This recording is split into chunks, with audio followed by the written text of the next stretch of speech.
All right, test 1 2 1 2. New streaming rig. Who dis? Now, of course, I need to just check and confirm how audio is going on this thing because it's just a setup, new things, all that kind of jazz. All right. Now I'm gonna go here. I want to go into that. And I want to actually go to the thing there. Let's just check. Now I'm going to go here, go to that. And I want to actually go to the thing there. Let's just check. Now I'm going to go here. Plosive and loud sound check. Plosive and loud sound check. 1 2. Actually go to the thing there. Let's just check. Now I'm going to go here. Plosive and loud sound check. Plosive and loud sound check. 1 2. Check. Sorry about the annoying delay effect there. Just checking, making sure audio is all okay, which somehow seems to be doing fine. It looks like they've got rid of that weird bug that kind of like caused like excess gain on the channels, which is a big plus. I like that. Nice. Yes, it's like extreme delay. It's the kind of delay that even the Edge goes, maybe that's a bit too much. Maybe. But other than that, how does it sound? Let me know. Sound off in the comments whether I sound as pleasant as I always do. Alrighty.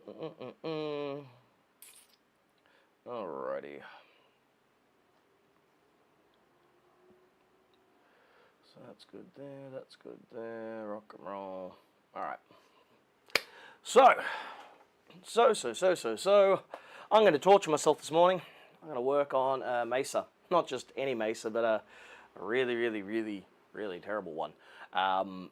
Specifically, the F50. So the F50 is one of those kind of like distant relative of the old like Caliber and Studio Caliber series and that, which were all kind of like derived from the Mark series. So 2-channel amp. Got a contour control on there, which is just a blend control to basically send signal to a fixed 4-band EQ inside. It's kind of like set in your typical Mesa V type shape. Yeah, apparently this one has some issues with reverb and some other things. I'll bring up the exact notes here. Let's see.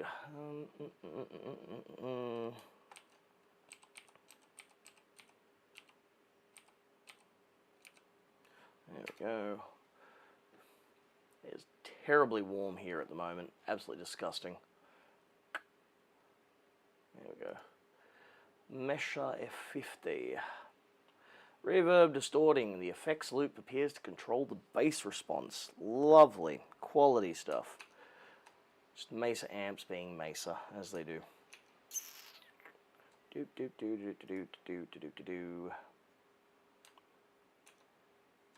Alright, let's grab this hefty chunk of an amp.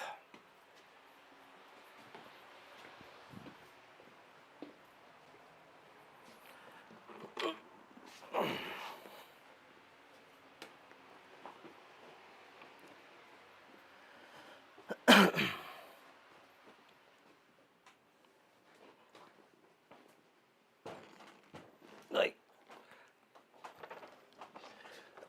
stay. What do you mean? Why is there a warning coming up?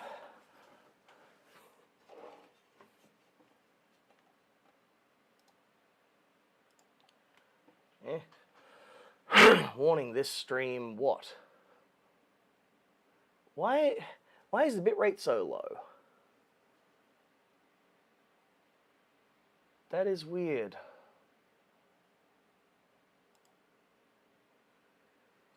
But I've got plenty of bandwidth, you bastard.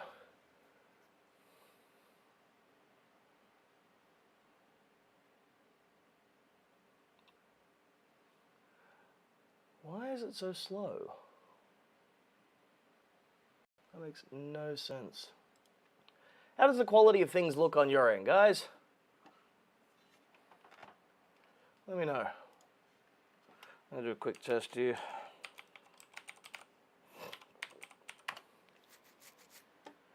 Okay, show me the thing. What's going on here?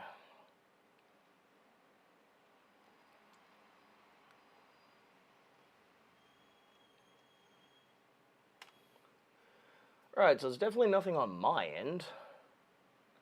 Well, definitely nothing on the internet end, because I'm getting like 50 megabit. And that's even whilst I'm currently streaming. Oh wait, no, that's download, there we go. Upload, I'm still getting 12 megabit. And that's whilst I'm currently uploading, 15 megabit. So why the hell is it capping out at 2 then? Makes absolutely no sense whatsoever. I don't know, man.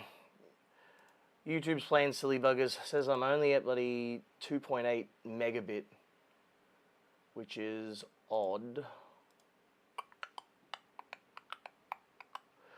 Output stream. Output there.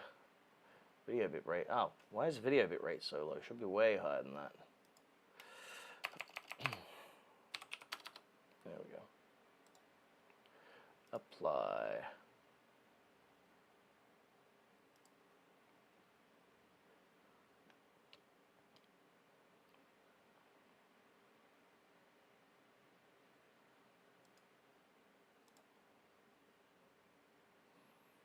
Alright. Let's see if that works. So I'm currently outputting 68. Yes, I did. Juan, day 3 of live amp guitar talk. Yeah, you got the two big boys, and then you get me as a consolation prize. Richard, thank you for the info there. Looks good. Shane, looks normal. Excellent. Magisterium Guitars, hello to you too. Hello, hello, hello. I am literally streaming. I'm outputting at the amount that you requested, you bastard. Come on. My widget is fine. Oh my god, seriously. Are you now going to stop whinging at me? Or are you going to keep whinging at me, you bastard? Good enough. Good enough, that'll do. Alright. Time to enter the madness. Wait. Oh, God. Seriously, if Mesa's just stuck to making cabinets, they'd be brilliant. Like, their cabinetry is second to none. Really good quality stuff. They just can't build an amp for shit. But we all knew that. Ah, YouTube was good. Only 15 minutes, send a notification. Nice. Well, I'm gonna be pre-organizing some stuff because, you know, I'll reiterate this again later on in the stream. But on the 19th of March, I shall be landing once again in the sunny city of Tokyo. So I'm gonna be there for a week before the missus arrives, and I'm gonna be streaming every day. Sometimes a couple of times a day, just depending on what I see and what I do and all the rest of that.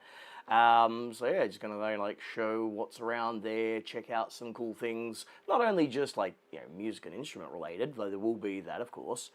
Just other things and whatnot. There will be some stuff that will be exclusive to members, so sign up for a membership and all the rest of that, because, you know, I've got to drive numbers and I've got to put out more content. I know.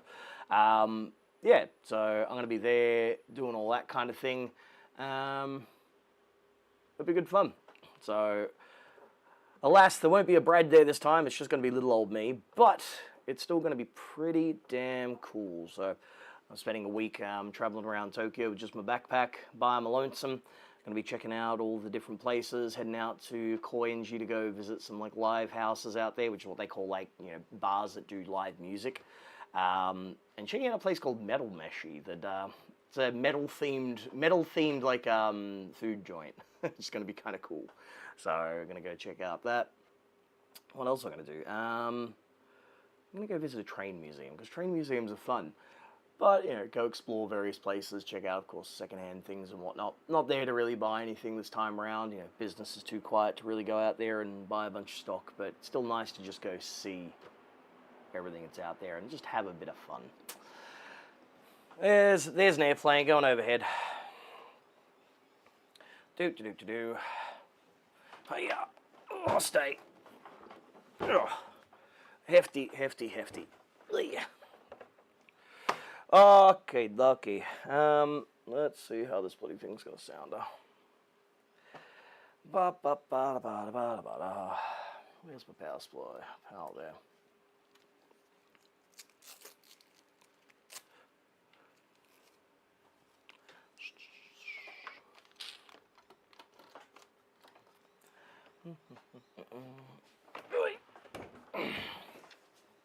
God, I wish I had a proper bench. This thing just wait. Oh wait, this thing has its own power cable. This thing just jiggles around way too much. Mark, how's it going?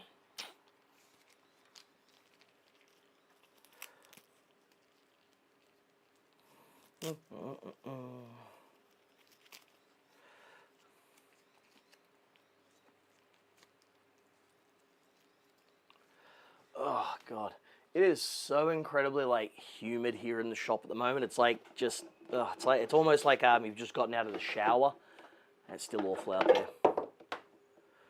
Copenhagen, nice.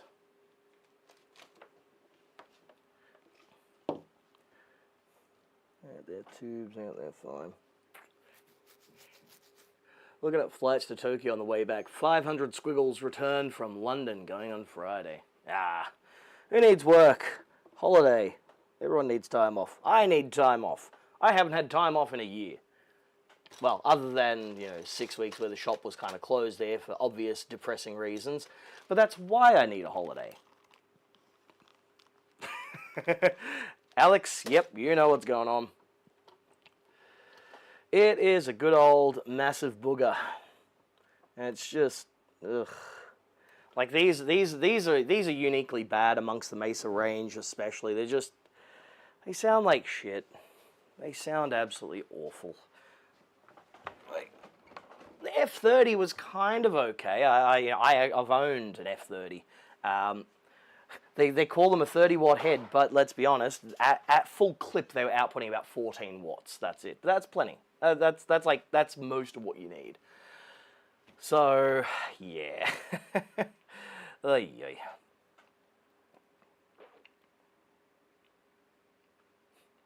500 quid. That's what you pay here just to look at the airplanes.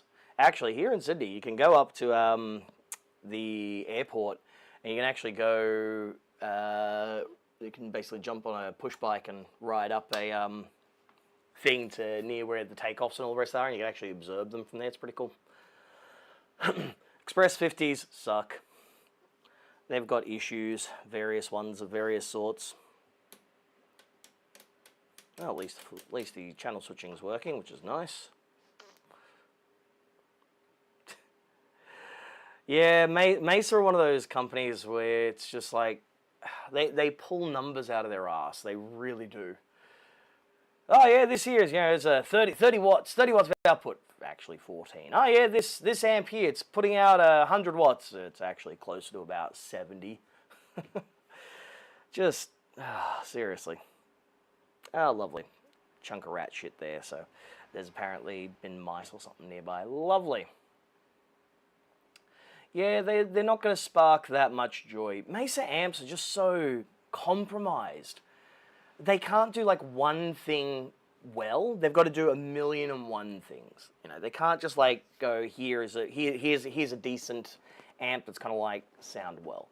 Instead, it's like here's an amp that can do 5 million things, that has too many switching options, that just doesn't sound good across most of them. And then, of course, here's a bunch of ground loops and excess noise, because why not?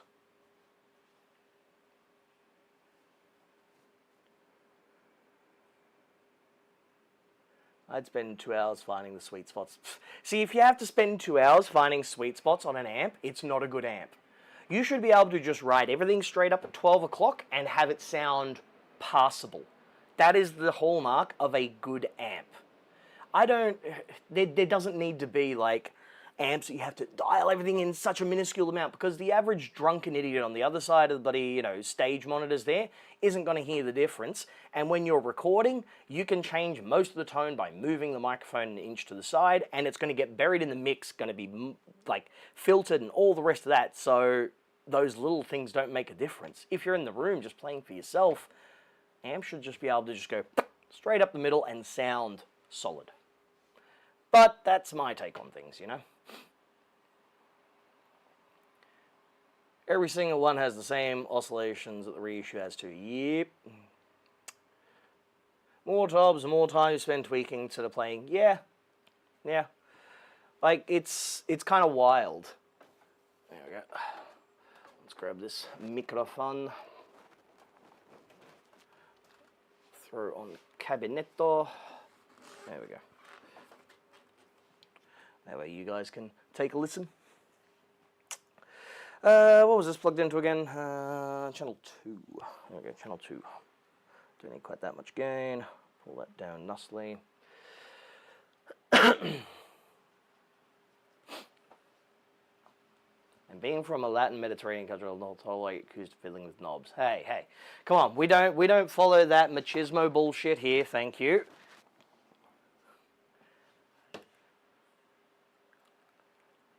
You're going to design replacement boards, Alex. Make them all 5E3s out of the cover.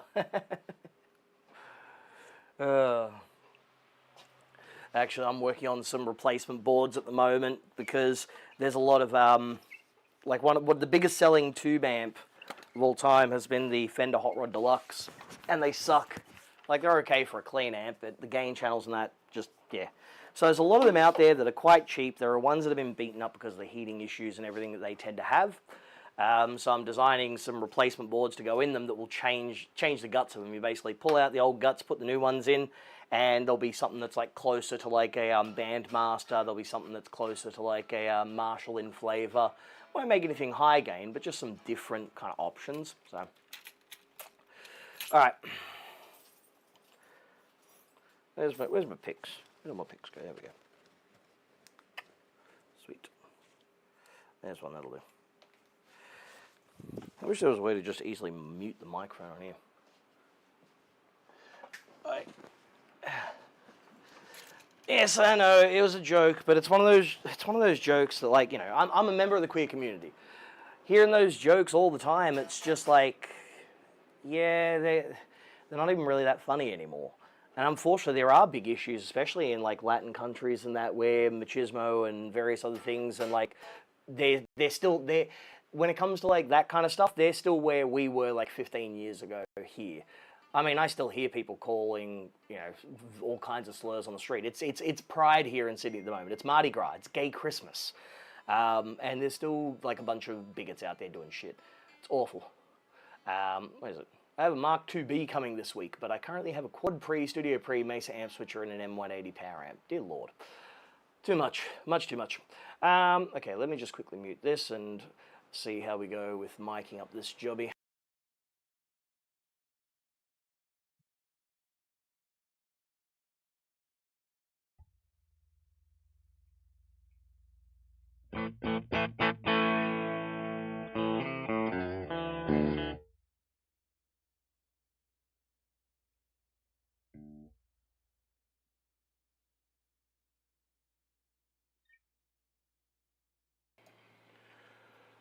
Alright, so straight away we can already hear that there's crackling, popping, noise. That could be tubes, that could be failing caps on the phase inverter, because these, like a lot of them, 400 volt phase inverter caps, and they are well and truly out of the way.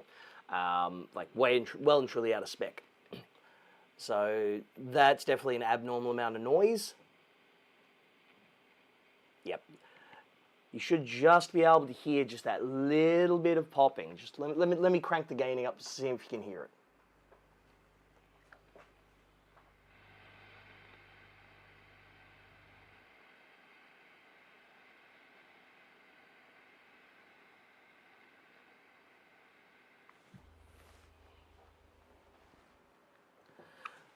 So you should just be able to hear that crackling. So I'm going to have to chase down that issue. So there's issue number one. So before we've even reached reverb or anything like that, we've got an issue with the signal. Now, the customer was saying that there's issues with the reverb control and it sounds distorted and all the rest of that.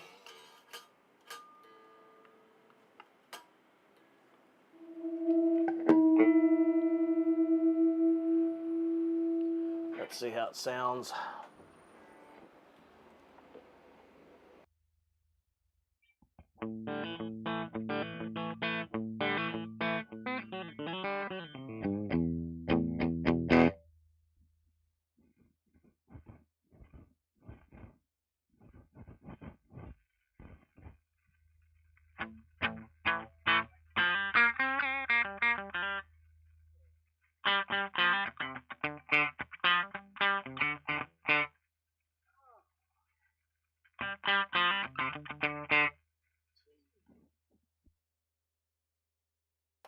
What in the ever-loving hell?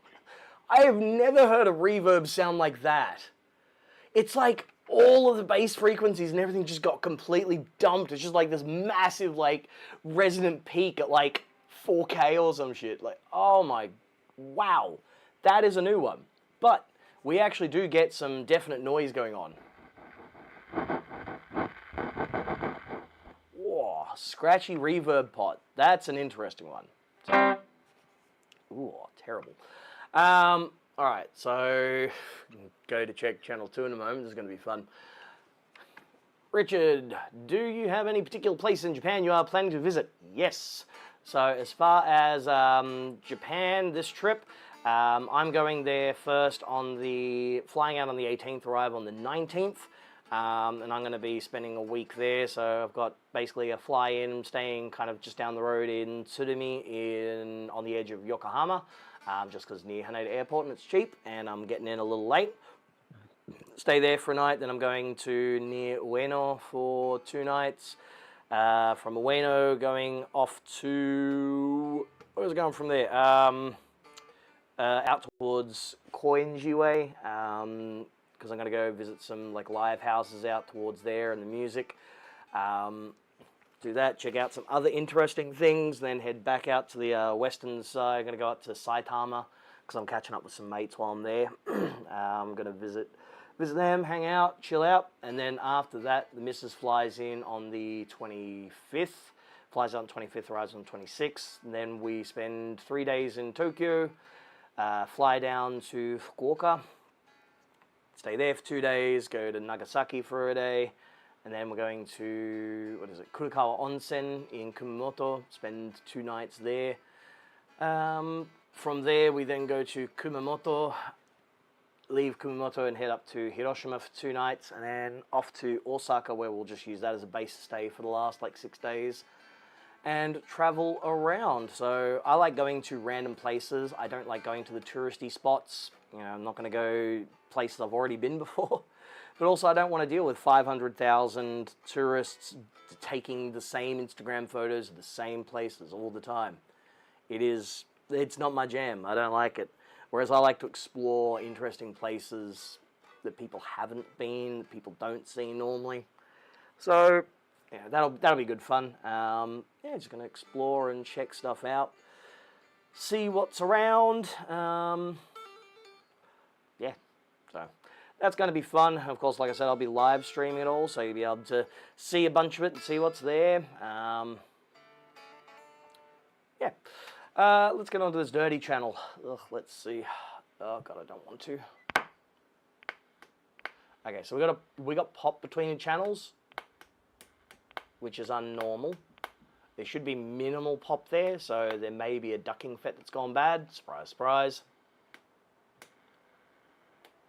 Go into the contour and there's more noise. Let's get the EQ up. So yeah, it'll be good. I need to go because, I mean, look, the year that I've had, you know, everything's happened. I haven't had a chance to just have any downtime since everything happened with my mother. So, you know, I need to do it. I'm not paying for it, surprisingly.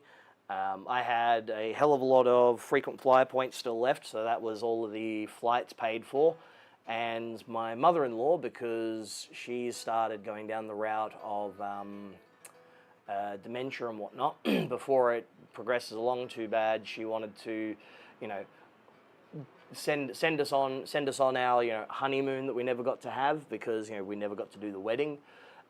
Before she, you know, before she no longer has control of her finances and all the rest of that. So that was lovely of her. So, you know, otherwise no way I'd be able to afford to go on a holiday. Business is too quiet, bills are too high. So, you know, just gonna go and have fun. All right, let's see how bad this sounds. Oh boy. What we got noise-wise? Yep, there's noise. Ugh. Awful. So that might be JFETs, it might be bad caps. The fact that it comes on with the master would indicate that it's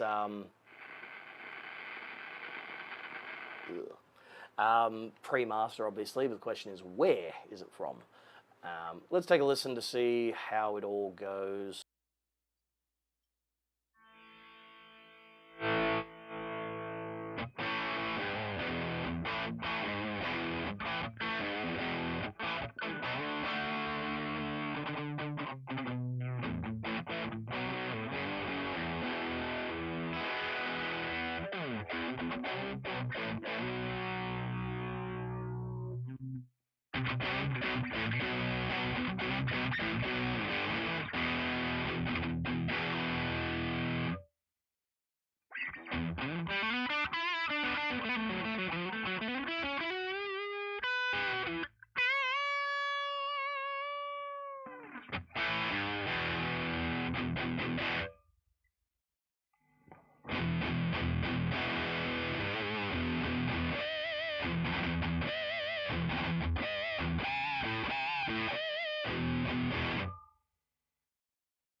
Sounds like an absolute bag of dicks. It's like a blanket's thrown over it, and then you hit the contour thing, and it's like the worst guitar tones from early Sepultura. Ugh. How's the reverb sound on this? Oh no. Oh no. It sounds like it's going through an old telephone. Oh shit. Let's take a listen.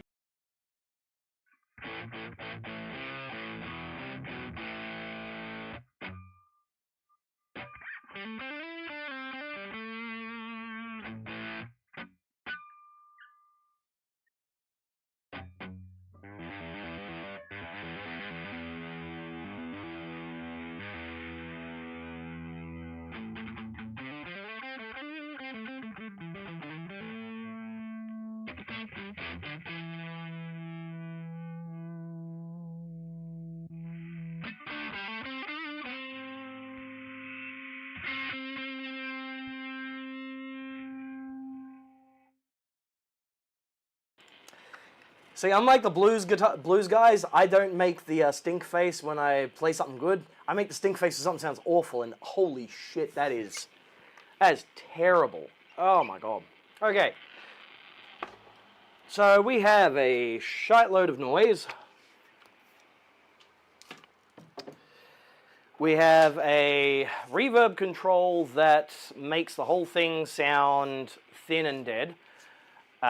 These, like a lot of other Mesa amps, when you turn on the reverb on the dirty channel, it's quite weak. They do that in order to minimize oscillation and noise and noise and oscillation, all that kind of jazz. Because it's easier than just designing something that doesn't suck. And also, I mean, let's be honest, not a huge amount of people are using copious volumes of swelling reverb on a lead channel. So, yeah. See, you would do that.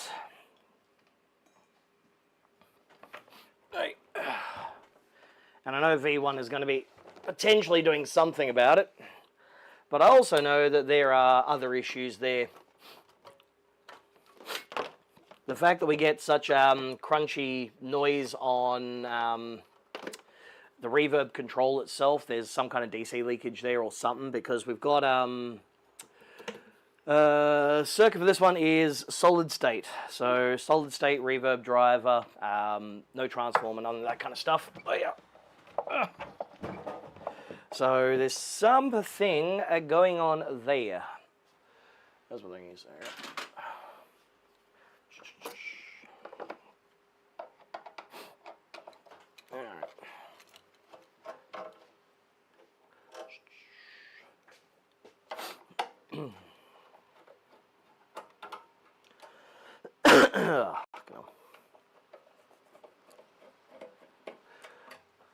was also saying that the FX return mix is weird. So when you're running the FX return, it kind of acts like a filter almost.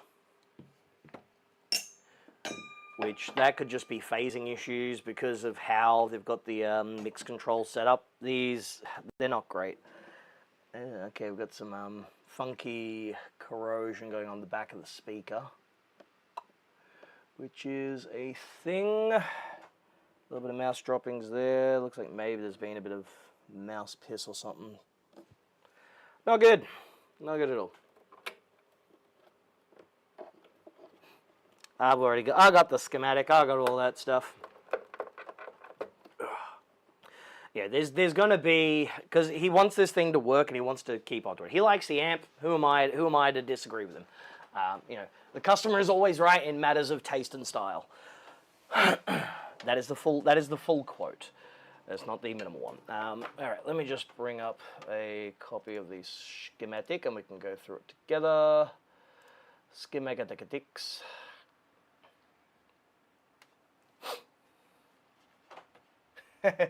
Yep, of course, man. Mesa. They can't design, they couldn't design a product to save their lives. Like, it's insane how bad they've got the, like how bad the reverb drive and return circuit is. And I will never understand for the life of me why the hell they insist on always having a parallel effects loop. Make it switchable, it's not that hard.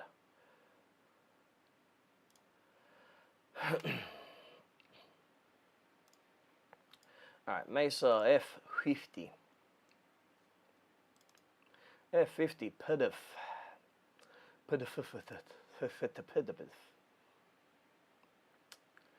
Okay, this PC. I need to organize where everything's going properly because I haven't got the files organized on this computer yet. Alright, F50, there we go. Full screen. Yeah, I was going to deal with that later. God, piss off with your AI bullshit. I don't want it, Adobe. You can go to hell. Don't care. Alright, let's add a capture. Oh, you want to go to display capture. Acrobat. Yeah, F50.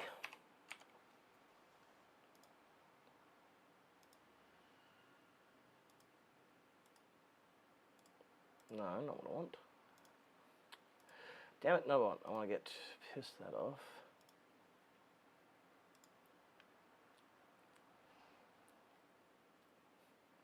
Yeah, the TL072 is a great op amp. Not for this purpose. That's terrible. No, where is it? I want to just capture the what's-he. Window capture, there we go. Acrobat, there we go. And that one there, sweet.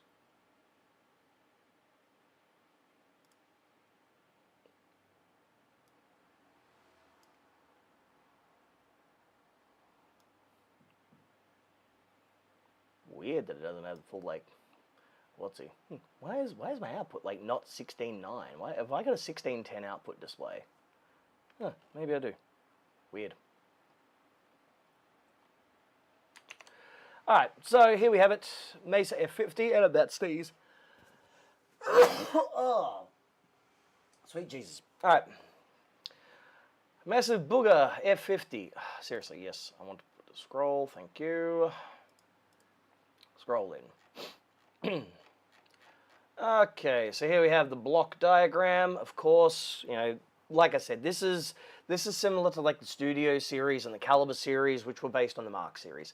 In other words, you got your input there, you've got your lead circuit, which kind of goes in early in the circuit, then that there. But what's kind of unique about these ones is you've also got your tone controls and that later than a standard Mark series, which is weird.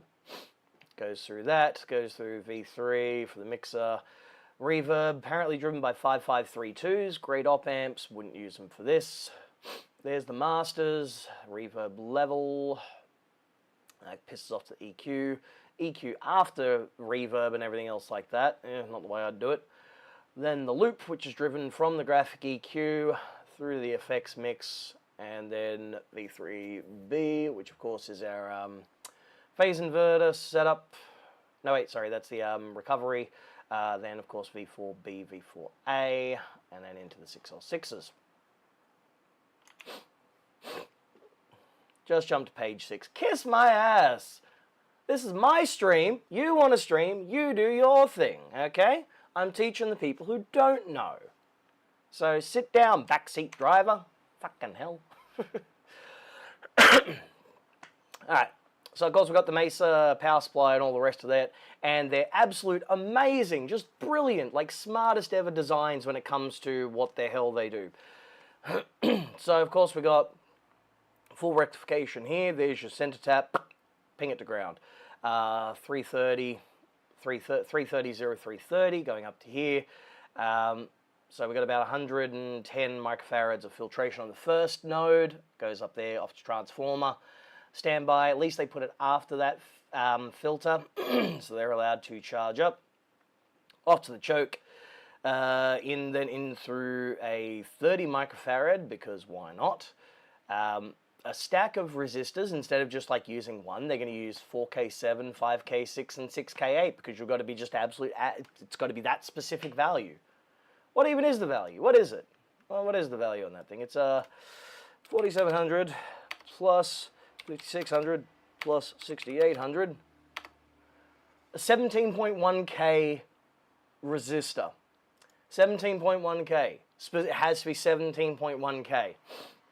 Rather than, I don't know, rounding up to the next available, which would be like, 18K. A pair of 10 microfarads in parallel, because they probably just got a cheap price on the 10 microfarads that week or from an earlier model. Okay, then of course we've got this little weird setup here, right? So this is, it's pilfered from a hi-fi circuit, right? So what we've got here is we've got the tap, we've got the half of the tap here, like 330, through the negative supply, then it goes in through the 120K as your voltage dropper. A little bit of filtration there, so 1000 microfarads, 25 volts, and another 15 there, which gives us 2.5 volts. That 2.5 volts is there to provide a fixed bias for the phase inverter. Like, yeah.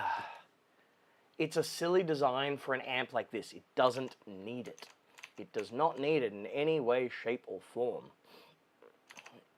So this is where, like, amps like these, for example, if you're wanting to troubleshoot noise or something like that, you can't actually do it by like pulling the tubes one by one as you normally would.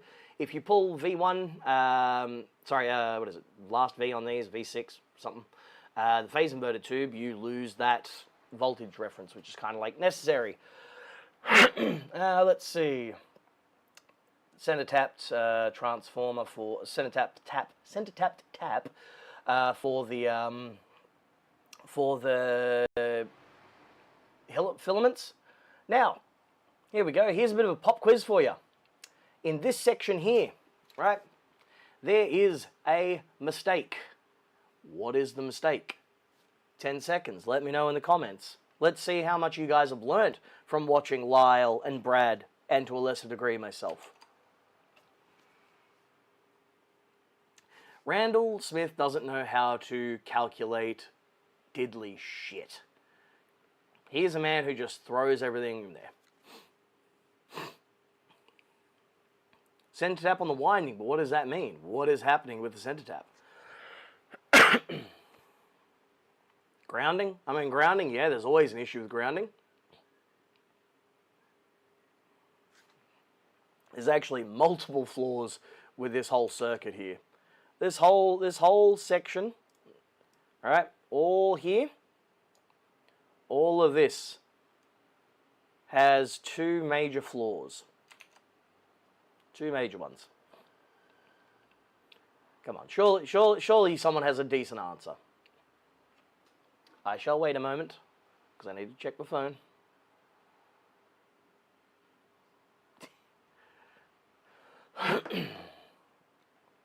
Anybody? Bueller? Bueller? Bueller? Hey, there we go. And of course Alex, because, you know, he's a teacher's pet, so of course he's going to know. Yes, this has a center tap, and it's also got balancing resistors. So let's zoom in here a little bit, okay? So here we have a good old-fashioned input, 3.1 either side. So that gives you a 6.2 volt AC. Good enough for a wet week. That's your center tap, right? Says here on F100 only, but they never actually really follow through with that. They make mistakes at the factory all the time, right? So you go F100 there, and then over to this side says F50, which has the faux balance taps.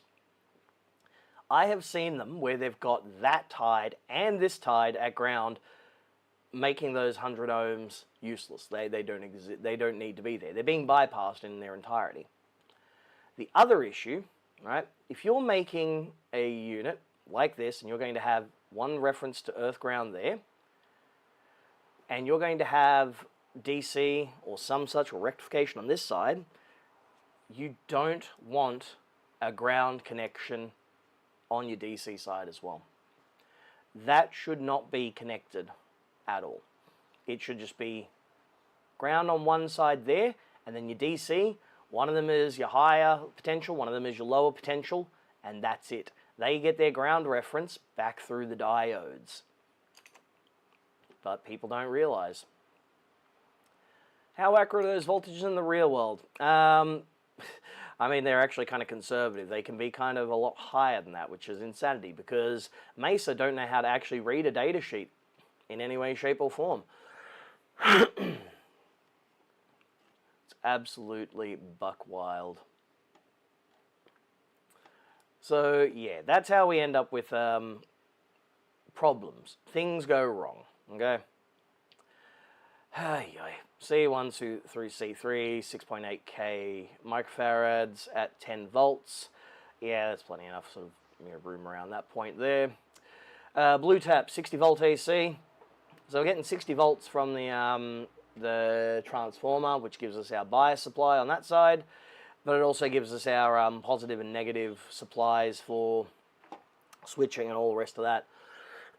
Considering Mesa designed their own transformers and used to have them made by Classic Tone and similar companies back in the day, the fact that they couldn't just spec out a transformer just to have a 15 volt tap on there is insanity.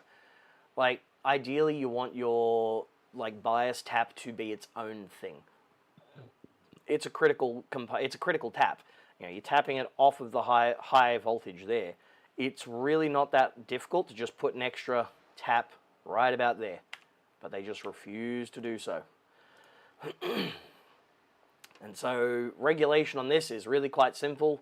You know, we've got 60 volt AC going in there, being dropped across there, and then those Zenas across here, they're going to dissipate a fair bit, because those dropper resistors aren't dropping a huge amount. We're trying to get 15 volts, negative 15, positive 15 from a supply, which is, you know, 60 volts. So 60 times 1.414. No, let's try to actually type correctly. There we go. Times 1.414. You know, so at its peak, it's approaching like 85 odd. Wait, no. Wrong way around. Sorry, that's peak to peak. Let's try that again. 60 times 0.707. Duh. So we've got like 42 volts between there and there. So we're like trying to get rid of 30 volts and all its associated heat in that section. So the only other company that does it this bad is, of course, Fender. Ugh. Yeah, it was 1.414. Duh. Yes. My brain is not switching on right now. Yeah. So prayers instead of multimeters. Correct. Mesa's the worst to repair. Everyone in my tube amp tone snob group says they are the worst, but I think they sound so good. My friend, you haven't really heard an SLO in person then, have you? So the thing is, Mesa amps, their topology has numerous issues. They've got a lot of grounding issues, a lot of noise issues, a lot of things that are done just poorly. Their high gain stuff is okay. Like the Mark series, you can make a better sounding Mark series amp with a couple of tweaks that takes out a lot of the noise and actually makes the EQ usable, right? You can make them a proper 2-channel amp too. The rectifier was based on the SLO, similar topology. Like you actually go through the original 2-channel rectos and the SLO circuit, and you can basically build them up block by block and see where there's been certain changes. The SLO is a superior amp in its noise floor, in its construction, in its design. The only thing that the SLO sucks for, and like I have no idea why people still insist on doing it this way, is it's only got one EQ shared between 2 channels. That's fucking dumb. Put in 2 goddamn EQs in there. That's all you got to do. It's really, really easy. The Mark V. I've owned a Mark V. I've owned every single Mark series amp up to the Mark V. The Mark V is a mediocre sounding amp that has a lot of noise issues, that is kind of very flubby. It has a very specific set of sounds. And it's, yeah, it is very much of a Mark series kind of flavor. It's not great, you know. Yeah, you can do some alright stuff with it, but there's so many better amps out there. Yes, I spoke ill of Fender. So be it. It's alright. Dumble can kiss my ass too. Yeah, well, actually, I was in an argument with in a group the other day about how someone was on about, yet again, that Leo's designs came from the RCA tube manual. No, they didn't. Every company provides recommended circuits and like example circuits that are there. Amps, tube amps and that are built from blocks. This is like, here's like, you know, the latest innovation in how to drive a Class AB amplifier. It's called a long-tail pair phase inverter. That would have come out in a publication around the 1930s, 1940s, and people would have read into it and gone, oh, that's interesting, you can do this and this and this. The whole thing with like Fender's amps was that he designed them from kind of like some of these blocks, but also tweaked things and made them the way they were. The same companies from the era also used the same data sheets, came up with totally different amps. Gibson, Ampeg, Valco, Danelectro, they all had access to the same documents, but none of them were like a Fender. Why? Because, well, Fender's designs were based on how he was designing things for his needs. That was how they went about. You know, so it's that kind of thing, right? So I got into an argument about that. People still didn't believe it. I'm like, cool, go grab the RCA 30 receiving tube manual and find me where the circuits are. And then they started going, oh, but everyone used the same building blocks. Yes, that was my point, you gimbat.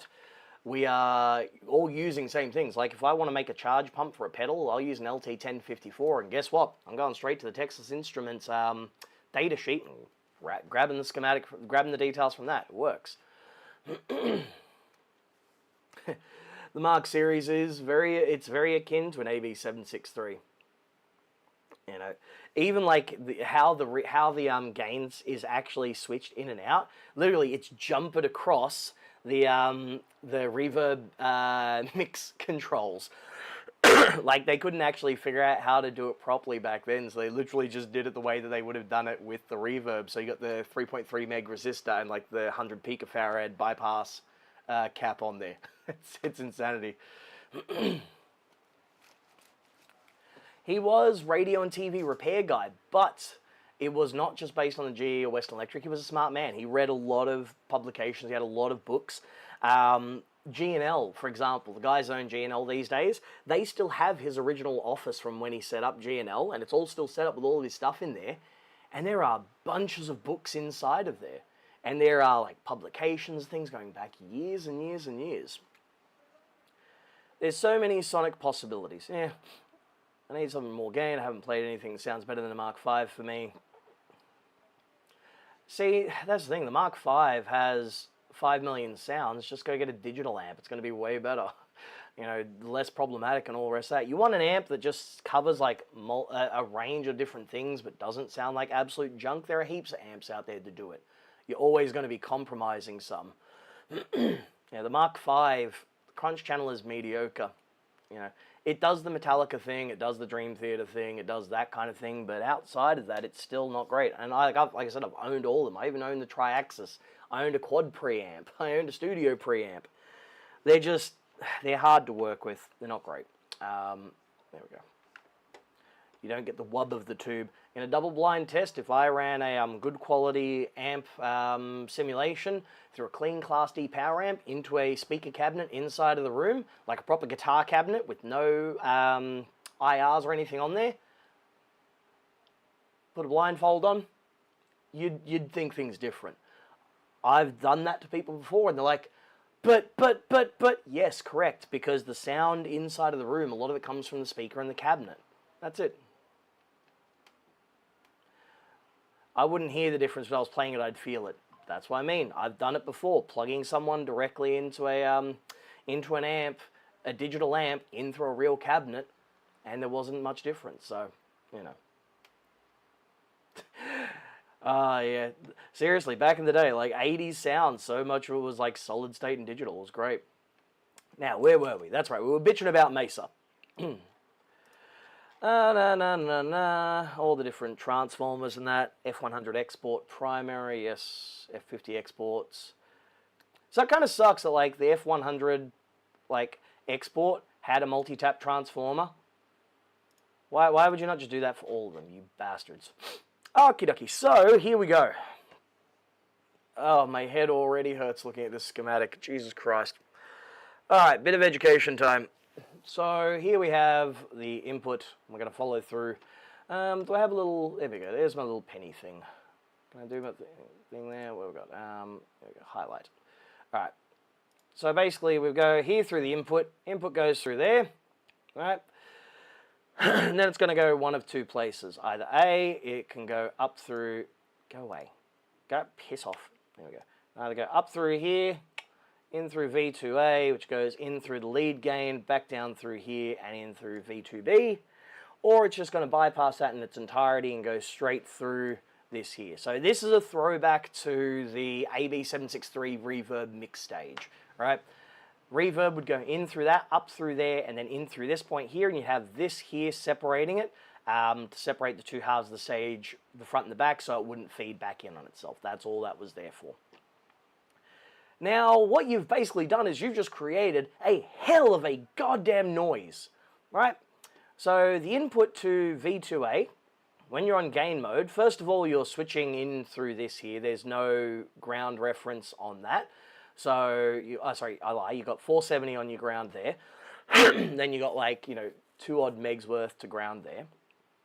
All right, so going up through here, in through that, in through the gain there, but then V2B has a grid stop of 1.5 meg. Now, when you've got your grid stop resistors, the lower up to a certain point is better. You want enough so that it stops any oscillations or frequencies or anything else like that entering into the most sensitive part of the triode. So a book that's great, worth reading, always recommend it. Merlin Blenco's Designing Tube Preamps for Guitar and Bass. And one of the things he covers in there is how the grid stopper is there to basically provide a low-pass filter above audible range. And when you take into consideration things like the Miller effect of the tube and the various capacitance and all the rest of that there, a 10K grid stopper resistor will provide you the lowest noise and also a cutoff that's plenty enough above audio range that it doesn't have any issues with oscillation. For example, you bump up to like a 60K, 68K resistor like Fender did, and you get more noise. That's where so much of your noise comes from. 1.5 meg is just dumb. Like, that is so incredibly dumb. Like, my God, why? Why? Ugh. Ay, ay, ay, ay, ay. Yeah, see, all right, Lee, there's your problem. You're running a Captor X, Hotone, all that through a through monitors. Screw monitors. Run them through a Class D power amp and run them into a cabinet. That's the difference. You're hearing the sound of what it's like in a studio. You're hearing the recorded sound. If you're in a room, like my rig and that, I sold over $35,000 worth of guitar amps from my past career and whatnot. I went digital. I run digital into a Class D power amp into, like, I've got a Mesa cab. Sounds brilliant. Perfect. Exactly what I need.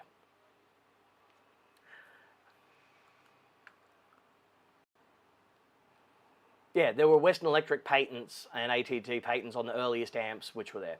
There we go. So, here we go.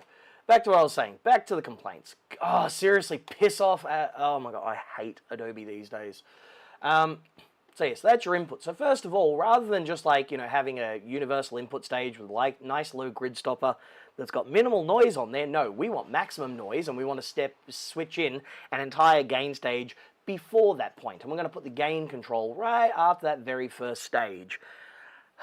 Because why wouldn't we? Yeah, so we got that there.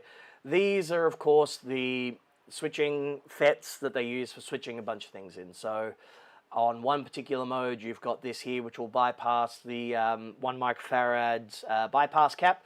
It'll either lift it and make it so that it's all hunky-dory.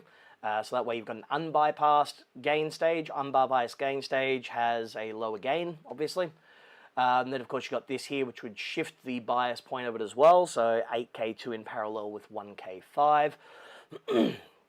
Which would change all that. I'd have to check exactly how these are connected, but I assume these are both connected to the same thing. So you're basically bypassing it fully and changing the bias point of it. So you bring it down closer to like 1K5, 8K2 in parallel. That'd be like 680 or something-ish, maybe. I don't know. I'm not good with those calculations off the top of my head. Yeah, so then of course we go through that gain stage there, up through here. Notice the little snubber cap. So this is a 1 nanofarad snubber up here across the plates of V2B. Why? Because that thing is prone to oscillation like a bitch. Rather than just designing it properly and doing the outlet, the routing correctly, no. What we're going to do is we're going to put a snubber on every single thing that we can. See? Snubber. Snubber. Oh, no snubber. No snubber on the clean, but definitely on the gain. So, yeah. In through here, of course, we've got our tone stack. Like I said, Mesa Mark series. So it's going to be gain all up front, EQ there. Normally the EQ would be like one stage back, so actually directly after the first stage, but this one they've tweaked it a bit. So you've got a gain stage, then a second stage, but it's still a plate-driven gain stage there, right? Out through that, there's your mix, not your mix resistor, yeah. No, there we go. Those are your, there we go. So once more feeling, those ones there are your ground reference resistors.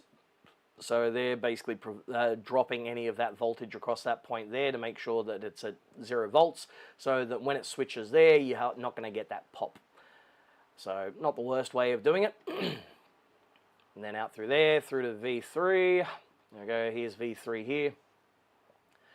Yep, so no grid stopper there, so the grid stopper's on that previous stage, so 220K grid stopper, once again, very high. Alright, so in through here, full bright, so this is once again for adding in bypass, so we'd either switch the bypass in or out as necessary.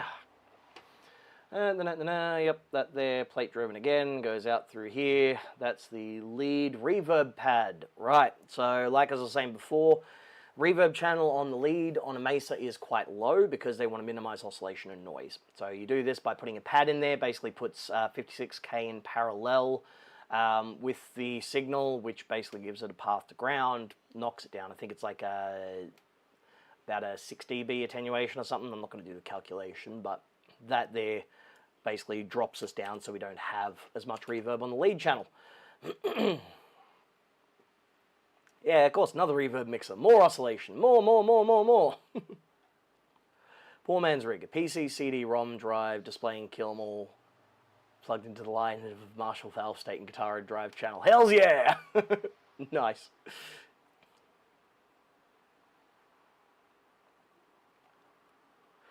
Alright, so back under here, we go. So this here goes out there, so we got 220K, 470, so that's going to be for driving off to the next stage. In through here, 220, 470, so the signal goes bop, up through there, in through there. Now these here are anti-parallel Zenas. They're there just for input protection.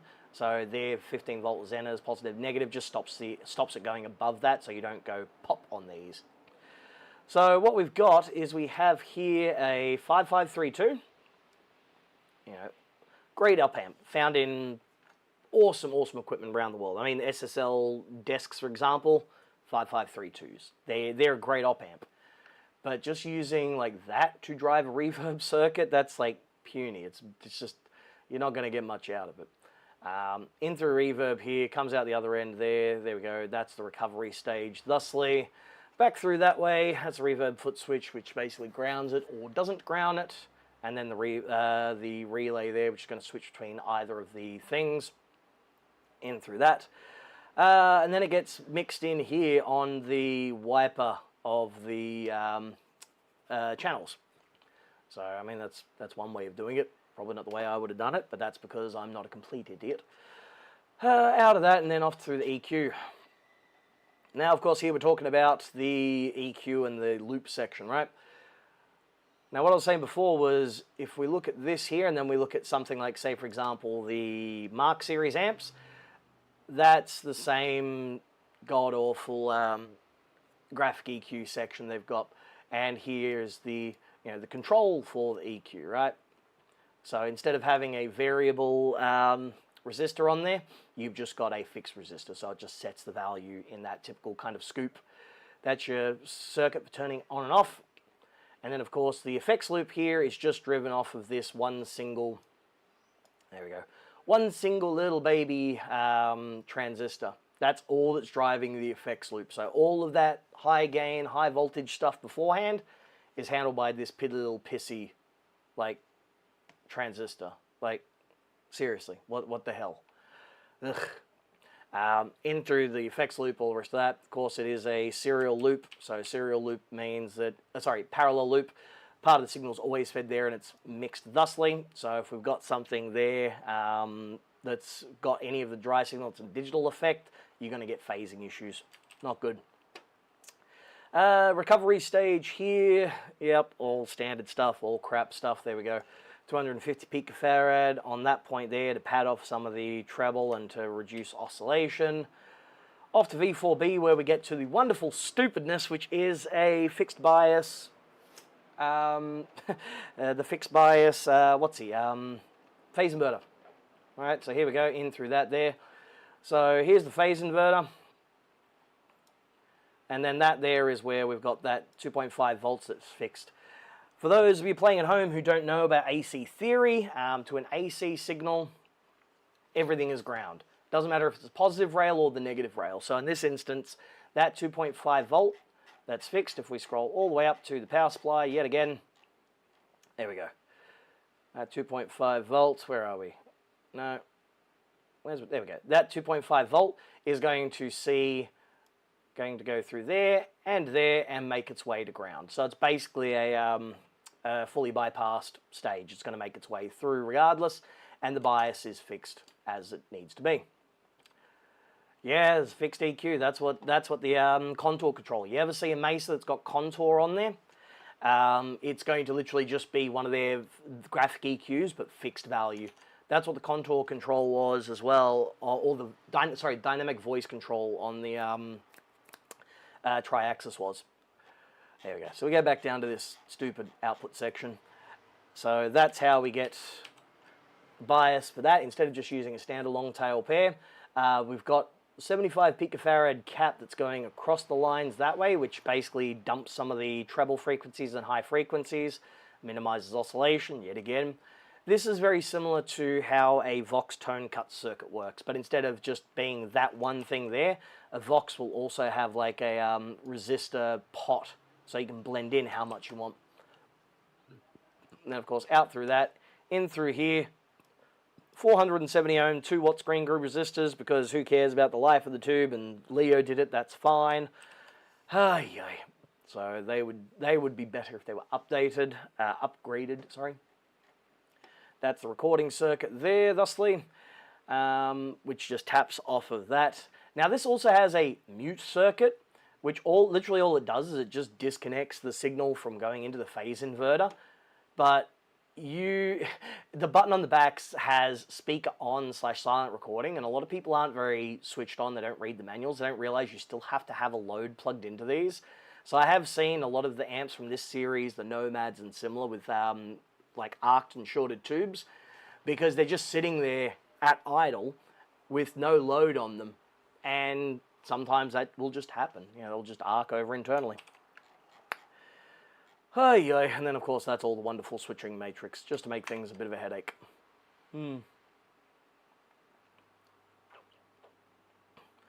So the contour control is literally just a fixed graphic EQ, right?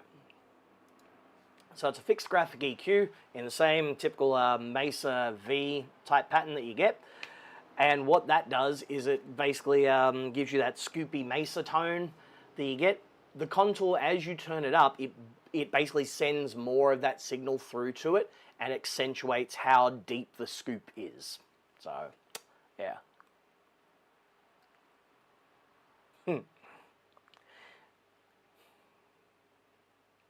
There we go. Like, what if someone from Mesa was watching this and you were more kind and then you made a friend? There are no such things as friends in the corporate world when Mesa Boogie is owned by Gibson, who in turn is owned by KKR, a large private equity firm that is currently in the process of gutting Gibson and all its associated brands for every dollar they can before probably resulting in the brands failing and going out of business at some point and being sold off just as brand names and monikers. Yeah. Also, a lot of companies don't listen, no matter what. Like, I'm on decent terms with various companies, and I do, like, service work for a bunch of them. Unfortunately, a lot of them just do not care. That's it. That is what they are. They've done it, whatever. The only ones that, for example, will listen, Yamaha. Legitimately. I say something to Yamaha, and they're, okay, yeah, cool. Easy. I can get parts. I can get access to stuff. It's great. So, there we go. It's better, this is what you did, than pat them on the back and it's okay, you'll get it next time. Mesa will never get it next time. We all know that. They're not interested in it. They don't have to.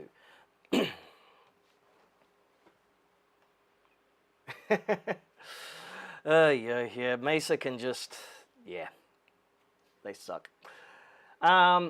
Question for those in the know. What is the absolute tiniest cab you would recommend to put a 12-inch speaker in? Well, it depends on how you're designing it. That's the problem.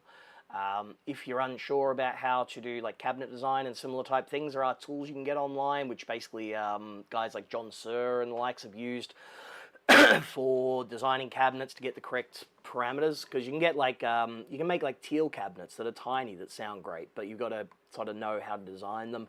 You got to make sure that everything is how it is. Like, for example, the Mesa. The original like Mark series and similar were tiny with a massive cabinet in there. There's not enough room for the waves to propagate. There's no ceiling on there. So you just get like no bass response. Yeah, see, and Lee, the problem is that kind of stuff, most people don't listen in the industry when it comes to corporations. They don't care. They don't need to. They're not going to listen to guys like us. There are more talented techs than me that I know who have gone and spoken with companies like Fender and various others and gone, hey, here are some design issues. If you fix them, we'll minimize it. And their response is, no, it will cost us more money to fix that than what we will just sending out amps and dealing with warranty claims after. It's the Ford Pinto problem. They don't care. And look, the whole faux, not bipartisanship, civility, that kind of thing. That's a very American thing. We don't believe that in Australia. That's not how we do it here. Here, if you're being a drongo, you're going to be called out for it. You do something shit, you're going to be called a shit cunt. Mesa are a bunch of shit cunts. I'm not interested in making, friends with them and all the rest of that, because it makes no difference to me. No one's going to listen to me, so it doesn't matter. My whole job is to make products that are better, educate people that on the flaws of the issues, and hopefully they will listen and make better purchasing things. A lot of the companies don't like me because I have gotten, for example, refunds for customers. A lot of refunds because there are fundamental design issues, and I will back up customers with those, with letters, and we have wonderful, robust consumer protection laws here in Australia. That's why Perry Ormsby doesn't like me.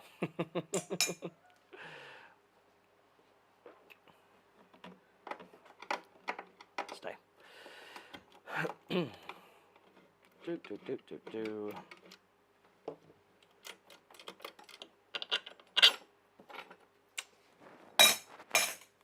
All right. Come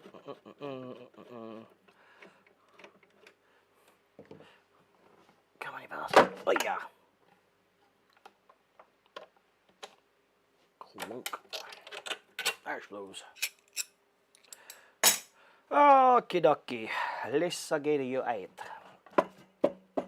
Come on. There we go.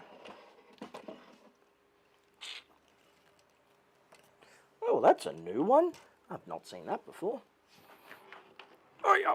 Oh. Hey. Oh, you bastard. Get in there.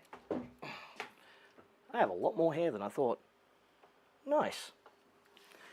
The family curse of baldness hasn't fully struck yet. Awesome.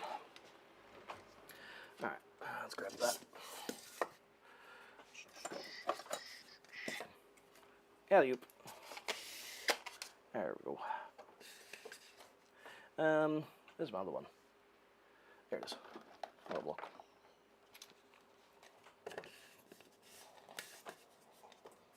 Stay. Do. Okay, alright. Let's take a look at this absolute turd of a thing.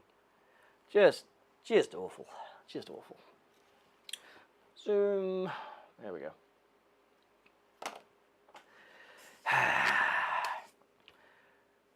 Comparative to some of the other models, these are a little easier to work on, right? I can actually get these boards and flip them out a lot easier. There's actually like a little bit of room inside of there. Unfortunately, it's still a Mesa amp, so we have absolutely horrendously teeny tiny traces that are well and truly underrated. Basically, like as Lyle says, they're fusible traces. There we go. So if we take a bit of a look in here, right? Little teeny tiny traces. Why are you focusing on that? Focus further down there, you bastard. Come on.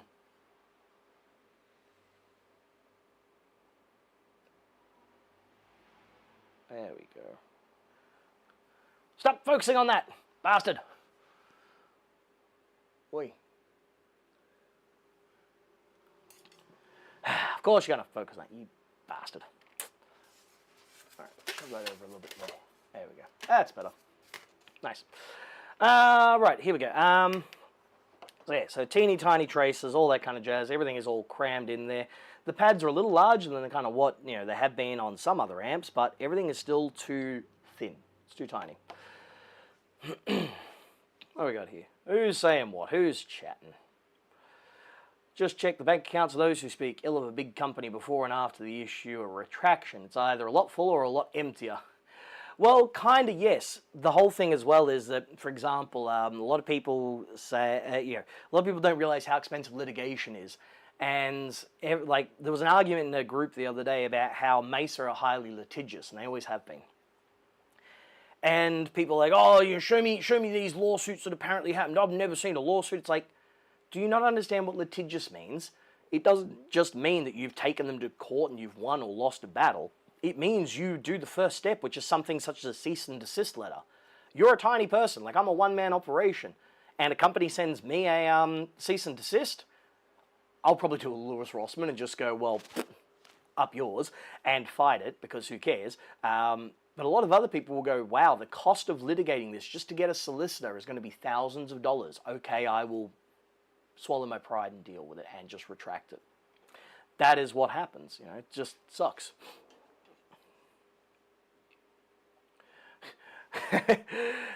Yeah, they are seriously just like, they are built like, well, no, not even Russian tanks. Russian tanks were actually okay back in the day. These things are built more like German tanks, which if you know anything about like World War I, World War II German tanks, they sucked. They were so bad. So, yeah. Right, where was I? That's right. Looking at this absolute turd of a thing going, ugh. Let's zoom it out a wee bit.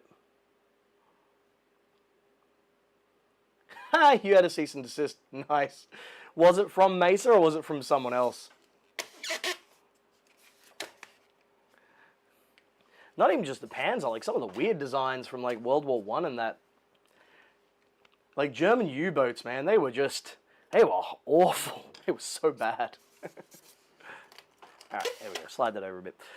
Da, da, da, da, da, da, da, da, da. Right. Right. Why is my phone going off? Nobody cares.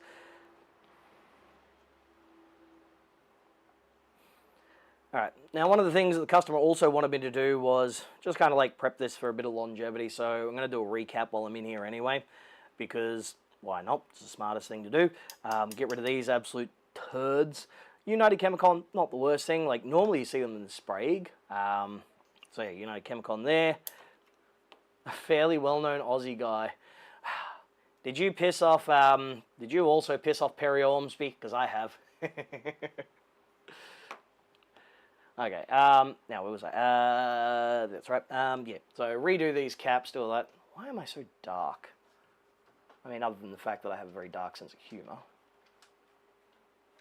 Go on, go to maximum.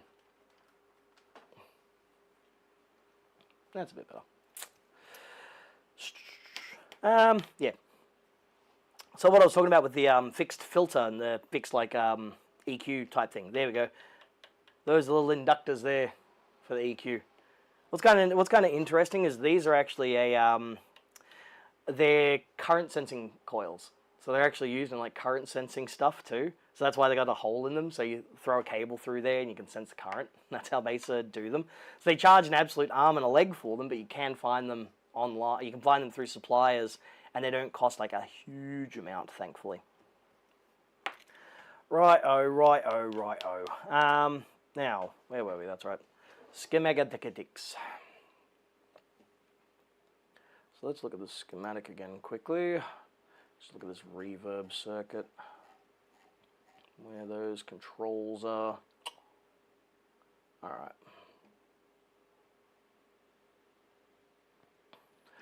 So if I'm getting reverb noise there, I'm assuming J175, FS, and RM are bad, because of course they will be. That's most likely what's going to be causing our noise, because they do get noisy. They've got their voltage going in. If there's a breakdown between the gate and source, or a little bit of leakage or something, you're going to get noise on there.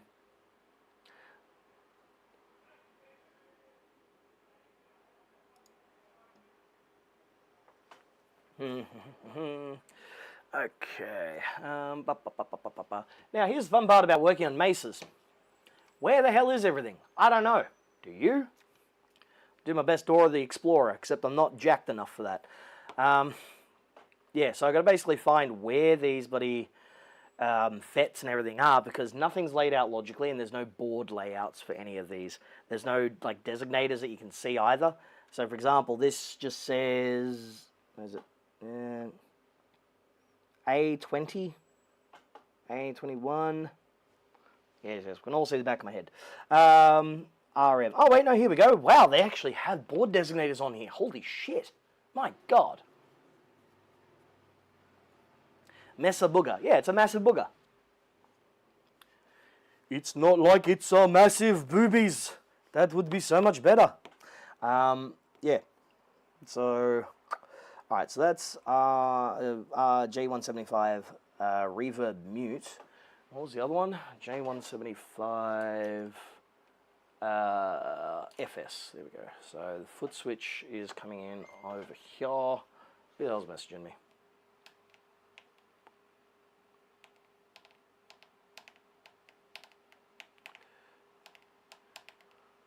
No. Don't care. Don't care.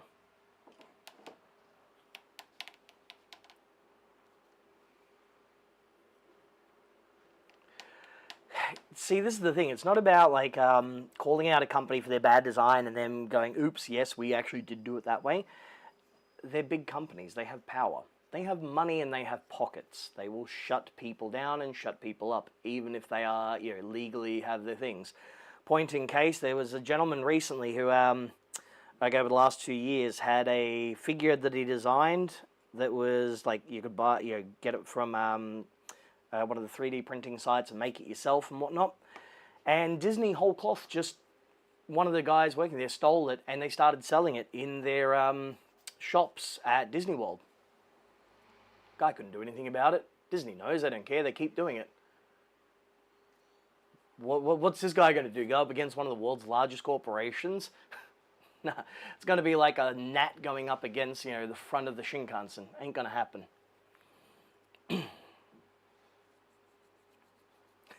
Should have taken typing in school. Honestly, this is something like kids these days need to learn. Oh God, shit! I'm turning into a I'm turning into a boomer. But no, like where I was like one of the last like couple of years in that to actually learn like have computers class at school. So we had to do touch typing. We had to learn how to do that. Kids these days, like 14, 15-year-olds and that, they're like typing away like a boomer who just discovered what AOL was in 1995. Okay, now where is this bloody foot switch? Foot switch.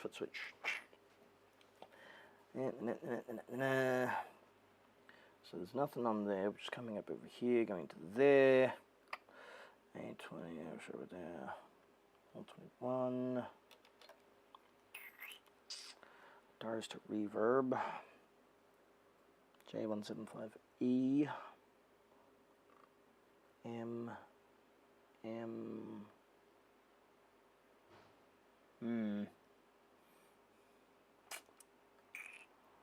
Ah, there we go. There we go. Foot switch there. Up here. Nice.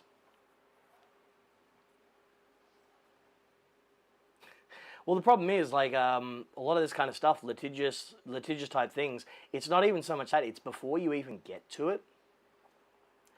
You need to follow procedures and processes and all the rest of that, which all cost money. You've got to lodge a defense, you've got to do that. And you need, if you don't do it the proper way, you'll never get a chance to get in front of a judge to go, look at this piece of shit. It doesn't work.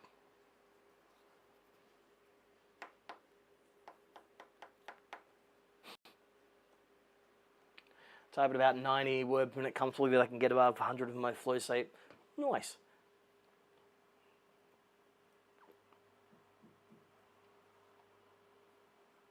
Nice, good old silk screen. See, it's got all the values on there, but it doesn't actually have, like, what the designators are. Such a dumb bloody amp design, such a dumb bloody company. Alright, let's get some stuff happening with the dummy load. Let's plug it in. Let's start measuring voltages. I am also a nerd, through and through.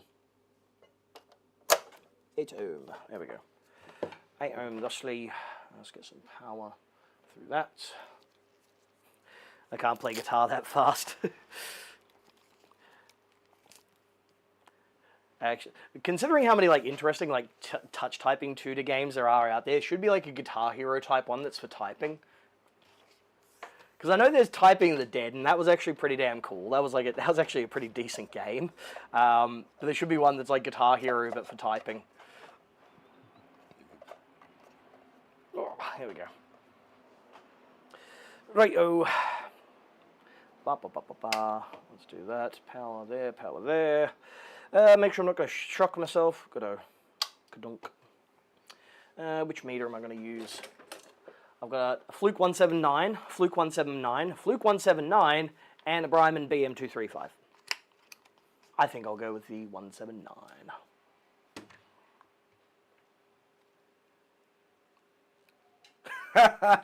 God damn, you are going on hard mode then. Whoa. The extent of my the extent of my coding is like basic C# for like microcontrollers and that. That's about it. From Chris, just tune your guitar, QWER. Oh, I'm pretty sure that's how the gent kiddies do it these days. The ones with like the multi-scale with the Evertune and the True Temperament frets. Took typing on electric typewriters. Nice. I did a similar thing as well because I grew up incredibly poor, so I had no computer.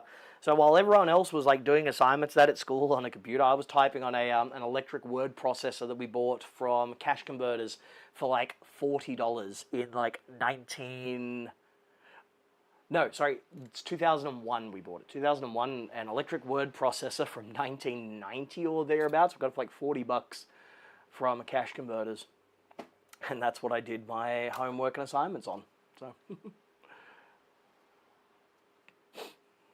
Didn't have computers when I was in school, so really no need to learn. Well, I mean, there would have been computers when you were in school. It's just they would have taken up, you know, the size of a room and cost so much that only the 3 richest kings of Europe could have bought it. Old apples in middle school, yeah.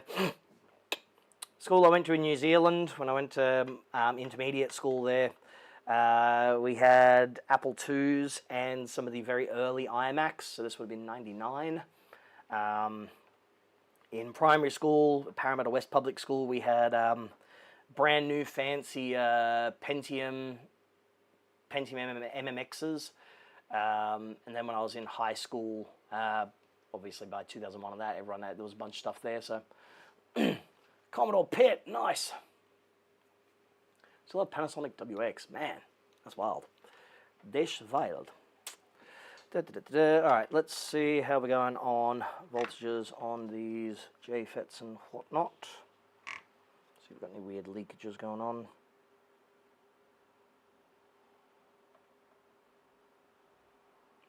Volts. Nothing.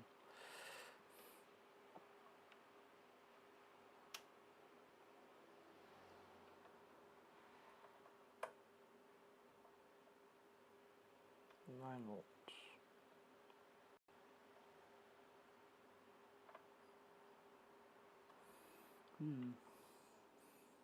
That's a bit dicky.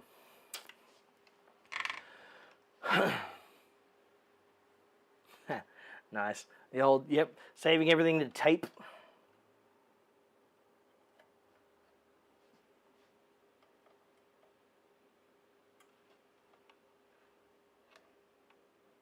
That's getting a bit warm. That's a bit odd. Why is that getting warm? Oh, because there's a big fat dropper there. That'll do it. Stupid thing.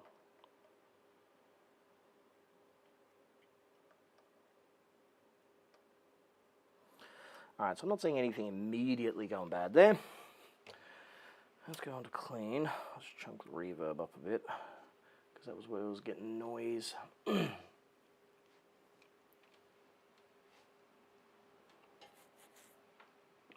And like Apple IIe's and 2GS's and all the rest of that, the later ones, they went all the way up through like the early 90s. Just lasted forever. Alright, let's see what we've got here. Nothing. Nothing. Nothing. Oh, that would help. That was actually turned it out of standby. You idiot. Derp. No standby, no voltage for the, what's these?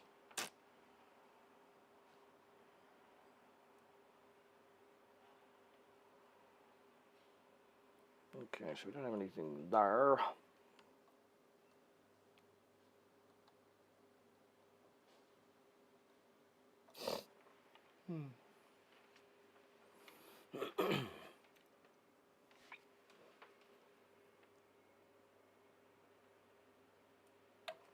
Nope. Alright, so we're good there.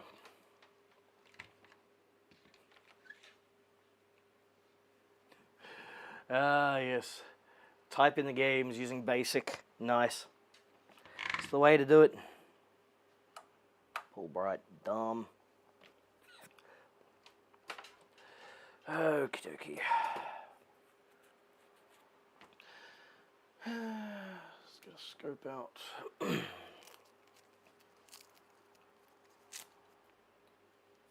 Yeah, the Apple IIs went for many, many, many, many years.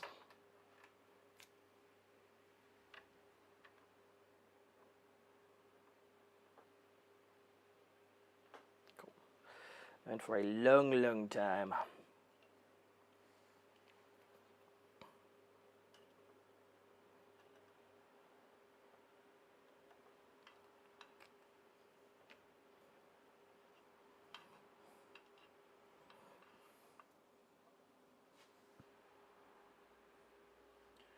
There's a junk noise. Actually, it'll switch over to the correct bloody what's he? Yes. That's pretty awful.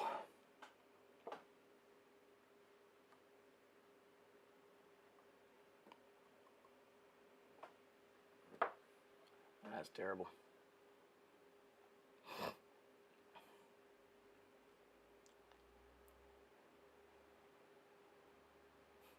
Just old enough, something very comfortable. Yeah, green monochrome monitors. Yeah.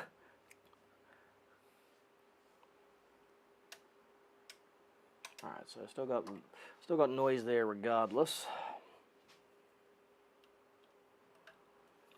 So there's noise on that pot on all points.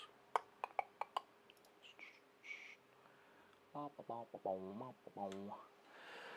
right, let's go to pin 1 of the 5532. There we go.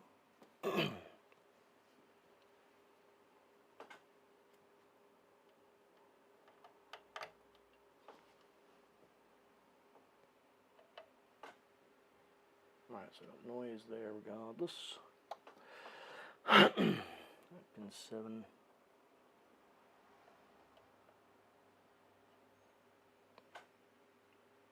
Noise there. So is there noise coming from in that circuit?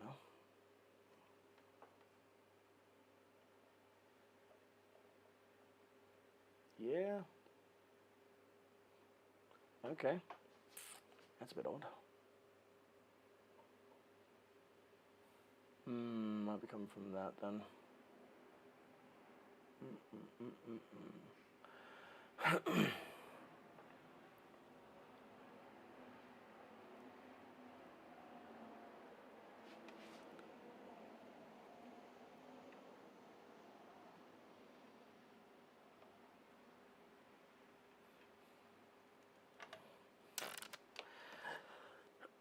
Okay.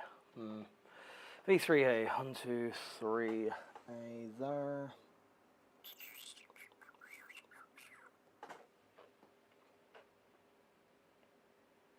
So going out of that, 102.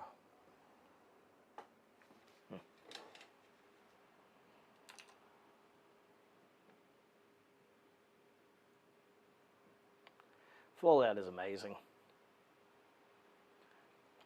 Skyrim, meh. Bethesda do like mediocre games. When they did New Vegas and it had like a lot of the old Interplay guys there, because Obsidian, hells yeah.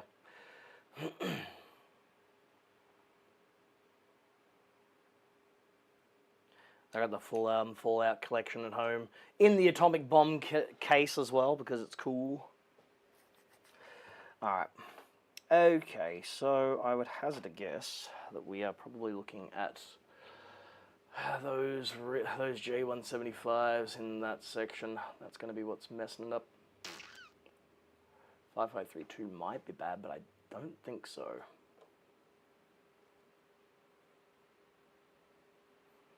Hmm. 0.02 out of V3A.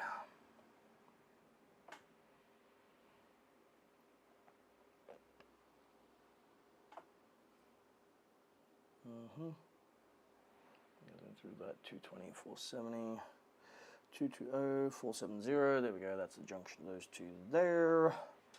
Take a bit of a poke around that section.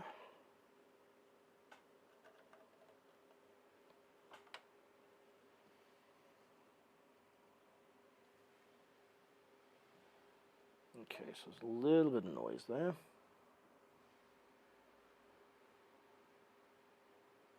And 470 other side is descend. Okay.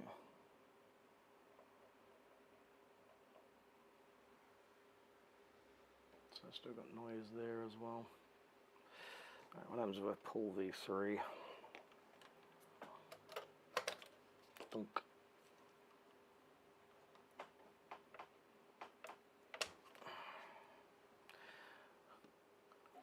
It's a Ruski tube.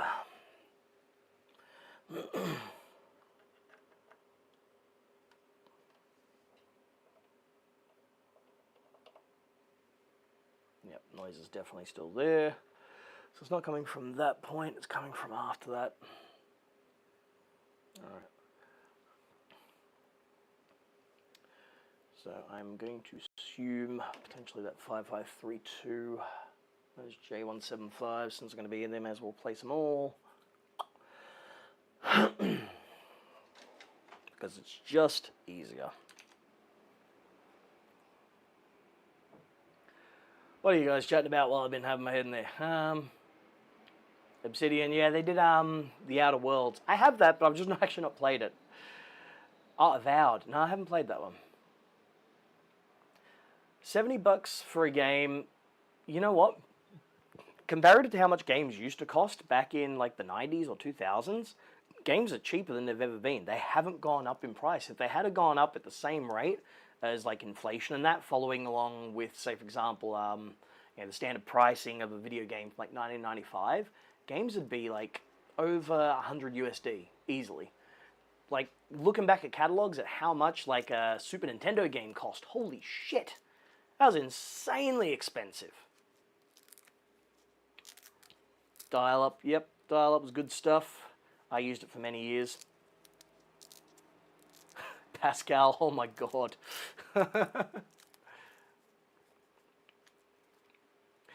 Yeah, of course, lobbying for big games. I also think like the rising price would be a good thing because it would mean more people would go the value proposition of like AAA games that really just are absolute slop. Doesn't seem as good. And they might go, you know what, instead of spending like $80 on like this one big massive AAA game that'll probably be like dropped of support in like 3 months, I'm going to buy like 3 good quality indie games. And those indie games that would have sold for like $15 before are now going for like $25 because, well, they can push their price up as well a little bit more money into the indie devs' pockets, more people are working, fewer companies like EA and horrible people like Yves Guillemot and that, taking golden parachutes and making big money. That's what I like to see. Okay. Let's get this board out. Because I'm going to shotgun those components because I got to get those caps out anyway. Ah, Richard, thank you, good sir. Appreciated.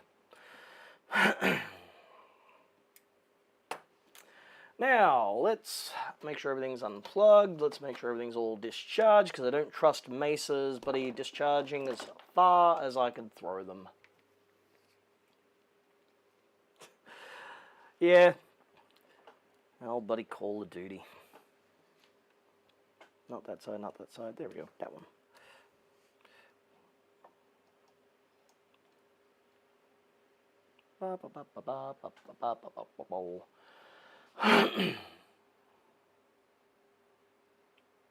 Yeah, like seriously, not even 12 months in some instances these days. Live service games can just kiss my ass. Not interested. Do not want. I like good single player story based games. That's what I love about Fallout New Vegas. I've played through that game so many times, and every time it's like interesting. It's just cool. Alright, I need 2.5 mil. I think. Is it 2.5 on these, or is it a different American size? Nope, 2.5. There we go. Hey, this one ain't got none of the slip washers underneath they normally do. Quality stuff from Mesa. Yep, we can't even order the pots with the correct size shaft, so we're just going to snip the ends off to make them fit. Ay, ay.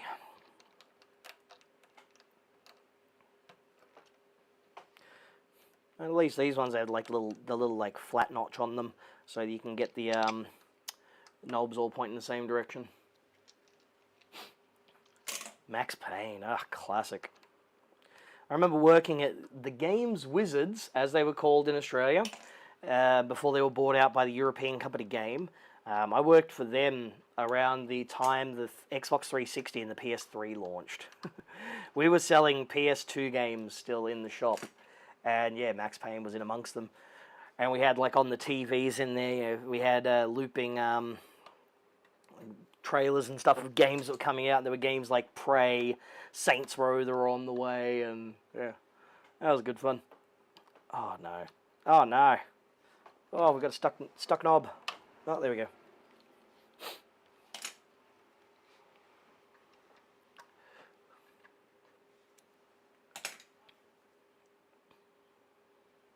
Yeah, Atari 2600s were worth a chunk of money when they first came out, like most things. And then eventually, because they were sold all the way through to the early 90s, the value on them obviously dropped later on. And they were sold, like, here in Australia for like 100 and something bucks for like a bunch of games. My first ever games console, my grandfather got me when I was like 4, and it was an Atari 2600 Junior. Had the classic River Raid and the multi-cart things and that, and yeah. That's how I got into gaming, courtesy of my grandfather, of all people. I remember playing it, sitting on my grandmother's bed, playing River Raid. And I was fascinated by this game, and I could never get very far. And I liked blowing up the fuel tanks, the ones that you're supposed to run over to give you fuel. I never said I was a good gamer.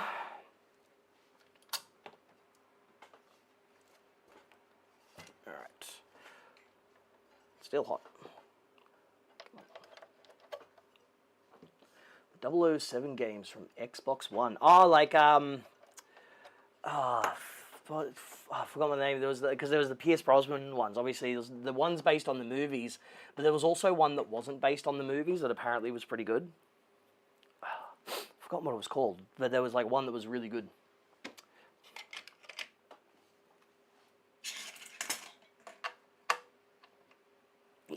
Ah, come on, you bastard! Don't make me get the thing. Oh, you're gonna make me get the thing. Fine, I shall get my tool.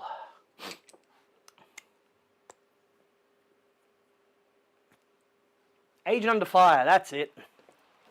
That's the one.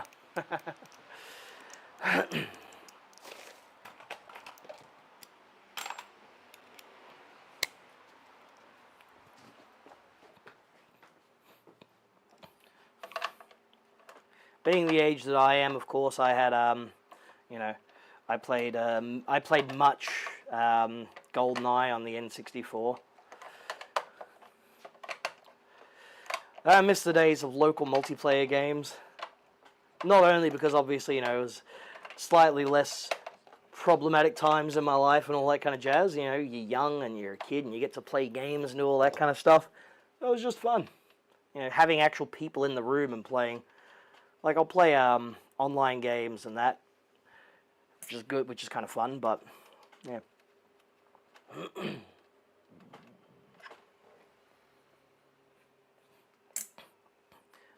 Man, you can buy it. You can buy Atari 2600s for like $20. They're not worth much.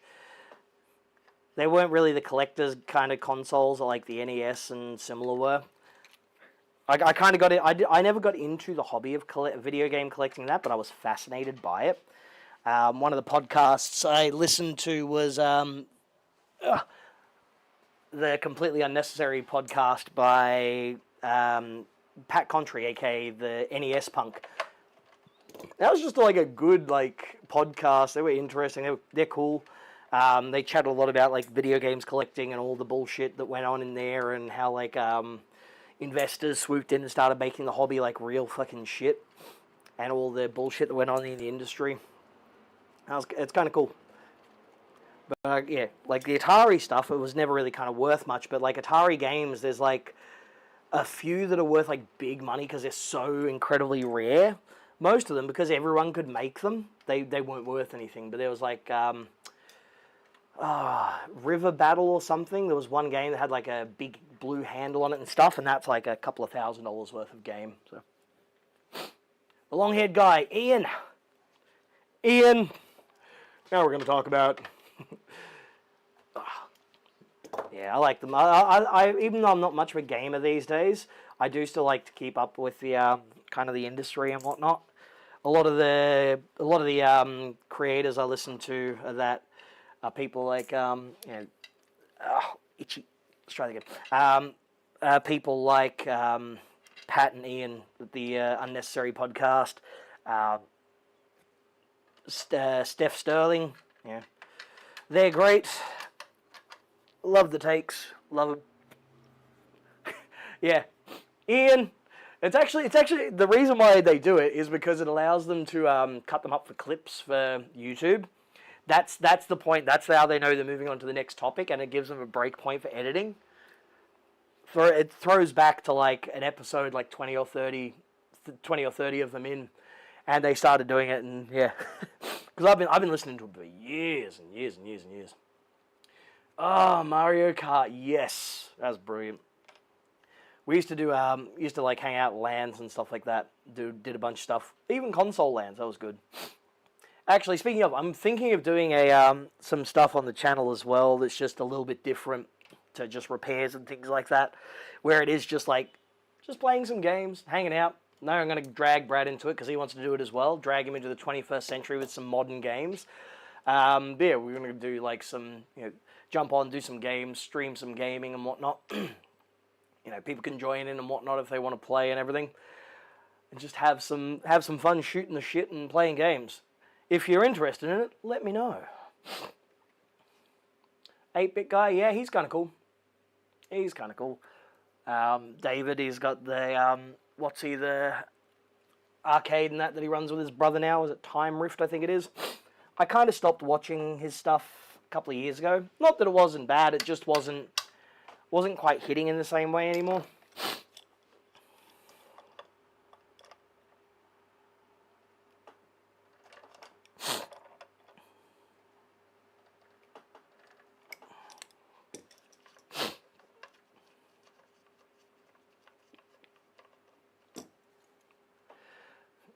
Did y'all ever connect the original Xbox to your modem and use Xbox Connect to play WAN Halo before Xbox Live? No, because I was poor. Instead, I used to go to my mate's place next door, because my best mate back then lived next door, and his parents were actually our landlords. I used to go there, and he had an Xbox, and we used to play Halo multiplayer. 4 players at once on like this massive, like 30-inch, like CRT. Yeah, that's kind of what we did back then. Okie dokie.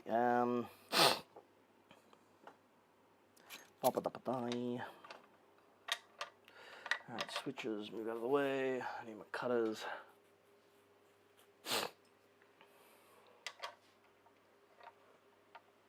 What in the ever-loving fuck's that connected to? There we go.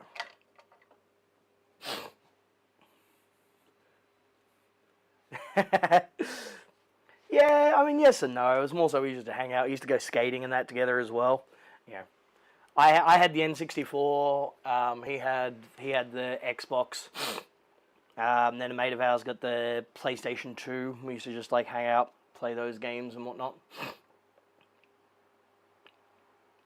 Nice. 2 Xboxes, all the siblings, the uncle and the cousins. Hells yeah! Now that's cool. I like that. I did like once. We took my N64 down to a family friend's place when we were in New Zealand, and there was a kid there staying as well, and he also had an N64, and he had Command and Conquer Red Alert for it, and so you could actually connect the 2 N64s and play it. That's what we did. We played Command and Conquer multiplayer on 2 consoles. On 2 TVs, like big TVs, like facing away from each other. The backs of the TVs were against each other. Oh, that was so cool. That was fun. Okay, I'm just gonna disconnect those. Absolute garbage bloody solder joint on that.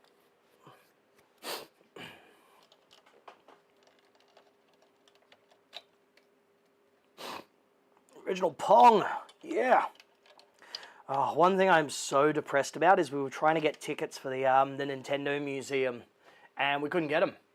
We applied, didn't get them. So I've been checking every single day to see if there's any, like, cause sometimes tickets will pop up that you can just buy.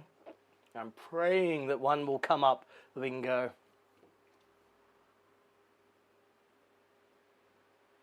Cable Guy. God, I haven't seen that since I was a kid. Not the kind of film I should have seen as a kid, but you know. You'll be able to connect your Segas and play Mortal Kombat with your friend in Japan. And legitimately, I have friends that do that. I get consoles at home because I can repair the power supplies. Nice.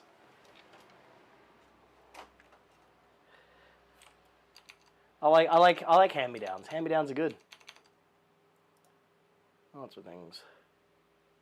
Yeah, don't need to worry about that. Sweet.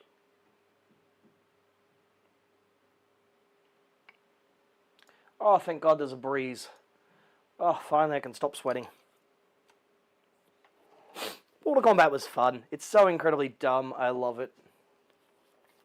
You know, I'm from that era of, like, edgy, like, you know, it was edgy in the 90s, and then, of course, in the early 2000s, edgy humor was all about, and now it's like, oh, some of that stuff maybe we shouldn't have been saying. But hey, you know, it was the times. That's what was done.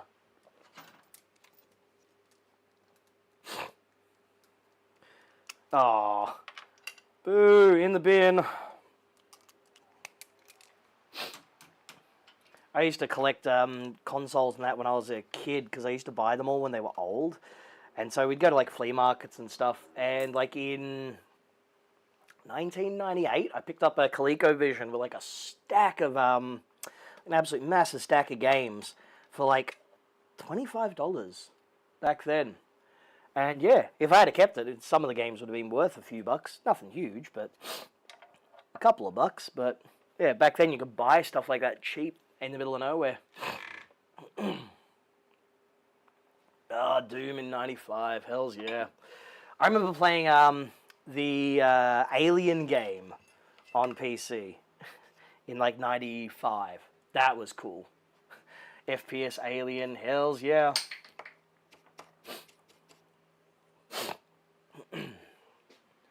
When I'm in Japan, one of the things I'm going to go to is a couple of the like flea markets there, because they have like massive flea markets, huge. There's like one that's held every weekend on Saturday and Sunday at Oi Racecourse on the edge of Tokyo, near like heading towards Kawasaki. So I'm going to go visit that one, and there's another one in Kichijoji as well. Because some of the stuff you can find there is like super cool. There are people there who like sell like some instruments and bits and pieces. Obviously some cool clothing, gaming stuff, just all sorts of things. Oh, there we go. So I'll be live streaming that one.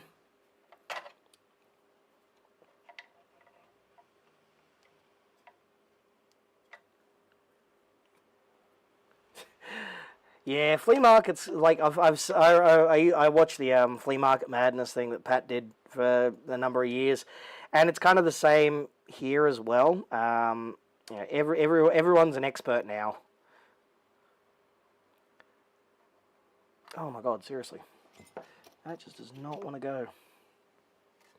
But in Japan, it's a bit different. So, Alone in the Dark, nice. So who here was into the Sierra games, the point-and-click adventures and stuff?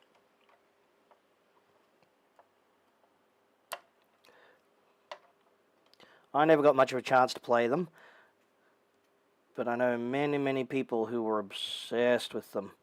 The old point-and-click adventures, Space Quest, what else was there? Space Quest, King's Quest, Grim Fandango, Sam and Max, all those classics.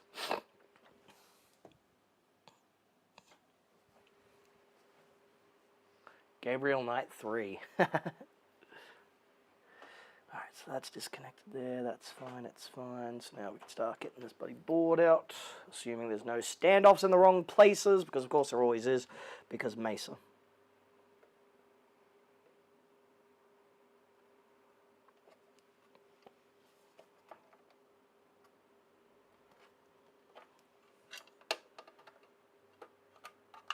Oh, there's screws on this board. What the hell? I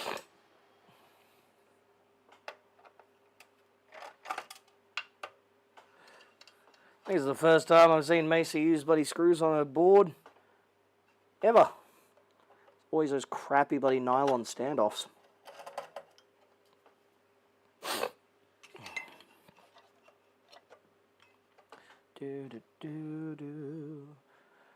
God damn it! Now I got kickback from the Chainsaw Man, Stuck in My Head. Good song, but stuck in my head now.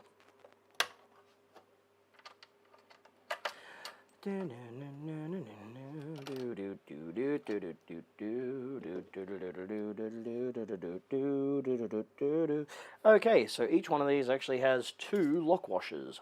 Why? That is dumb. That is incredibly dumb. I love Mesa because the jobs pay well. That's the only reason I like them. The best part was when he gave me my money. Oh, okay. Ooh. Oh, that's not great. What the hell? That's a bit of a worrying sign. Where's my remote gone? There it is.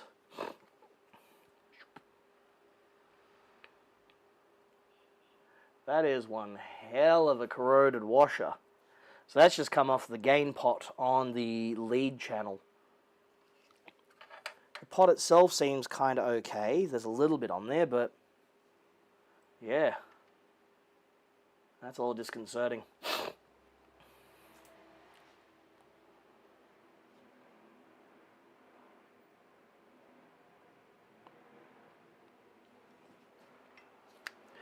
Speaking of firewater, since you have Lusitanian connection, try to get some aguardiente de medroño. Just use it sparingly. Okay, I'll give it a go. There's a Portuguese liquor store a couple of blocks down from my house. Like, because my family Hungarian, we do like the stuff like Polinka and that, which is the insane like very, very, very strong like plum brandy. Oh, come on, you fuck. Yeah, come on.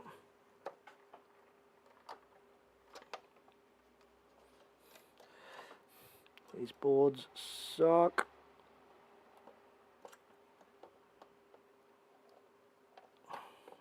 Go. Get in there.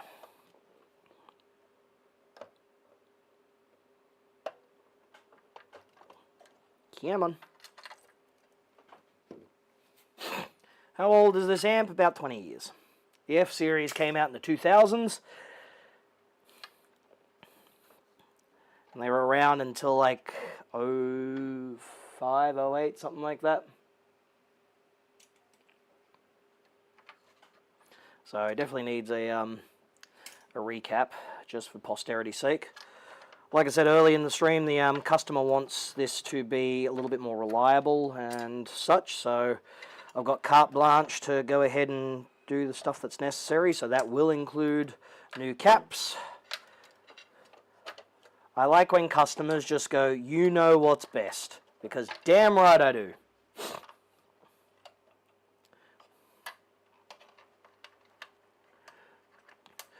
Yes, it sounds delicious until you drink it and then go, oh my god, I can't see! Why am I blind? It's actually very, very potent. It's, distilled multiple times. It's quite strong. But there's different, like, flavors and that you can get of it as well. I still remember the classic story my family told me when I was a wee young one, seeing a glass of Palinka on the table as a kid, and going, ooh, water, and picking it up and going, guh. And here's me, this like little 3-year-old kid just standing there going, turning bright red, because I just downed a shitload of fucking Palinka. I don't know if they took me to the hospital or not, or what went wrong, but I'm still here. I'm not entirely brain broken, I think. I'm kind of alright. You know, I'm able to think good, speak man good, yeah. Come on. Come on, back down. There we go. Back. Oh, he's one more hiding. Ah. Come on, there we go, you fuck. Get out. Aha! Success!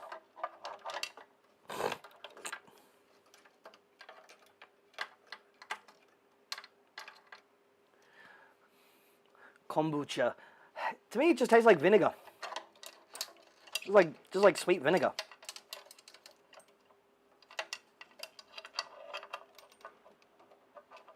What do we? Oh, that's right. I'm getting stuck on that. Okay. And of course there's going to be a wire buddy attached to that, you bastard. I should just have enough room. Yeah, now we're fine. Yeah, we're fine. I can work with that. Nah, fuck it. Get it out of the way. Should make my job a little bit easier.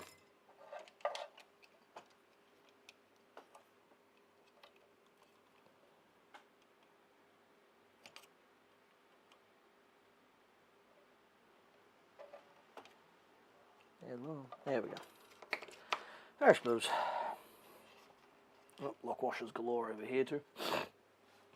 Yeah, itchy. Stay. Alright. There we go. Board's up. Let's take a look here. Okay, so the board's at least clean, but there is distinct heat around this section here, which, no surprises, that happens to be where we've got a stack of diodes sitting flush up against the board. There we go, remote. Let's see if I can zoom in on this. Whee! There we go. Cool. So we do have a little bit of heat in this particular section around here. Hey, where'd my stick go? There it is, my stick. So around this section here, those 4 diodes, they're providing the voltage for the heaters and whatnot, I believe. They're heating up. So we flip the board over and we take a bit of a look up at skirt.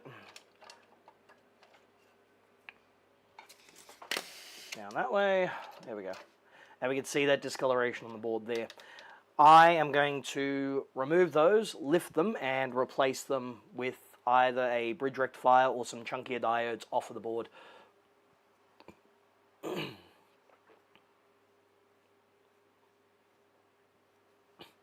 Brad and Lyle must be the least self-serving techs ever. They tell you not to buy something that will bring customers in. Yeah, see, I tell people not to buy them, but if they already own them, I will gladly fix them. Just don't make the same mistake again. I would rather the old school method of, running a repair business like it used to be up through the 80s until Jack Welch destroyed everything, and have it so that people would buy good quality stuff that was expensive but would last. The kind of thing that was expensive enough that you could sell them secondhand for a reasonable price, buy them and still keep them going. And then my job as a service person is just to keep them running. I actually met and chatted to a TV repair guy about 2 blocks down from where my shop is on Saturday. Yeah, and we were discussing various things. And he was saying, because he used to live and work in the UK, and he worked for like one of the TV companies over there in the 60s. And he's like, if we had a customer come in with a TV and it had been through a house fire or something and there was like everything destroyed, we would rebuild it inside of that unit. We would take the chassis and put all new stuff in there because it was still cheaper than a whole new replacement unit. That was how it was. You used to fix things. Stuff would keep going. There was a whole bunch of technicians that kept all that going.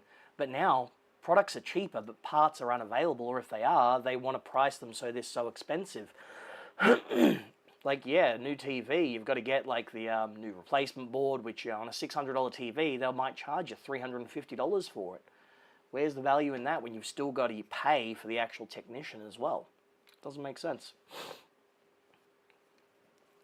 Yeah, those solder joints have become heat affected as well, so certainly not ideal.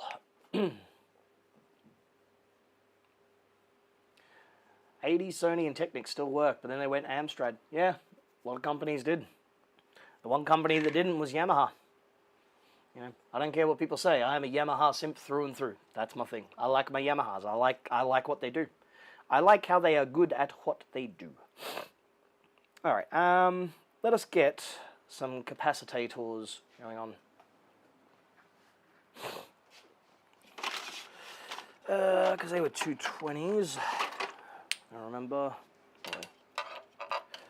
220 at 300, yes, and 30. Yeah, where's 30? There it goes.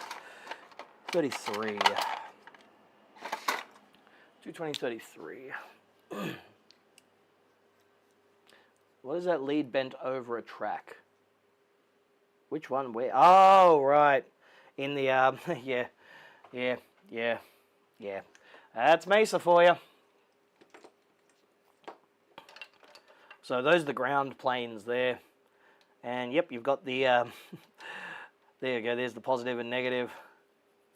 Sorry, there's the leads from the AC supply going through there, positive and negative up that side. Heating all of that wonderful stuff up, and yeah, they are like that close to the ground connection there. Oy, oy. Terrible stuff. Why couldn't they just like design a decent product? Why oh why oh why? I don't know. I'll never get it. Alright, let's get some desoldering gun happening as well. Have I got the right size tip on actually? That's what she said. It's 1.6. 1.3. Yeah, I need to change over to 1.3 because it's going to be a bit larger.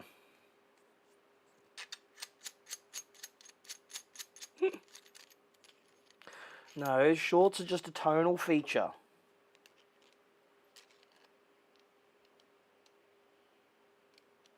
Yep. So that's me on 1 mil, and I need a 1.3 to get those leads out. And I'll swap over to the 1.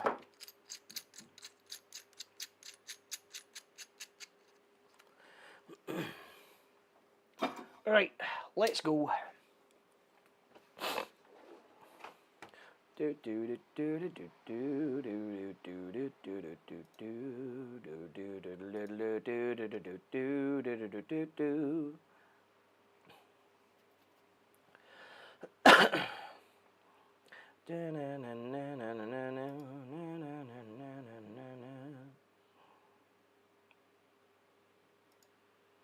we go.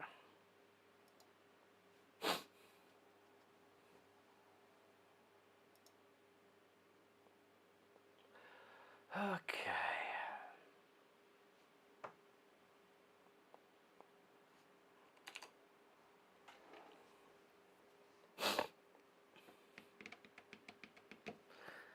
Come on, hurry up, heat up.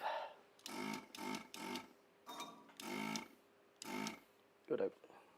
I think this tip might need to be re-plated.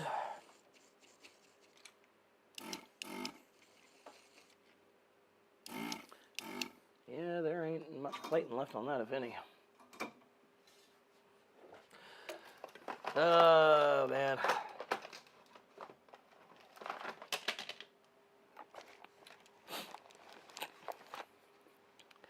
Yeah, they generally don't sell replacement parts, unfortunately. There we go, 1.3.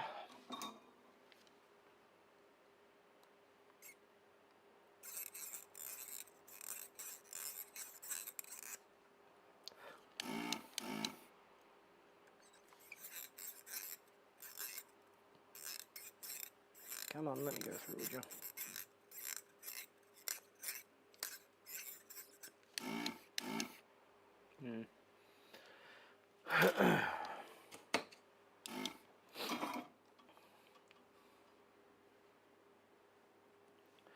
Alright, let's slide that back out of the way a bit. Let's widen it up. Alright, time to repair a tip. So my one of the tips for my desoldering gun is a bit worn. There's not much tin plating on there, so I'm going to re-tin it using this, which is a re-tinning setup. So we just put that on there.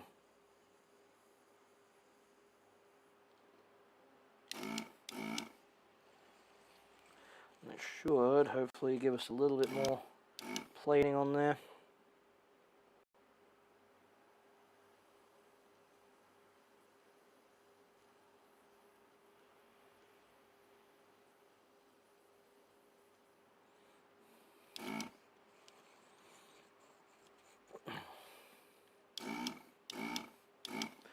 It's better, but I think this tip is at the end of its life.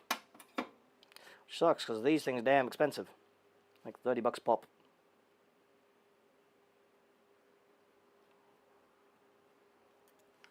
And apparently I got something impacting in the center too. How annoying.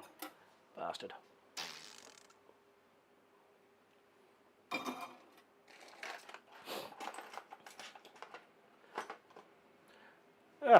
Richard, thanks for joining us. Good night. I would also like to go back to bed, please, but I can't.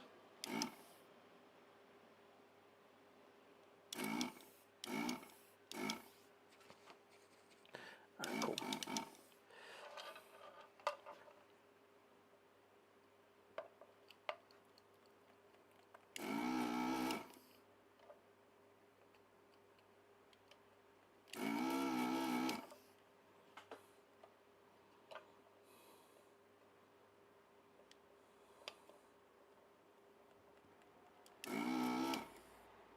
You bastard. You're going to be one of them ones, aren't you?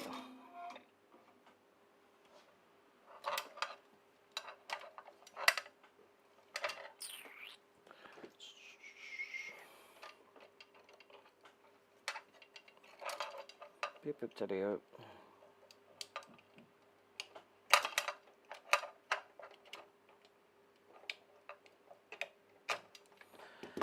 We are.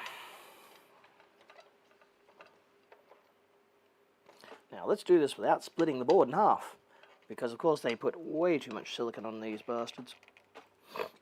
There you go.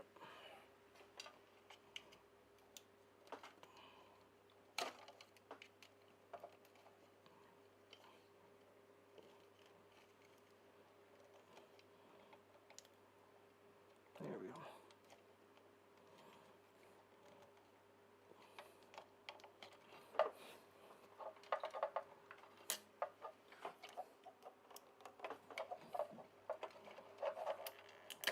There we go. What do you think? Alright, first one up.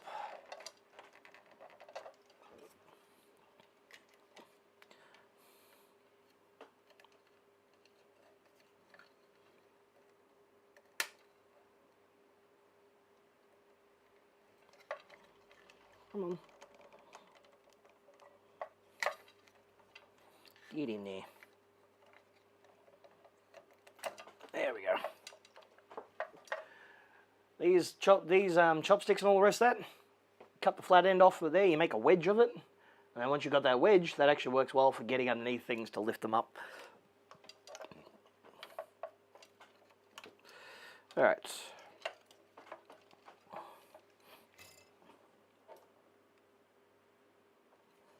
A little bit of solder on that.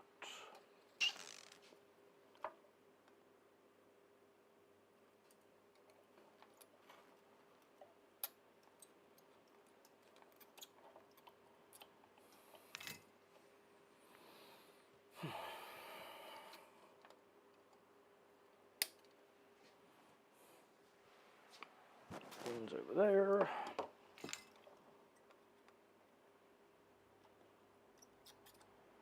Cool. Alright, first one out.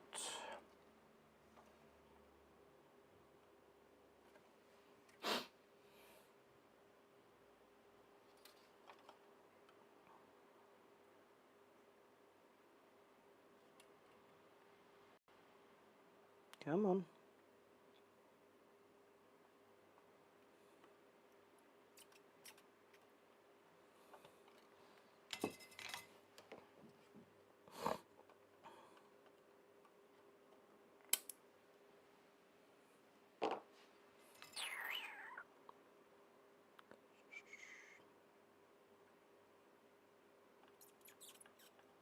There we go. Excellent.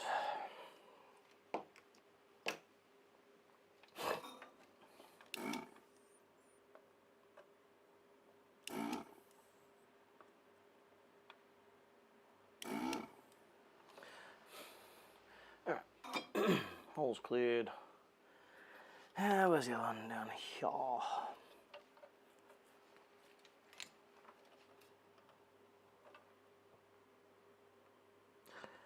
The thing that sucks about Mesas as well is that they cut the cut some of the leads way too close, and they actually end up sort of causing fractures in the solder because they don't actually leave enough sort of the lead there to not cut into the solder itself.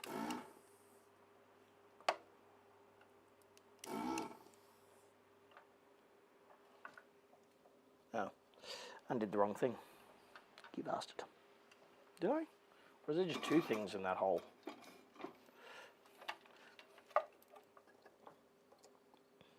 Oh my god, that's literally just tacked onto there. Seriously?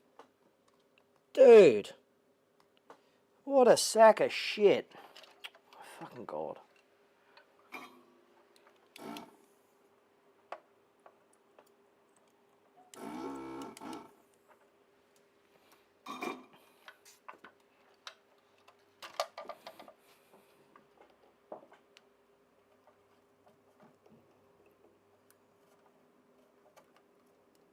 There we go.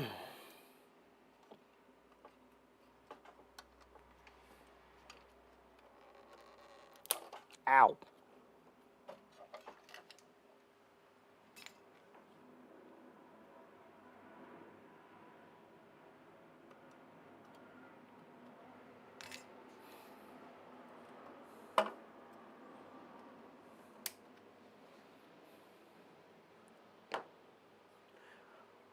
In the words of Yngwie, how can less be more? More is more. Cool. Alright.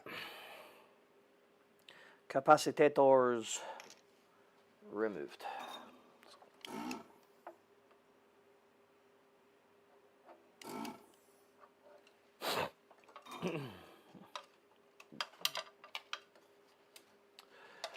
Okay.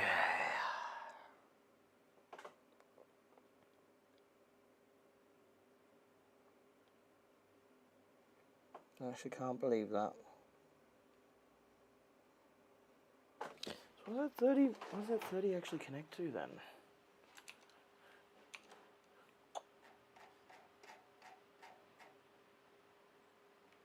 So that's just going to ground, okay. Well, that's dumb, isn't it? Okay, so that's the ground connection, which is going to the ground of that node there. Just going to the B node. But why would you put it there? Why would you not tie that ground to the ground that's actually provided on the op amp? Oh my god. Ugh, so dumb.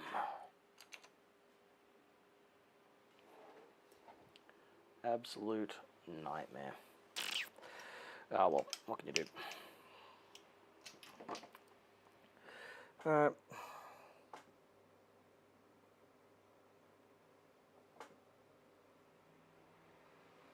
Well, there's just a random pad underneath that 30.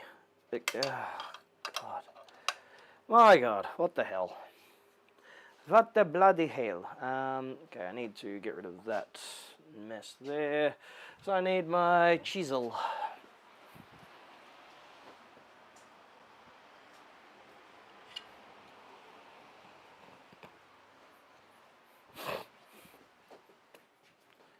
Time for my little chisel to get up this goop off the board.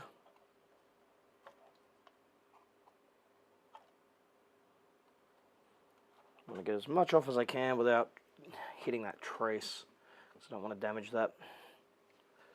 As long as there's enough there for the new silicon to attach to.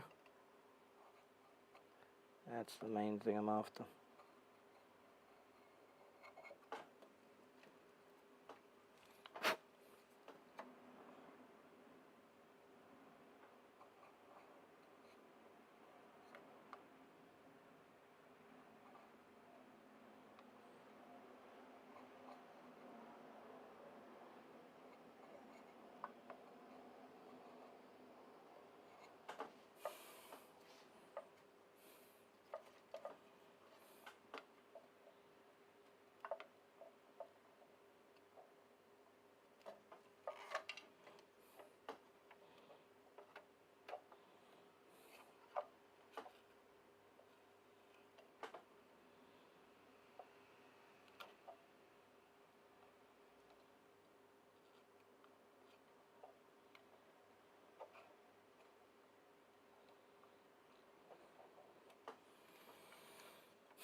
they designed it like a bunch of bitches. That's how they designed it. They designed it poorly. No regards to, you know, good grounding, good signal flow, with enough bloody space for the pads. They designed it like shit. Damn ass bags. Alright, there we go. Nice big fat cap holders.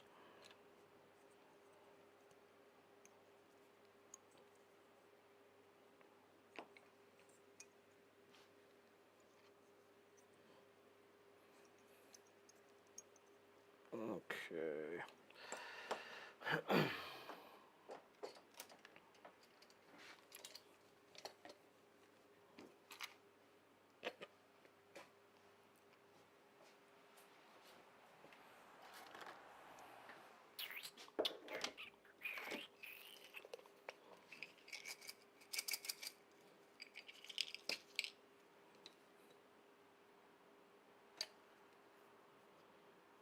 A wee bit more.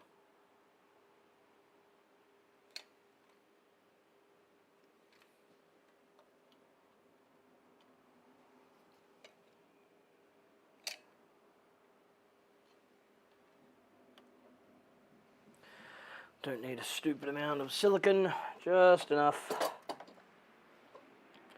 Just enough to hold the cap in place, that's all.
A little bit more there. There we go. Excellent. So we should have ourselves some good old-fashioned what's-these there. That one and that one.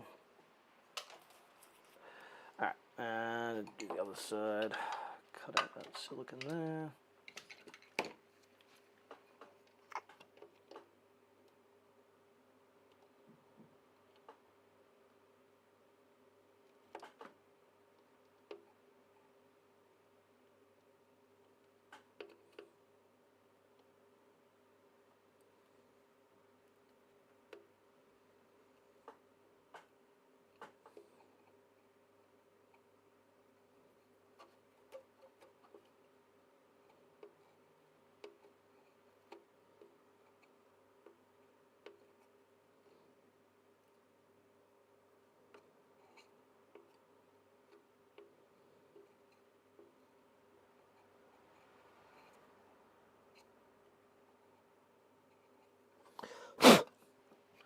Alright, here we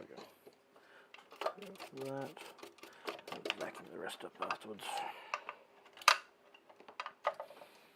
33, here we go.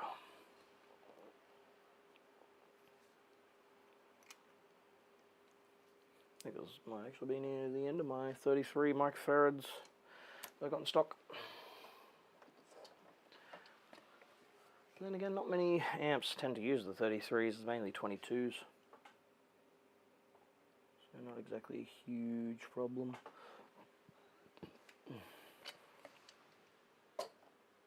Stay. Okie dokie.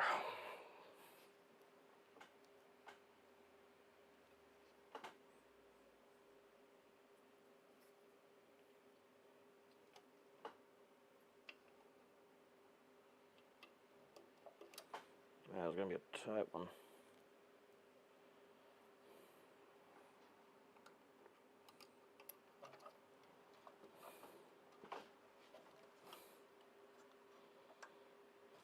All right.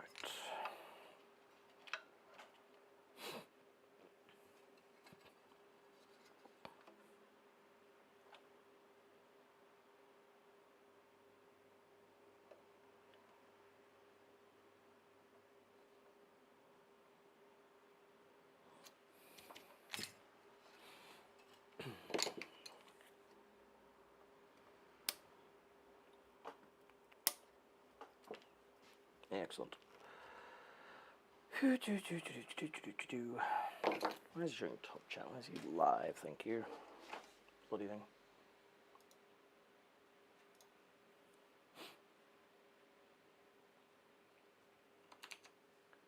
Is it raining?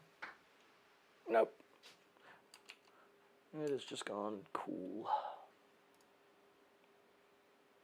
Junk, junk. Hey, schematic, thank you.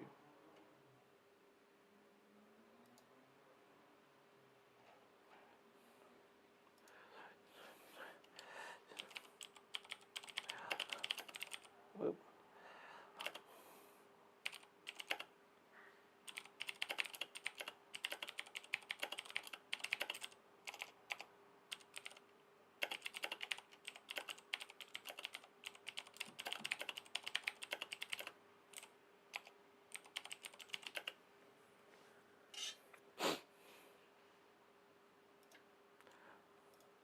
Cool. There we go.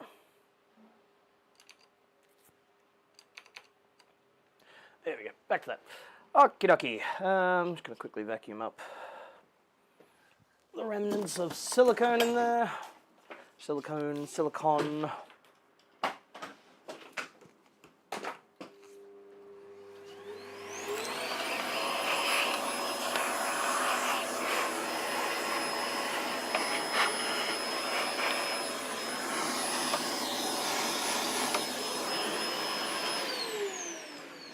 Alrighty.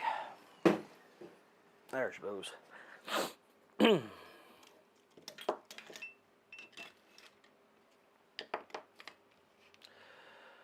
Alrighty then. Now, what are those caps? They're .047, I believe, in the bypass circuit.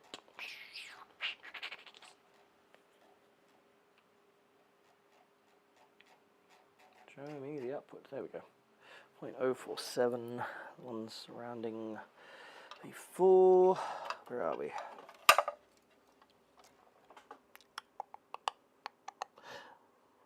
Hey, what do you know? 400 volt rated caps. You dickheads. Seriously, why not just do it properly, you know? Okay, 473.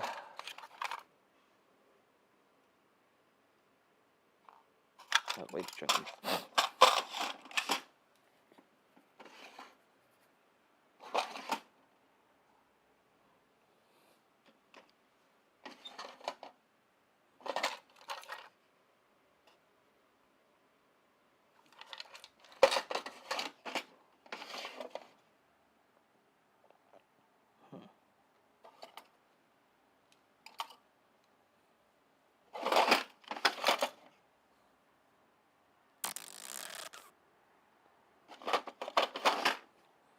You bastard.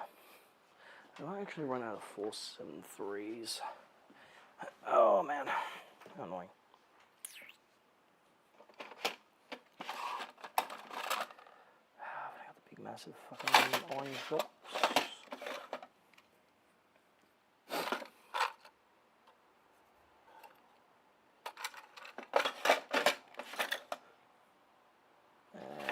Nope. Oh my god.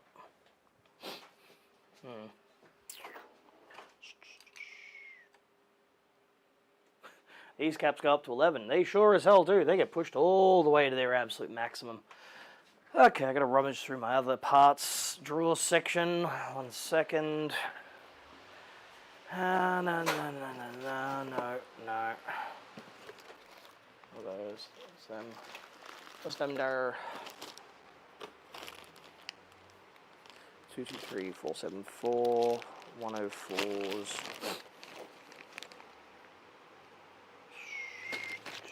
22.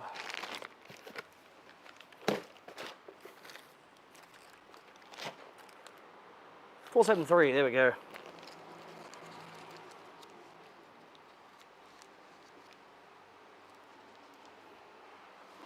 Add some around.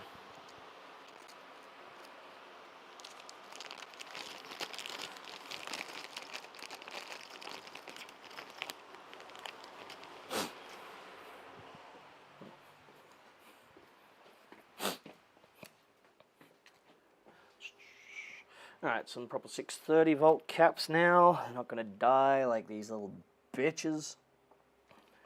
The only problem is the footprint is a bit narrower than the existing space. But have no fear, we can just bend the legs in a little bit. Not going to be the end of the world. Mesa, you've got to compromise where you can, you know. You can only do what you can.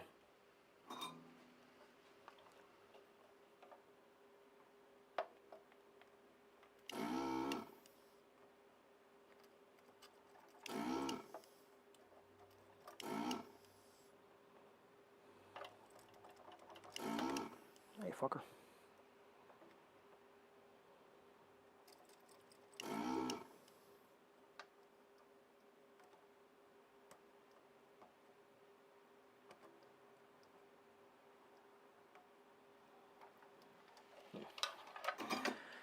Alrighty.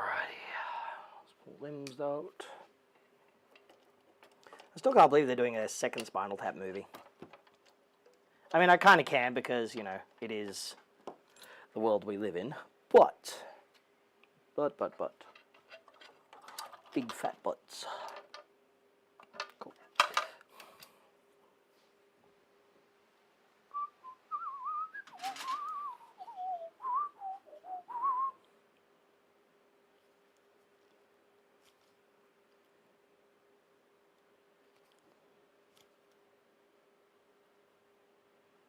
There we go, lead forming tool doing its thing.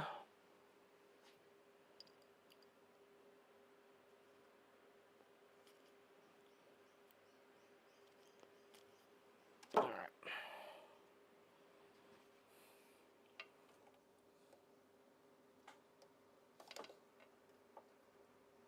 Of course not. Just a wee bit of solder still left in the hole.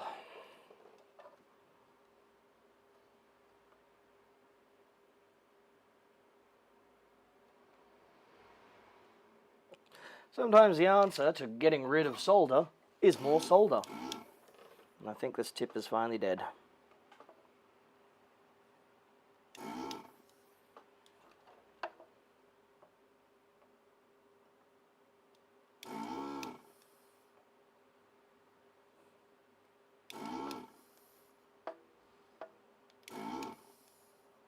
Whee.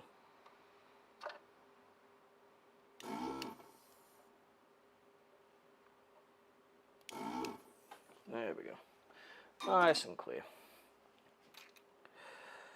But yeah, I have to go buy a new tip today. I'll go for a bit of a trek up to Wagner.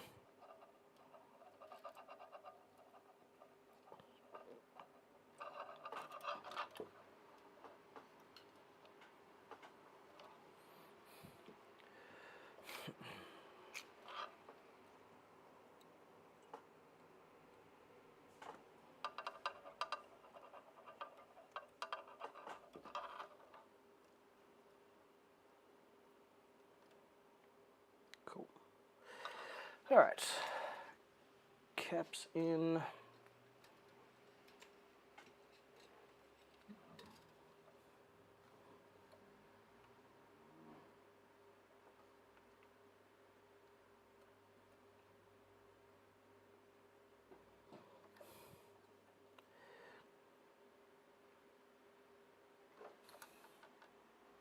Alright, cool. Got to focus on your day job. Hey, can you get me a job? Probably easier than having to deal with these.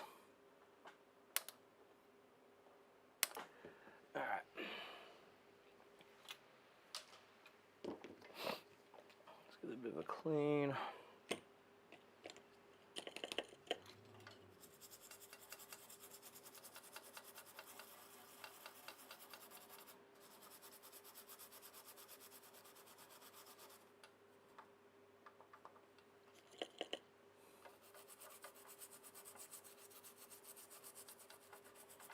Okay.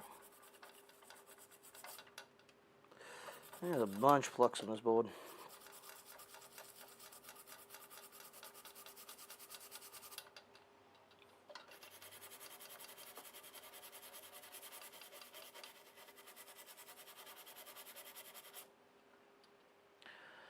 Good old Hog's hairbrush does the jobby well. Oh well.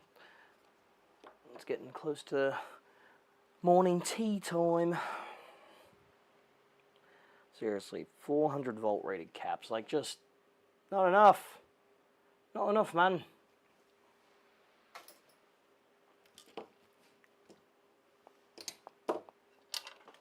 Alright, what do we got here? 1 in 4,000 sevens.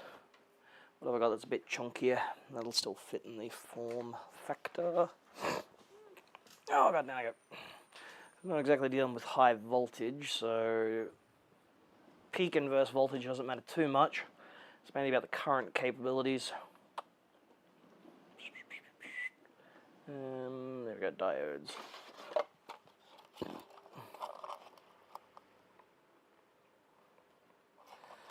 1 in 4,000 ones. Got some big chunky ones there. Little baby ones there. GPIO diodes there. How many?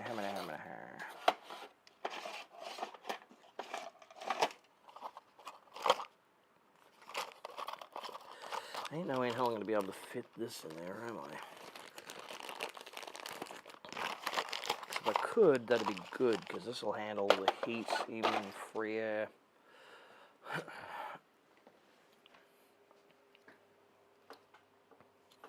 Yeah, that should... Actually, I might be able to make that work.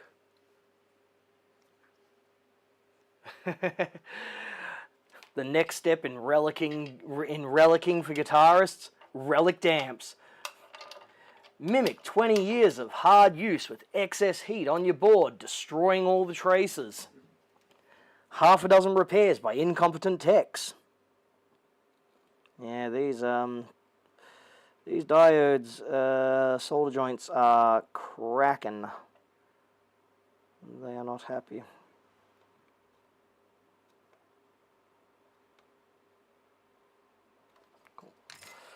Let me just quickly note which way they are, because I don't think they've marked them, have they? Oh no, they have. Good-o.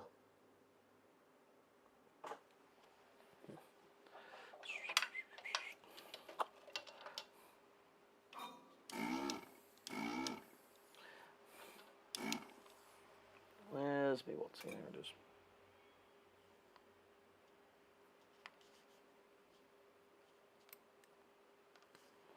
No. Tip is completely seized.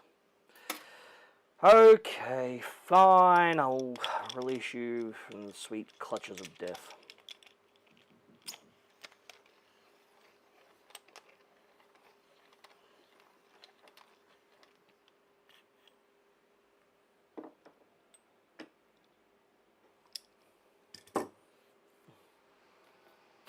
And let's just go. There we go.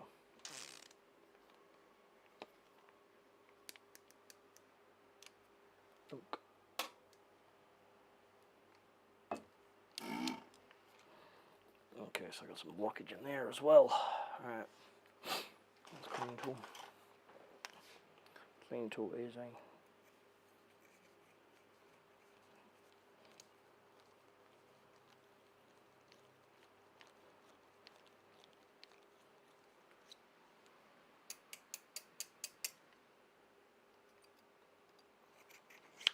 There we go.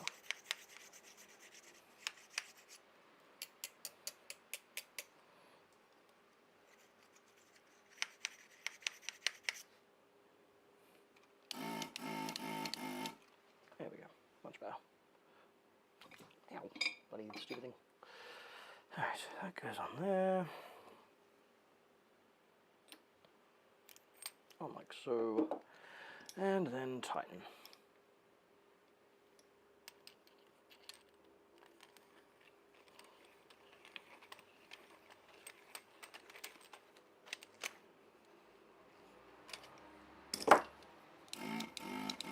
There we go. Oh, this poor little bloody, this poor little desoldering station just is waiting for the sweet release of death. It has had such a hard life.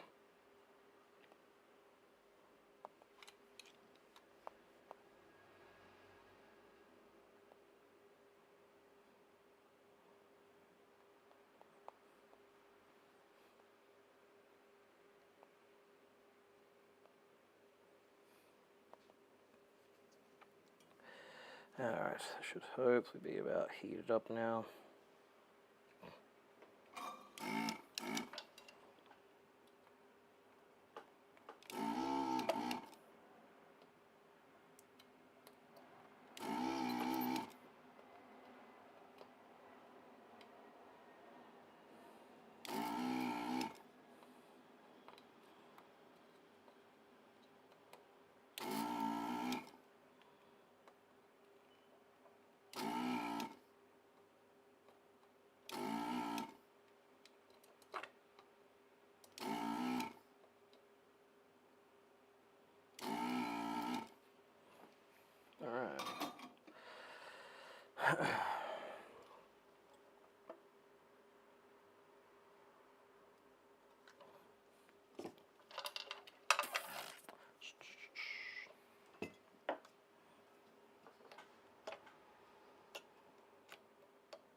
Hopefully give me enough purchase to get it out. There we go.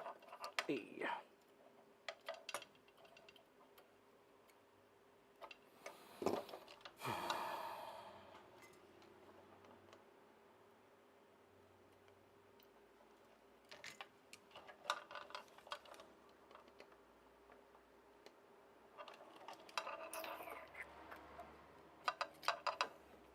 I had one.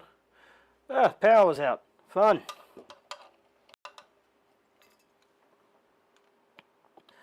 Hopefully it was just a random brownout and not something too severe.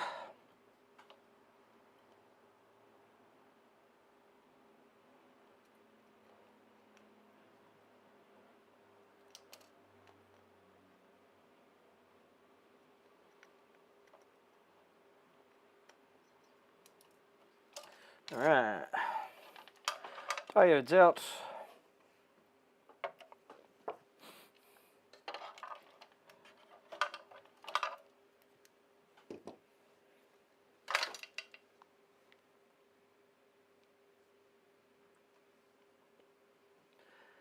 Yeah, well, I mean, half the reason why I do the videos I do is so people can see kind of what I do. You know, I let customers know when their equipment is featured in a stream, and I go, there we go, you can kind of check out what's there, and they kind of see what's going on. Exactly what's happening with the jobbies. Alright, so that's the positive, that's the negative, that's AC and AC. Okay. You have nice weather. Is that like nice weather for like the rest of us, or nice weather for Alaska? Alright, so if I bring that up thusly, I don't have an inline one, do I? Use this. Okay, so that and that.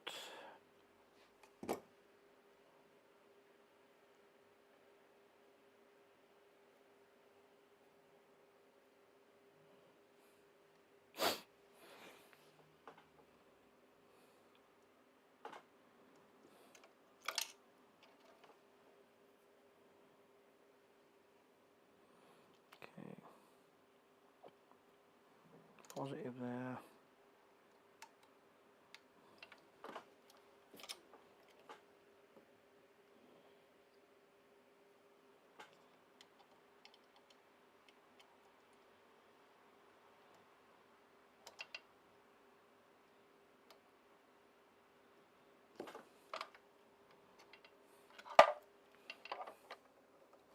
Look at that, like a glove.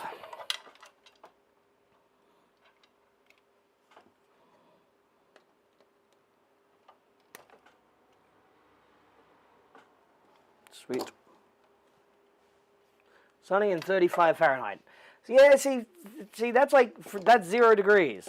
That's still pretty cold.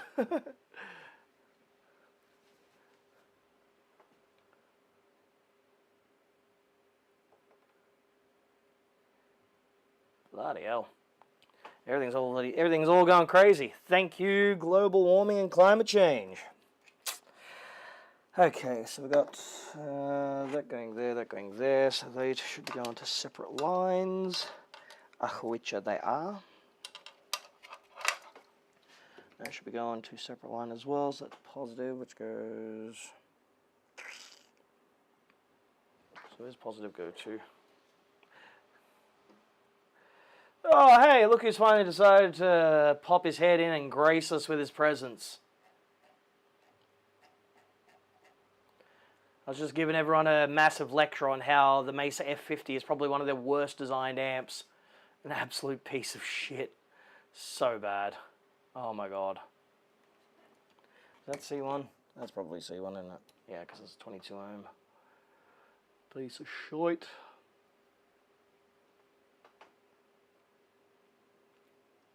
Just go to pin 4 of V1. Okay. Just confirm everything's still good. Ow. Okay.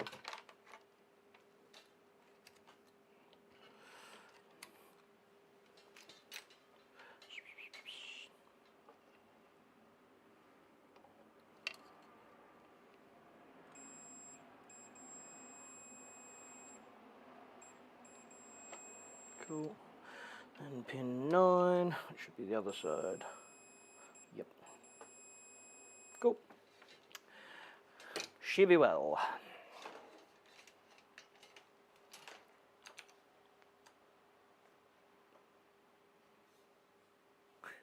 Been busy. Well, you know, so. Busy spray painting. Oh, God. 39 Fahrenheit at 9 AM. Grass was not green. Nice. Yeah, you can't make pizza unless you have stupidly high heat. But you can kind of replicate it if you actually get a steel plate for pizza base. That can get it hot enough to actually radiate. But you got to let it like sit in the oven for ages and then throw the pizza on it. Okay, cool. So now we've updated that stupid bloody 1 in 4007 setup with some actual proper diodes for V1, V2. And all the low voltage supplies there, because why would we not make it better while we're in here? Heat damage on the board, we want to try and minimize that.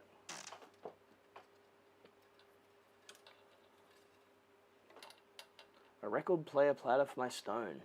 Interesting. There's a video Adam Ragusia did that was discussing pizza making at home and all the rest of that, and how you can do it without a high temperature oven. And yeah, he was saying about how using like a steel for your Stone can work quite well. I was like, oh yeah. Oh, you dumbass. You put it in the wrong hole. That's what she said.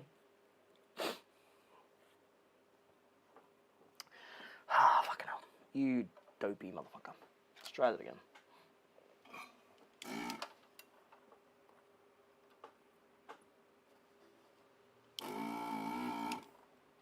God damn it.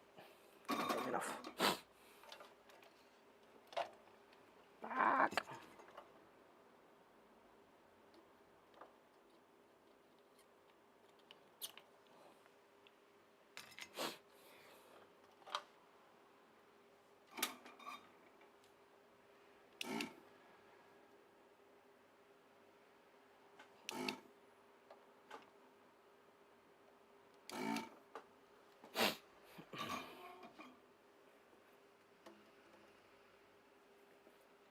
Alright, what was it? Let's try that again. Okay. Positive and negative. It's going to be different lines down a little further.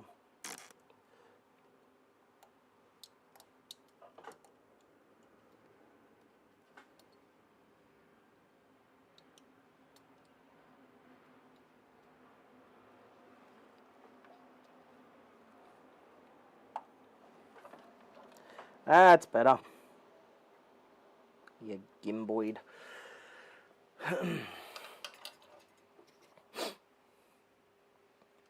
See, if I want pizza, I'm just going to go to a pizza joint. I have a lot to choose between. I'm not that far from Leichhardt, even though there's not many places left there.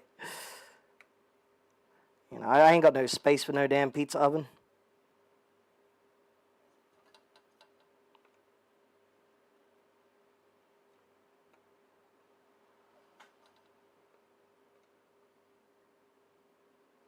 Alright. Oh, well, thank you, Juan. Appreciated, most indeed. Now, Legos, I don't know if you, for those who weren't here earlier in the stream, I am going to be off to Japan again on the 19th of March, and I will be there for the first week alone. Whilst I'm there, I'm going to be streaming regularly, randomly, just whatever. So I'm going to be like wandering around, checking stuff out, going, ooh, this is cool, let's stream this. So turn your notifications on, make sure your bell notifications are on. I'm going to do a couple of streams as well for, you know, members only. So grab a membership, give it a try, see what it's about. I am going to be checking out a bunch of things, including you know, some live music, some venues, places to eat, random things to see. Going to look around at instruments and equipment, see all the kind of stuff that's around, just for the hell of it, answering questions as well. And then probably on like the members only stream and that, I will basically leave my wandering up to whoever's in chat, you know, figure out where we'll go to and what you want to see, and yeah, I'll basically just be on the ground and y'all can order me around. That'll be fun for some of them. So, well, yeah. Going back in August, October, nice. Get concert tickets for what? Fuji Rock or something? Nah.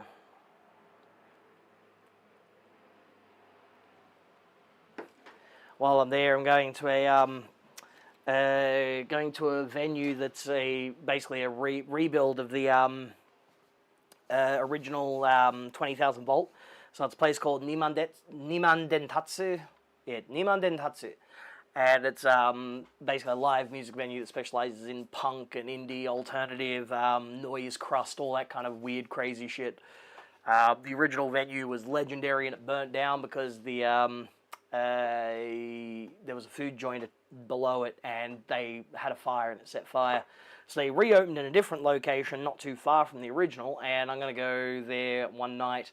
And there's an Aussie band playing. So I'm just going to be like this, like the random Aussie guy in there, and they're going to be like, we're from Australia. I'm just going to yell out, Aussie, Aussie, Aussie, just to see what happens. So that'll be funny. I'd love to visit Japan, but I'd need to sell a kidney just for the flight. Really? I wouldn't imagine it to be that much. I mean, there's a lot of competition for airlines over there. You know, fly out from one of the major centers, because there's a bunch of places that go from there to Japan. Usually you'll get like a stop off or so in certain areas. So I was going to the US in July. No. Hell no. Dear Lord, no. No thanks.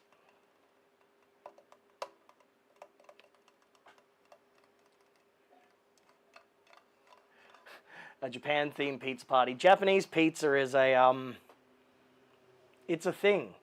I'm pretty sure that in Rome it's considered a war crime. Yeah.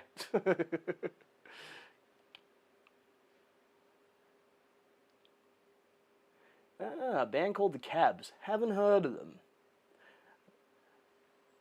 And they were still small, you know. They're going to be playing much bigger shows for a reunion tour. Nice.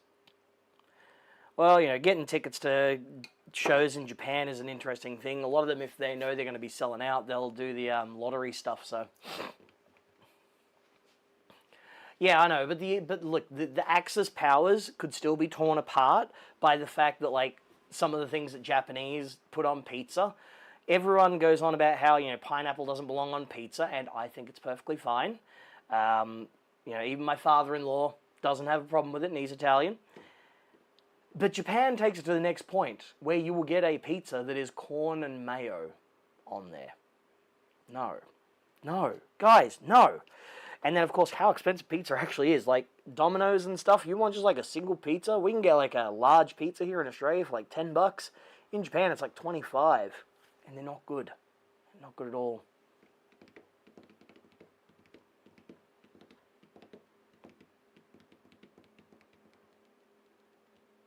Yeah, flights to Japan could be a bit crazy. I mean, we're going Sydney to Manila.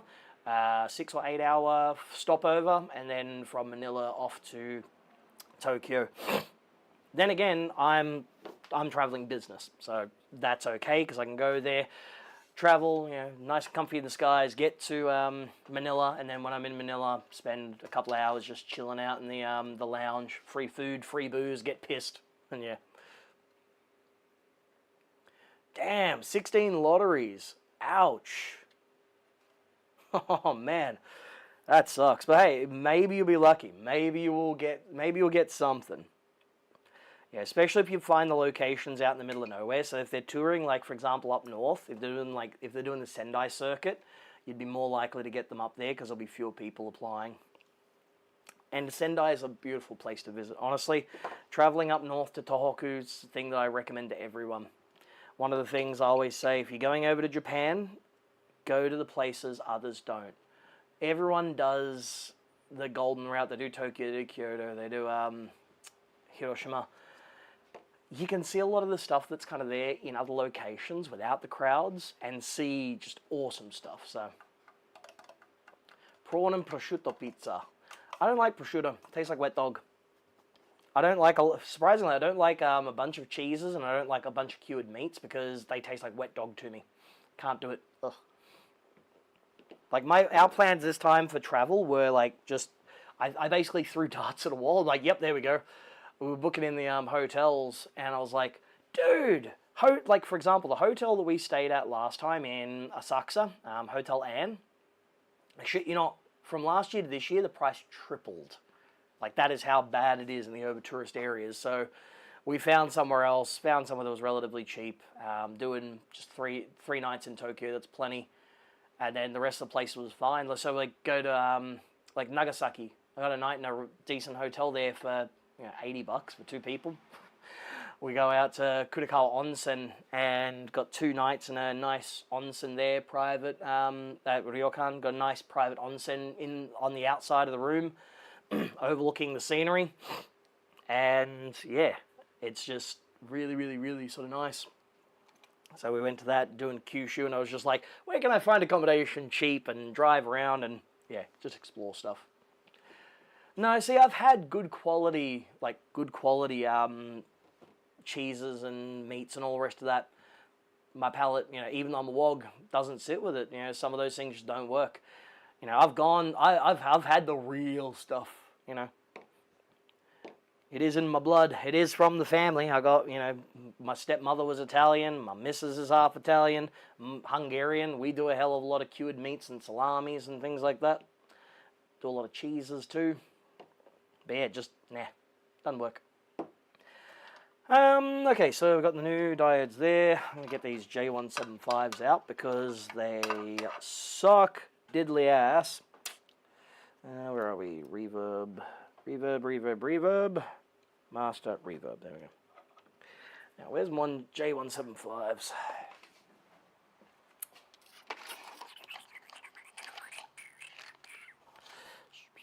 Two SK30s. Come here. Wait, bastard. 654s. J112. 174. 175, there we go.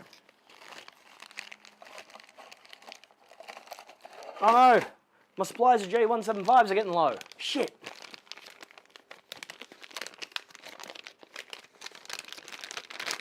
I mean, there is stuff out there that is fine. I don't mind, but a lot of what I have, I can't because the taste and the smell.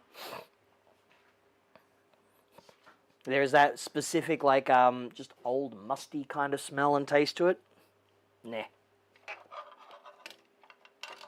There's a bunch of like Italian delis and stuff near where we are, and they do sandwiches. You can go in there like $15 and they'll put whatever you want on there.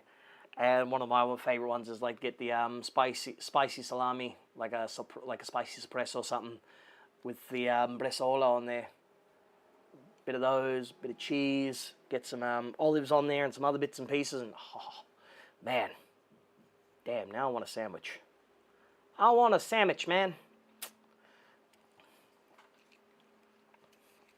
Also, when it comes to places like Japan and that, don't just follow what they do on like on like Instagram and all that kind of jazz. There's so many better places. There's so many better foods to eat. Yeah, everyone wants to go to the combini. You want to get yourself your egg sando and all that kind of jazz. Give it a try once. It'll be fine. But if you want the same thing, but you want to pay less, find the equivalent of Woolworths. They're like on every corner in Japan. Go in there and you're going to get, instead of like paying $3 for a sandwich, you're going to pay like $1.50, and it's going to be bigger and better. Then you go into like some of the local bakeries and like get a real nice kind of like, you know, sandwich and that for next to nothing. Bought 1,500 J175s the other day. Nice. Who had them in stock? Was it Tater or was it one of the others?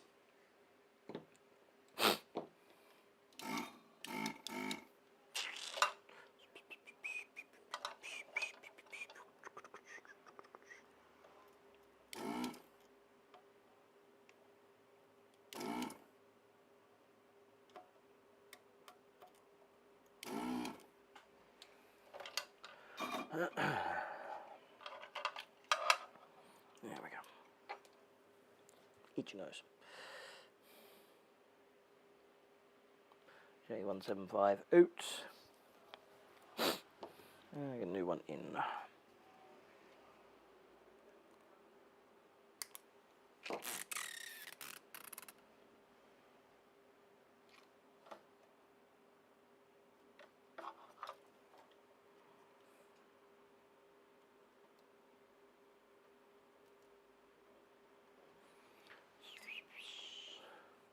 Stay.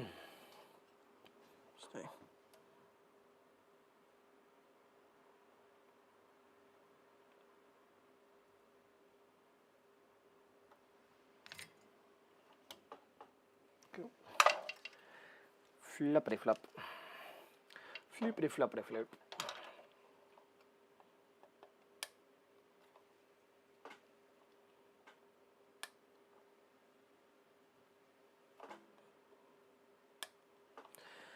Okay, where's my gold marker?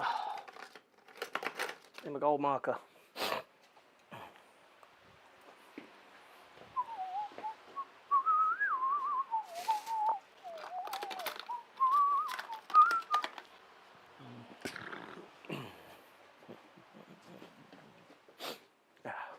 Well, J75 is kind of crunchy. You need a good wine from my lenteo to push them down. Ha, nice.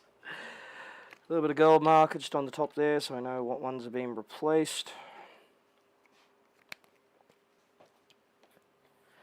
That's the easiest way for me to know that I've been there. And the one all the way down there as well.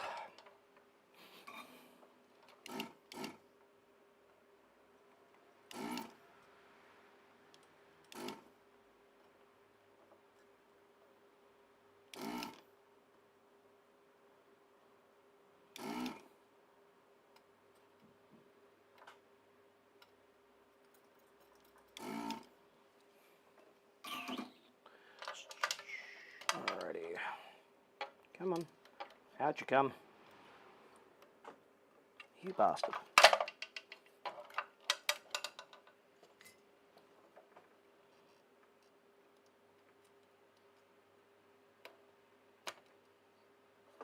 Right, that's why.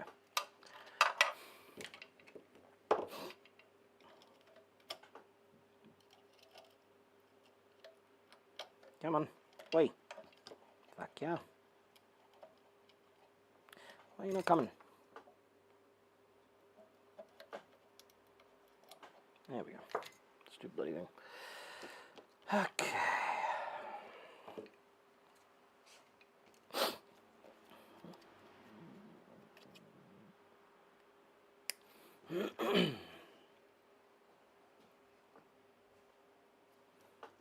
That way, like so.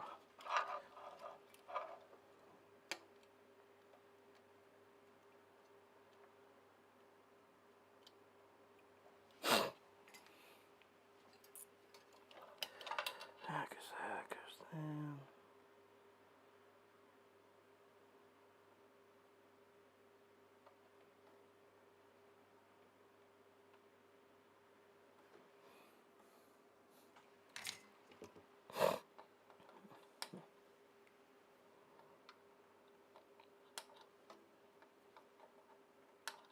Ow! Bloody hell. Look at that. I used to stick myself in the bloody finger with that. That hurt. Alright, that J175 is also done. Now, what were the other ones in that section? Just get rid of them all. Foot switch, reverb mute.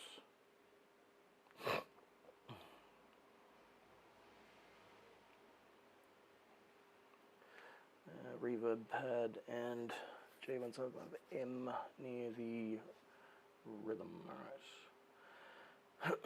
So should be 2474 diodes. There we go. MPSA 20. That's not it. That's something else.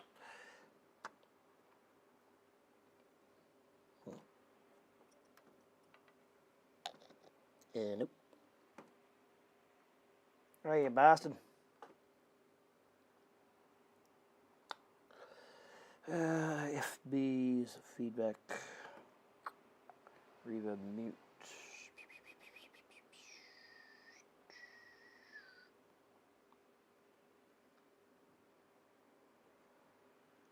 Lead. 626 mute.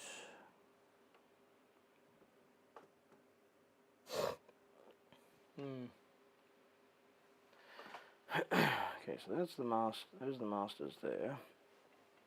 So there's one hiding over this way, is there? Relay up through that. Not there.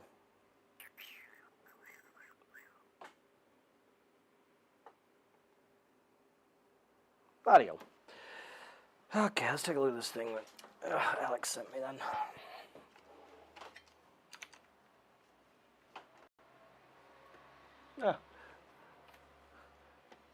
Enjoy, Juan. Have some good old dinner. Have some for me, because I need food. I'm hungry. I'm a hungry boy. That's junk. That's junk. Schematics for that. Where is I? Gone the hell site. God, I hate Facebook so much. Such an awful lot of these things.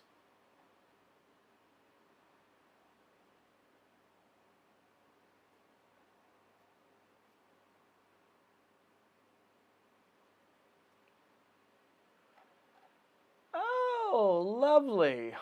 Oh, first thing happens, I open up Facebook to go check a message, and there's a post on there of a thing of a crypto trader shoots himself live on Twitter. Yay. Dude lost his last $500 on a crypto rug pull, then shot himself on the head after he said, if I die, make me a meme coin. Shoots himself in the head, bleeding out on Twitter live, and people are creating meme coils whilst watching him dead. Wow, we really have reached end stage capitalism. Cool. That's all good stuff. Nice, nice, nice, nice, nice, nice, nice, nice, nice.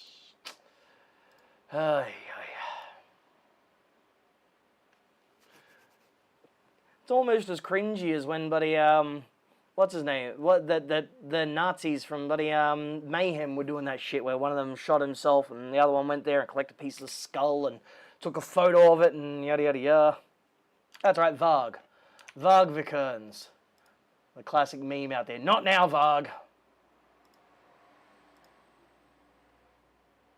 What do you mean? Huh? Yeah, it's JPG. What do you mean doesn't have a thing? Oh, for fuck's sakes. I hate Facebook so much. Open with photos, it's fine. Just go.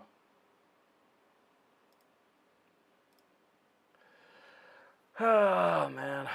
I'll go away with AI. It's shit. AI sucks.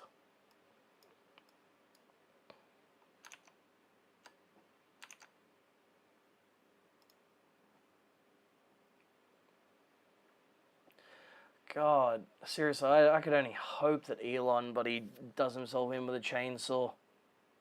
Honestly, he is the most rizzless motherfucker on earth with the lowest IQ who just proves that meritocracy doesn't exist. He just falls upwards. It's insanity.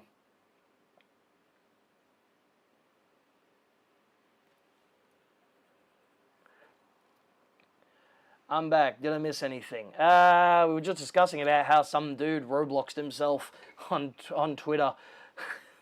And a bunch of shitlords were watching on. It's like, oh, yep, cool. All over crypto coin rug pulls. It's good stuff. Honestly, I feel sorry for my American brothers and sisters and various other siblings of whatever denomination they choose to be. It's a terrifying situation watching people do what they do. They're literally just like rats in the walls chewing up everything. Now, where is this goddamn what's he?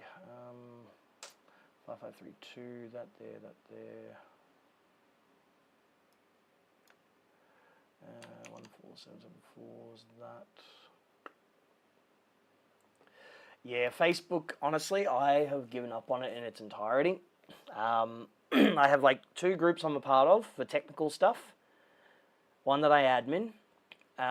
But beyond that, I shit you not, I will scroll through my Facebook feed and like out of 20 posts, 14 of them will be absolutely the most unhinged shit you will see out there. Psychotic right-wing rage bait, disgusting things. Everything is just, ugh. It is so bad. It is like, you couldn't satirize this because of how bad it is. He fled South Africa as soon as he knew for sure apartheid was being banned. Yeah, there's a classic joke in Australia. Don't ask a man his salary, a woman her age, or a white South African in Perth why they left South Africa in 1991.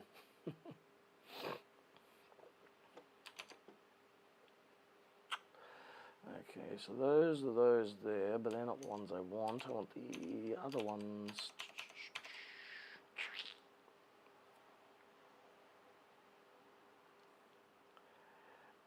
Channel mute, which should be near the Rhythm Master, J175M.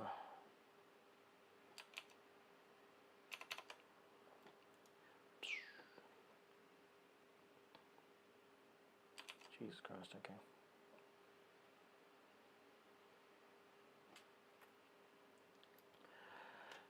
Yeah, the problem is though is that no one is immune to propaganda, and when you create a world that makes it so that you'll latch onto anything, the propaganda works better. You know, it's just, it sucks, and now we've got all the streams of information controlled by a very select few people. They determine what we see. There was a video I was watching, Technology Connections, great channel, great dude. And he did make a really salient point, which is we live in a world now where people are afraid to put in the effort online. 15 years ago, you didn't have everything fed up to you via an algorithm. You went to a forum, you searched things, you Googled stuff, you looked through pages of information to find what was interesting, and you learned things that way, in an organic way, like the town square. But now, we've got algorithms speeding us up to keep us angry and annoyed and constantly focused on what's there. And people who think that their lives are bad because of a certain people doing whatever, rather than actually going, oh, it's actually these people who control that information. A prime example is like that guy. I actually showed a customer yesterday who we were discussing this exact same thing, and I said to him, there are people out there who they get the first half of things right and go, oh yeah, the rich people are doing this and the politicians aren't doing anything about it, but then they get to the other half of it and they miss it entirely. Like that that song, Rich Men North of Richmond. The first half is like, yeah, yeah, yeah. And then he starts laying into like poor people and those who like, are being affected by things and who are taxed like, basically leeching off the system. And it's like, no, wrong way. Oh, God. It's honestly depressing.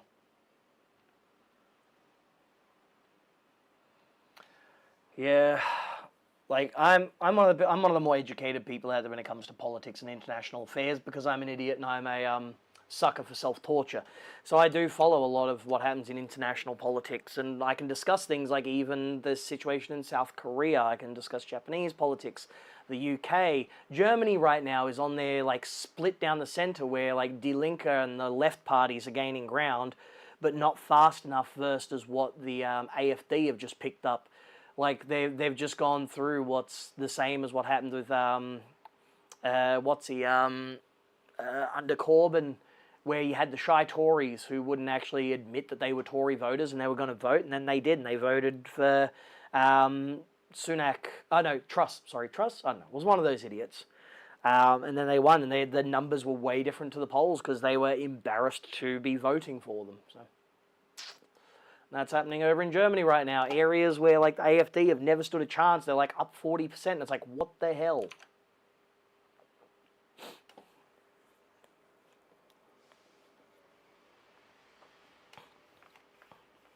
I mean, yes and no. Look, there's conservatism and there's progressivism. They're all still like, general sort of ideals and that. I don't believe in social conservatism, nor do I believe in economic conservatism, because conservatism literally just funnels wealth up to the top, whereas progressivism, obviously without going to absolute insane levels, like, having people do pig iron in their backyards, redistributes things more equitably throughout society. And surprisingly, corporations and businesses do better. It's just, instead of having like one company that's doing $10 billion of profit, you've suddenly got 1,000 companies doing $100 million.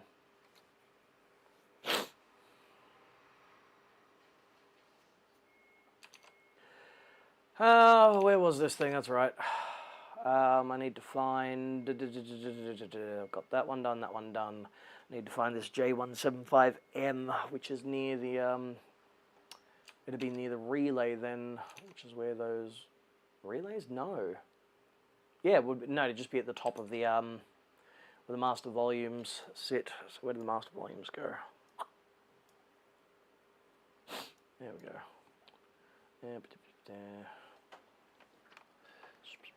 That's the master there, it's the relay right beside it. So it's going to sit at the top of both of them. Okay, so there's the things from that. God, they make this so hard. Where's so there's a 470 connected to the 250s. Pots. Alright, where is it? Master and master.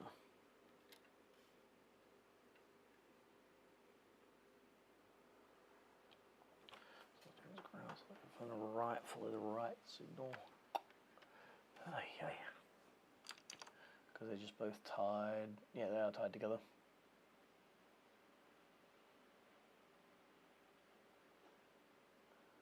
And it goes there, so the signal gets fed into either one there. Right, and it switches between. Gotcha. Why is my phone going off? Don't care. Oh,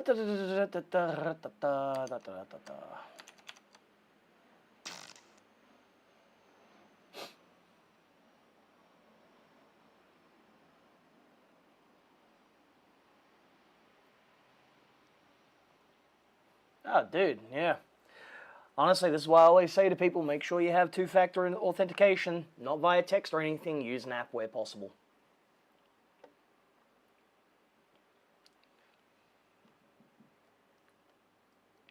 I mean, not really. Communism, communism as it is, based on the theories of Marx and all the rest of that, it's not about whoever has the bigger bank account, I mean, it is just that kind of thing. It's, the whole point with something like communism or socialism or anything like that is that it's about putting more power towards the people, towards the workers, to those who don't have capital. Not someone who can, for example, just buy a building and make money out of it simply because they own it. They've added nothing to society. Problem is that anywhere that's being, quote-unquote communist has either been the most absolute insane form of, agrarian weirdo type shit that's not really doing kind of anything good. For example, Pol Pot and Cambodia, and then you've got your USSR, which was just state capitalism, same as the CCP. Neither could be considered communist because the workers don't own the means of production. In China, you've got billionaires. You can't have that in some kind of communist type system. There are no unions there. There's one union. That's all you got. So.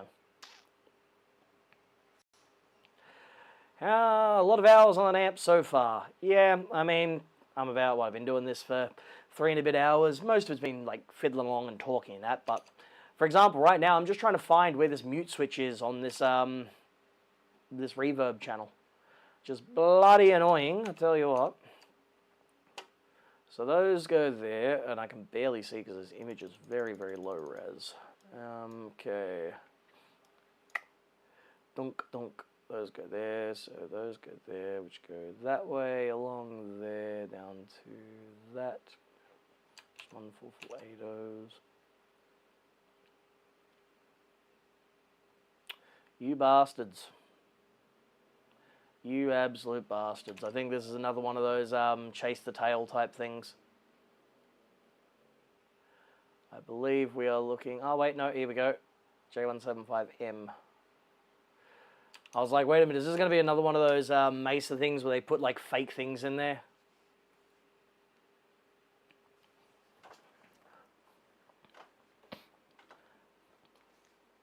Yeah, I mean, it's the same as anything. I mean, capitalism right now, we are literally under totalitarian regimes. We have corporations and billionaires who control what we see, what we do, and how the rest of that, who've taken what was a golden era of prosperity throughout the 50s through 80s and shifted it all back in their own favor. I'm not going to lie, anyone who's been out there who's claimed to be a socialist or claimed to be a bloody communist or whatever else like that, who's run a country, it's either not been the case or they may be doing it, for example, Cuba, but I still think that Castro is a piece of shit because I don't believe in authoritarianism. It goes against the principles of socialism, which is more of a libertarian kind of system. There shouldn't be one person just controlling everything that gets done. It's not right.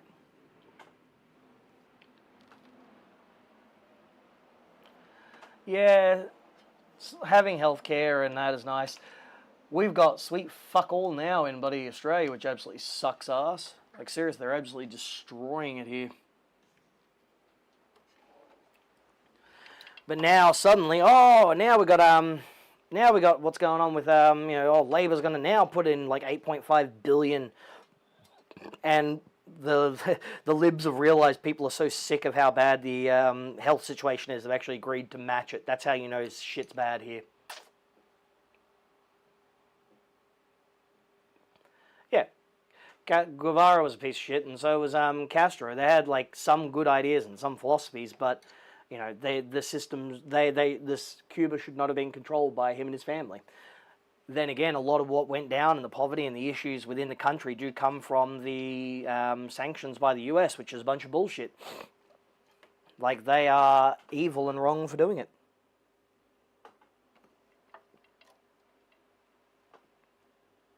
Yep, there we go. Found you, you bastard.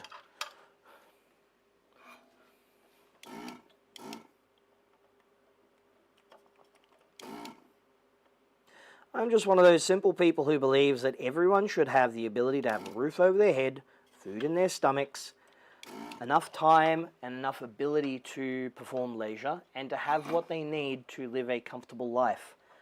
It is possible. It is entirely possible. The world just doesn't do it.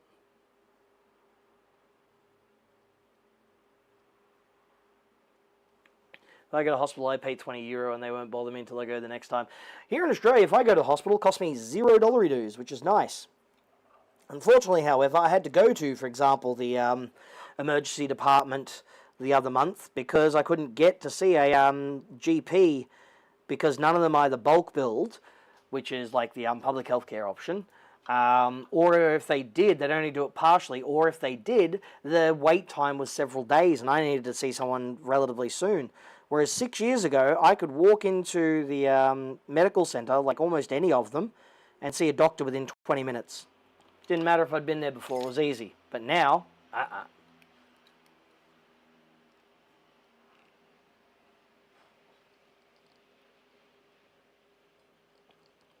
Yeah. Foot tendons reattached, 6 months of physio for $0 dues. But now, nah.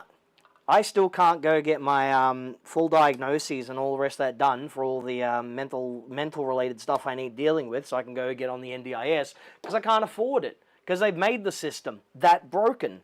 They have taken away what made it great slowly, and then the Labor government has been completely feckless in what they do, not changing and not making things better.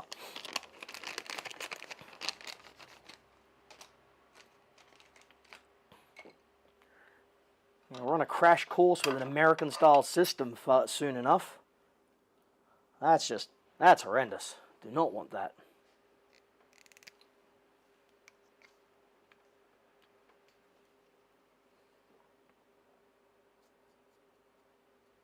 Cool. Alright, we're done there. That's done. Alright, so that's all the mute circuits around the reverb dealt with.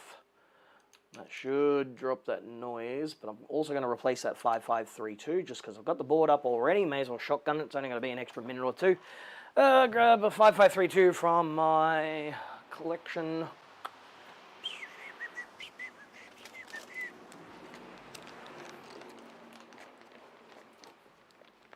Tell you to order. I've still got to actually unpacking that. So.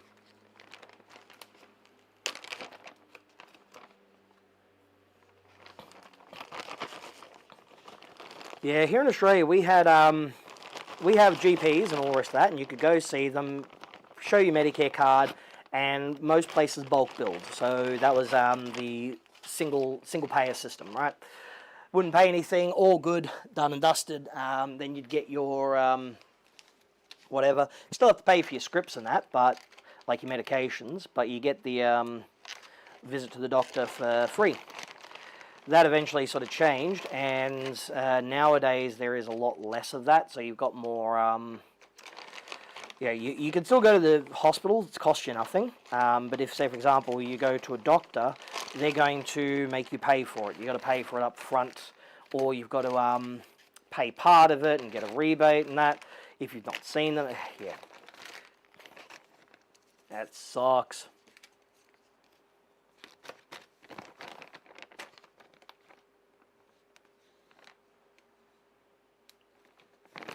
Yeah, the US system is a whole level of hell. Like, honestly, it's insane.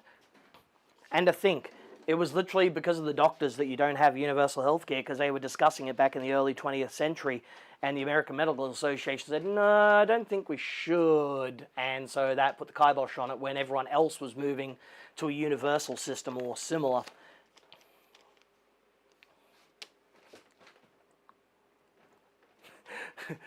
RFK with his way of speaking, that he's always like this. It always sounds as though he has his diaphragm jumping. Yes, I want to make sure everyone is healthy. Just give them a lot of heroin. That's what they need. Seriously, taking health advice from a man who, got a brain worm and was so addicted to heroin and various other drugs, Yeah, yeah, nah.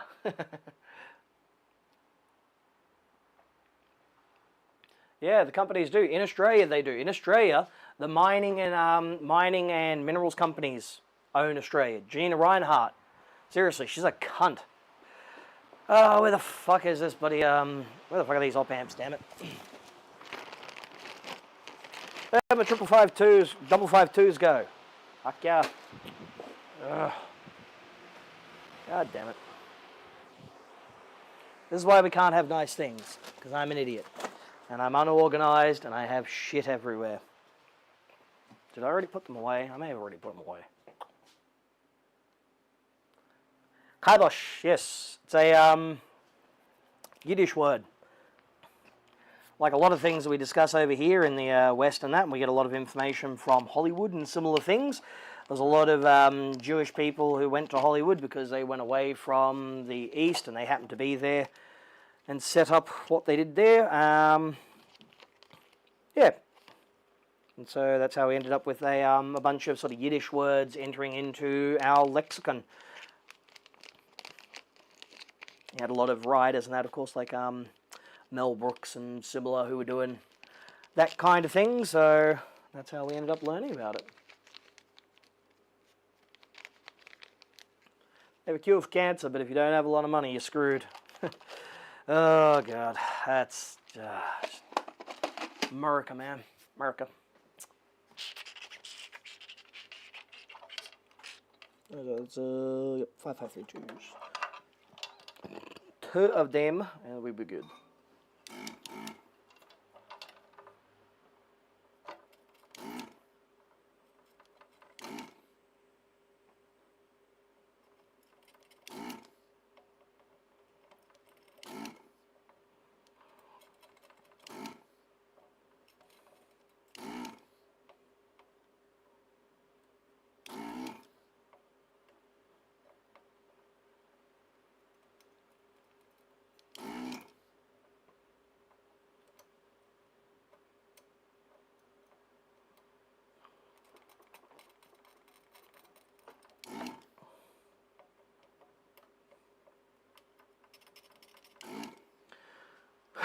Verschnickered, yeah. Now you're gonna go and get yourself absolutely verschnickered. It's a comparison to the US. Portugal, we have 22 days paid mandatory vacation, Christmas extra paid 22 days. If you take 6, Social Security to cover the payday. Nice. In Australia, we have a prorated minimum annual leave requirement, which is prorated at a full-time 38-hour working week for a full-time worker, which is equivalent to where is it? 38 times 4. 152 hours per year. So if you're the kind of person who works more hours a year, then you get more. If you work fewer hours, you get less, but it's based on that ratio of a certain amount. We get our public holidays and all the rest of that as well. There's some parental leave as well, some carers leave, and there's, it could be better, but it's okay. And then, of course, you've got companies that do what they do. For example, my missus took a fair bit of time off after what happened with Mum. Apple basically paid her wage for the whole time, and she wasn't working. Then she returned to part-time work, and then now she's recently returned to full-time. And yeah, she's got all the benefits there. Lobbying in Portugal to fuck off, yeah.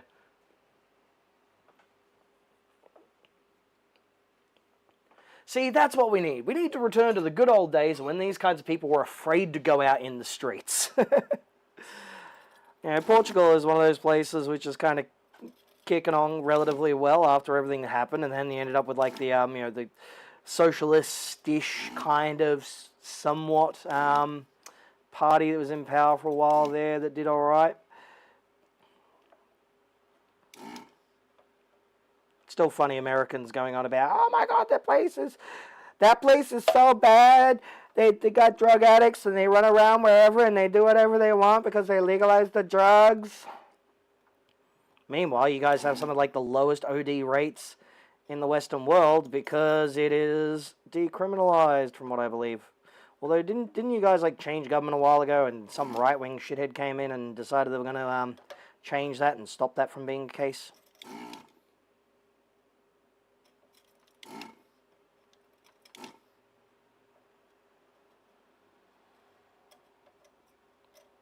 There we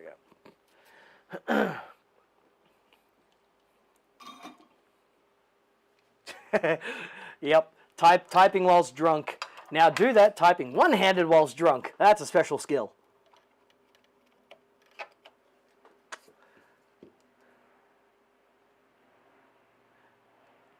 Man, retirement, I'm never going to be able to afford to retire. I don't own a house, don't own anything. I got like no superannuation. I got like nothing. I'm obviously not going to inherit anything. Still haven't even got the money from my mother's life insurance yet because we're still going through legal stuff there. And that's thousands of dollars to go through that process. So the best I can hope for is I have a heart attack at some point, preferably whilst like swimming or something out at sea, so that way like they don't have to worry about funeral. They can just like let my body float out. See, you're the only person who brings up. You're the only person who cares. I still haven't actually set up any of the audio stuff yet. Let me just see what I got here. So if you want to pull that, sit in front of your computer, grab the bloody microphone, and start. There we go. Start guiding me how this goes. Tell me how the sound is, huh? Tubes. Where is it? No, I want the other one. There we go. We'll go to that. XA50. Alright. Filters. There we go. Add audio filter. Compressore. Yes. Add a limiter. Yes. Let's pull this down a wee bit. So I got to pull it down there, but then I got to return it back on the WotC. Filters, and then we add another one, which is rain. There we go.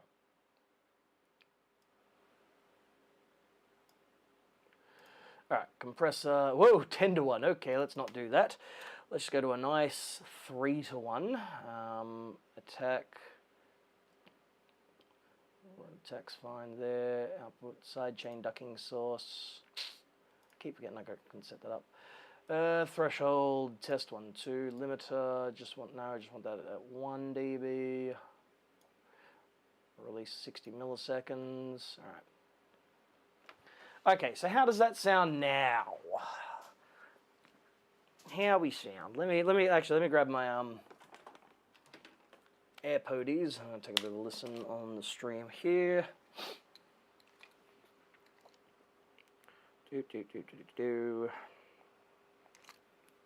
Oh, itchy nose.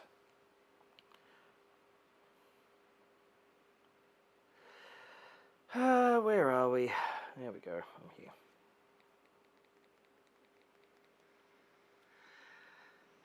Where are we? Come on, pair up, you bastard.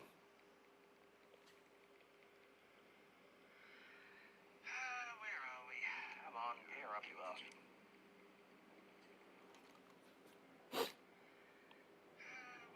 Oh, fuck's sakes.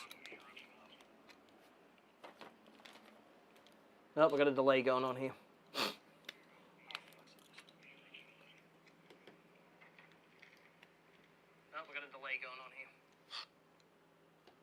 There we go.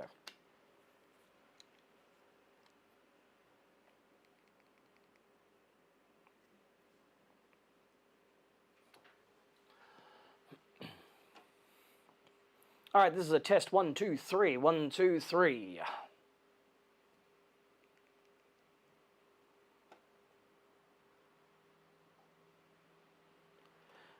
Okay, still got a little bit of clipping going on there.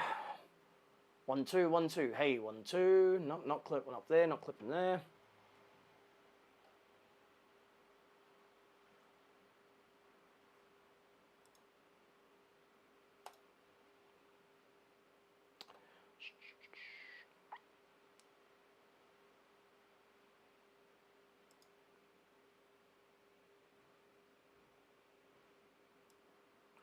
All right, test 1 2 1 2. Testing 1 2.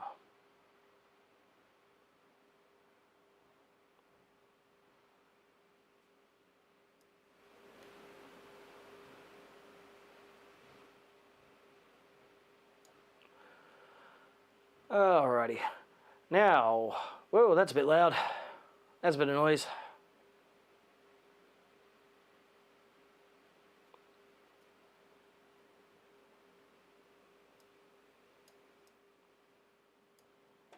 Pull it down.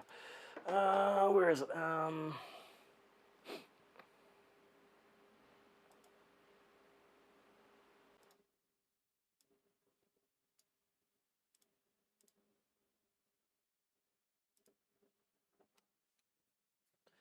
All right, test 1 2 1 2. Let's see how we are with the noise suppression now.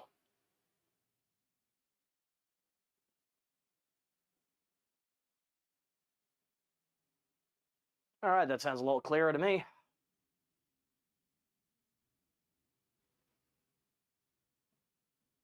Yeah. Awesome. And now that I got everything all set up, then I don't have to worry. I can keep my noise suppression on my voice thing, and then I can, plug in my mics and all the rest of that when necessary.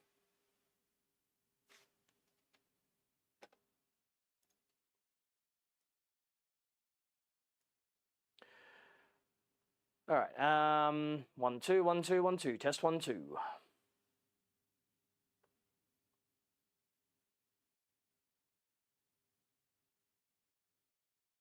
All right. I think we've now reached the point where we don't have any clipping going on.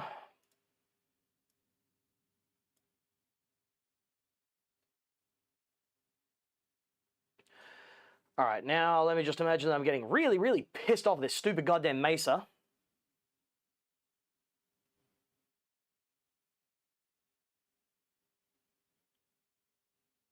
Awesome, so we've got barely the slightest hint of anything going on. Awesome.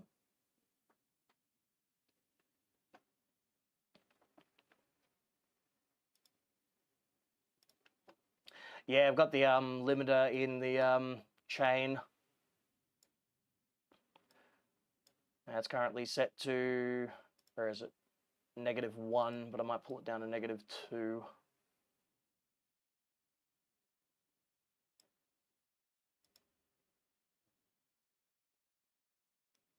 Yeah. The weird thing is with OBS is that it does this thing where it like steps up the gain by like 6 dB internally. So no matter what you put into it, sometimes it will clip.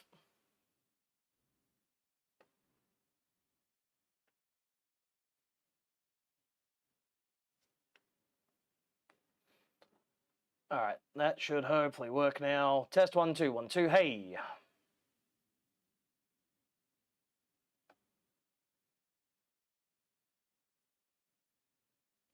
All right, still clipping just a wee bit on the higher notes.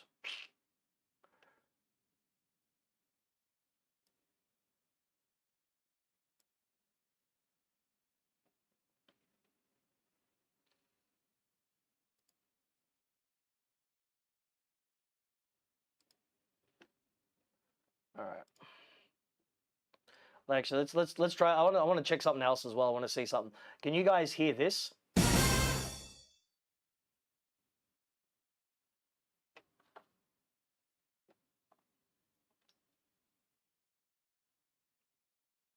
Yes, you can. All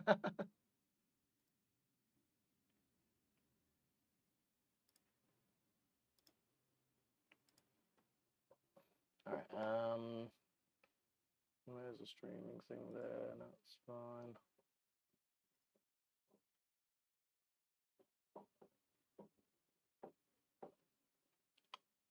I get pad settings.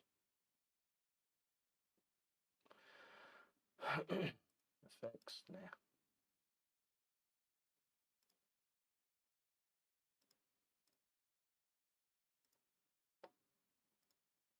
Sound settings. I want to go to.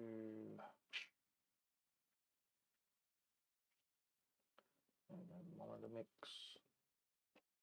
Sound pad. There we go.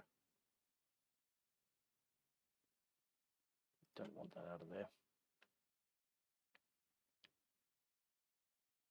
Because yeah, I got my fancy AG08 and all the rest of that. And I could be a real streamer if I want to do like random, that kind of thing.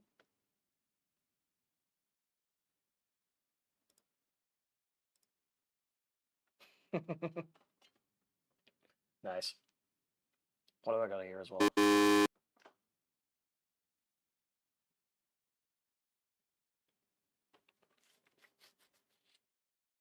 Ooh, that's a bit loud.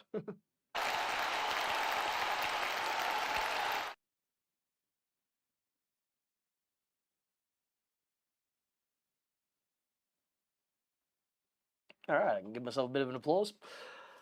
All right, sweet. Let's get rid of that then. Cool. Now, where was I? That's right, putting pads and stuff. ZX Spectrum game. Yeah, I mean, I could, you know, load up an emulator and have at it.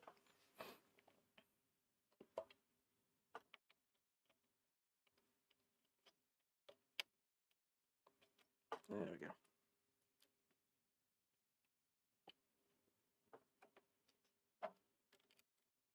There we go.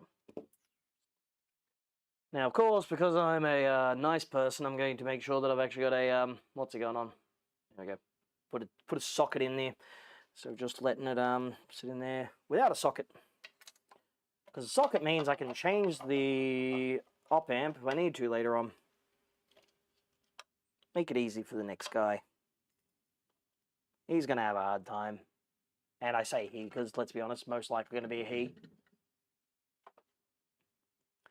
Yeah, I heard about that. Like, they actually did, like, because they obviously you just output them as audio,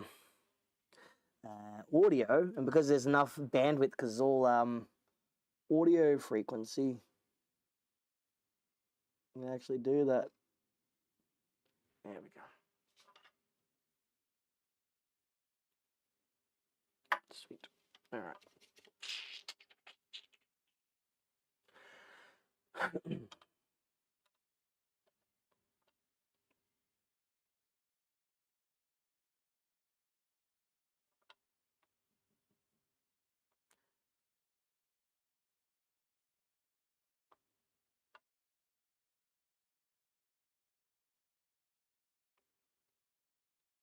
Cool. Excellent. Nice machined pinned. What's he? Yeah, so I'll set up some of the pads on here to have like real classic kind of like you know, old like 90s radio type sounds. Put like a uniquely Aussie spin on them, however. Dingo ate my baby.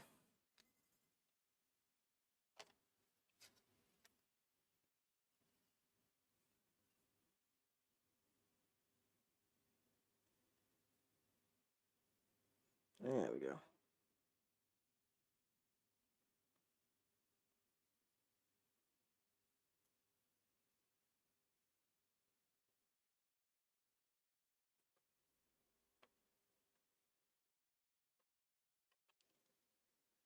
Cool. Sweet. There you go. Some nice sockets in there. Put in some 5532s.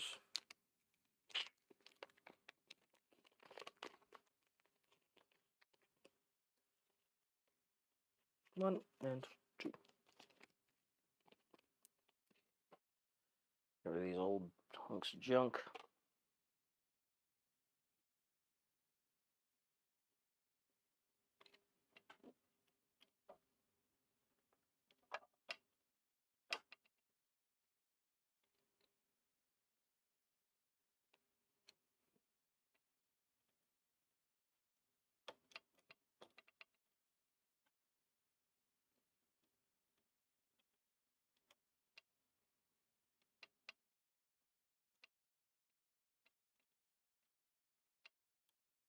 Sweet.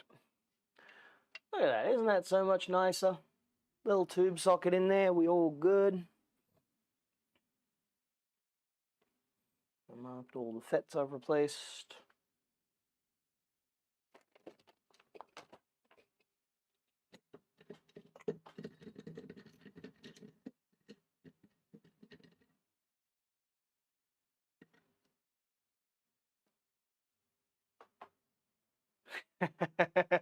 Nice. I'm still surprised Mel Brooks is kicking on. Like, seriously, the dude is like 100 now, and he's still kicking along. Actually, one thing when it comes to like movies and all the rest of that I'm so excited for, I am a tragic for like B grade, Z grade kind of movies and all the rest of that, and like exploitation films. So I'm a huge fan of like the trauma films. I love Toxic Avenger. That like when I was a kid seeing that at like 8 years old, I shouldn't have seen it, but I did, and it was great. And there's a new version of it coming out. It's a remake. Well, not a remake, like a reimagining. And it stars Elijah Wood, and the new Toxic Avenger is Peter Dinklage, of all things. And it's been in distribution hell. It haven't been able to find a distributor for like the last 2 years. And finally, they found a distributor that's being released towards the end of this year, and I am going to go watch it so many times because it's gory, it's crazy, it's like, you know, got that trauma flavor in it. It's gonna be so good. I love those kinds of like dumb films. Okay, so we got that done. We got that done. Now we can plug it back together, throw a bit of a Hail Mary, and see if that has hopefully dealt with most of the issues. And if not, then we move on to the next stage of troubleshooting, because that's what happens with Mesas. You do one thing and then you go, cool, then you found that problem, but you got to find the other ones. Get in there, you bastard. Fucking... Oi. You're bleeding.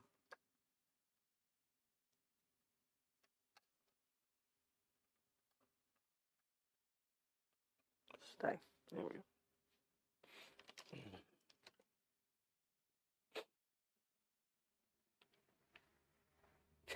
Yeah, Men in Tights was brilliant. Such a good movie. Featuring a young baby-faced bloody what's his name? Dave Chappelle before he turned into a complete psychotic turf.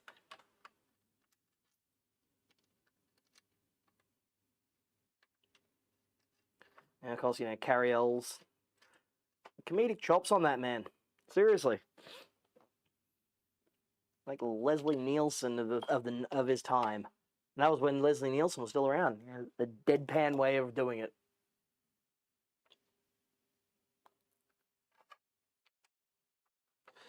Alright. Now just putting everything in here just momentarily. Don't care about tightening or anything. I just want to see if there's enough stuff there.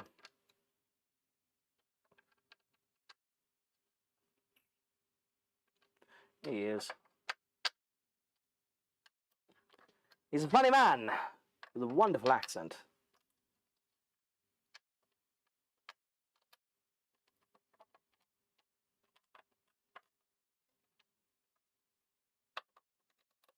We're man in tights, tights.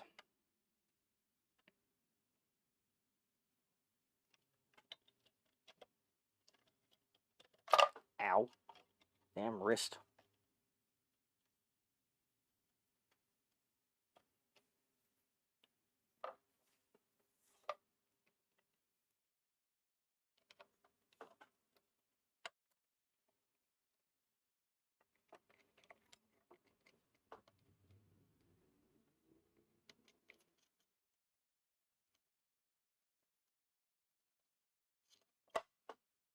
Fucker.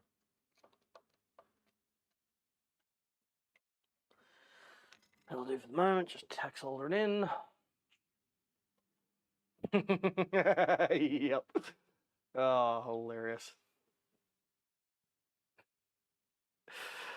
That was... Oh, damn, now I want to watch that movie again.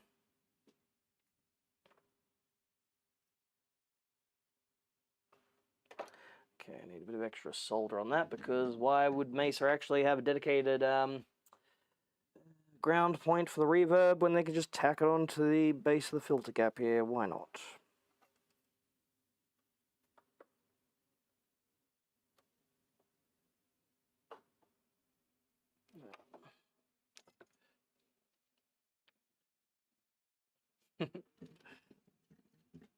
It is one of those, one of those quotable films.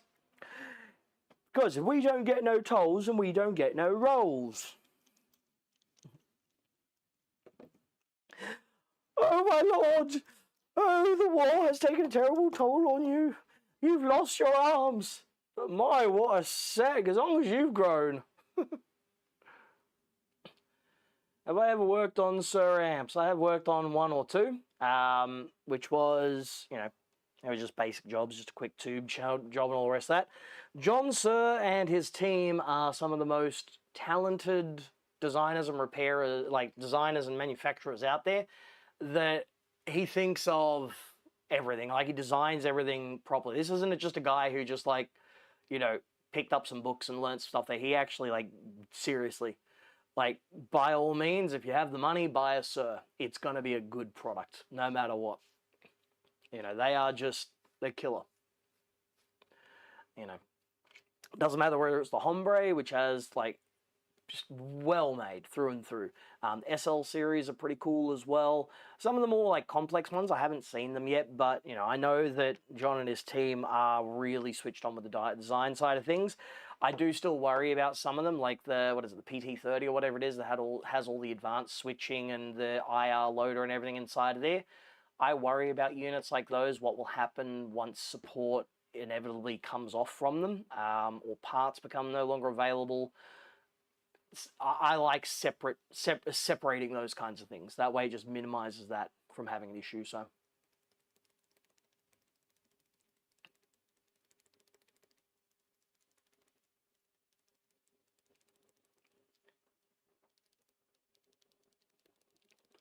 Yeah, the London power scalers, I mean, the concept behind them is good. I honestly think that they're a brilliant idea. The design for them can be tweaked a little bit, because the reality is that you can get a lot of those cranked sounds, minus, of course, the psychoacoustic properties of having a physical speaker moving, is you can squish the voltage down. It's the same as anything. If you bring the swing from like 400 volts down to like 100 volts, suddenly that signal can't go much further, so you get less volume, but you can still get these sections clipping where they need to, so.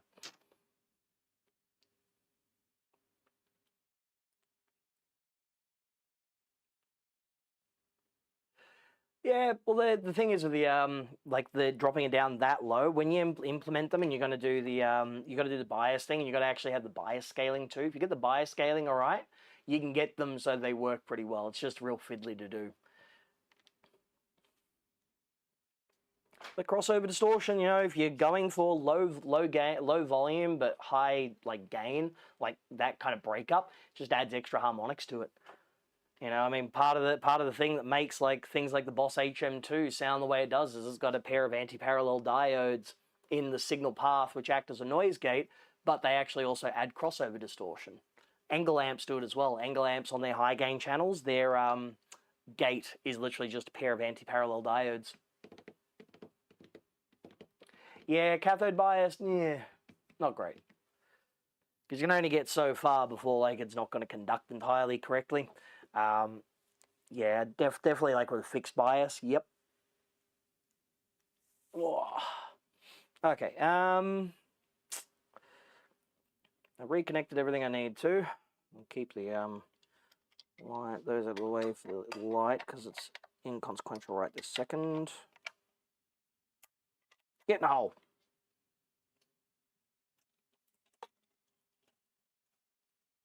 Now, where are these bloody screws?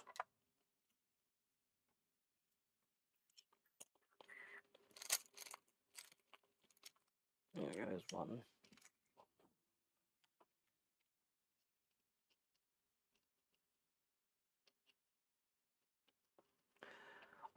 Seriously, I worked on 6505 Plus a few days ago.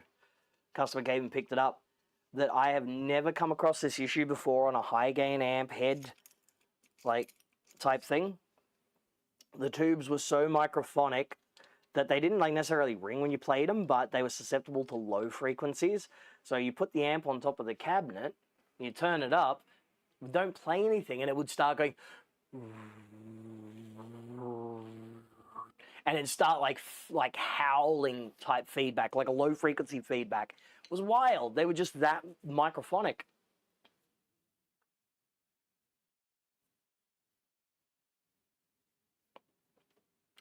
I think the Badger is a good sounding amp overall, but I like interesting EL84 amps, and maybe one of the 5 people who still owns and enjoys the Bogner Metropolis. I mean, look, when Bogner puts down the Peruvian marching powder and does some interesting designs, they can sound kind of cool.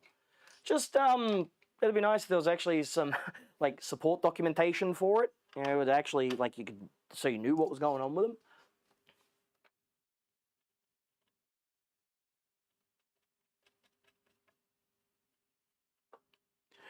All right, coming up next. Will this amplifier meet all the requirements? Will the tech be left heartbroken? Who will get the rose today?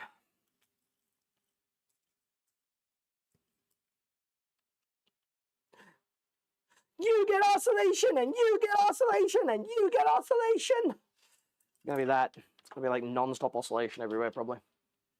All right. Bleep.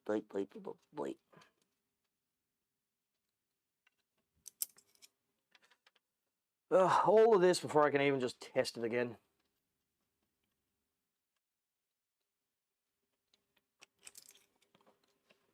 I've owned a couple of Bogners. I've owned an Uberschall. I owned one of the Holy Grail Ecstasies, which was a stock 240 volt model back when they used to do like custom like options, and I got the one with all the available options at the time. The only one it didn't have was Variac because they stopped doing it because it kept failing.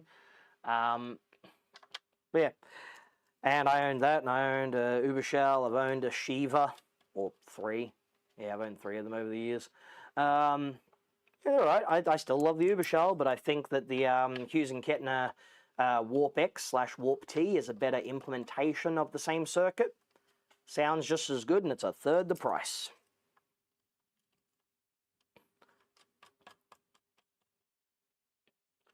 Nobody listens when you praise an amp, though. No, see, that's the thing, they do, but they just don't bring it up.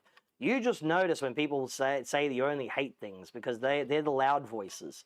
It's like that old thing, you know, for every one negative review that a business will get on Google or something like that, you're going to get 100 people that were happy with it, but they didn't say anything. People are bitches. Yeah, I had a Warp T. I sold it not that long ago. It was one of mine. I loved that thing. It sounded thick and juicy. And what kind of amp isn't made better by a button on there called lube?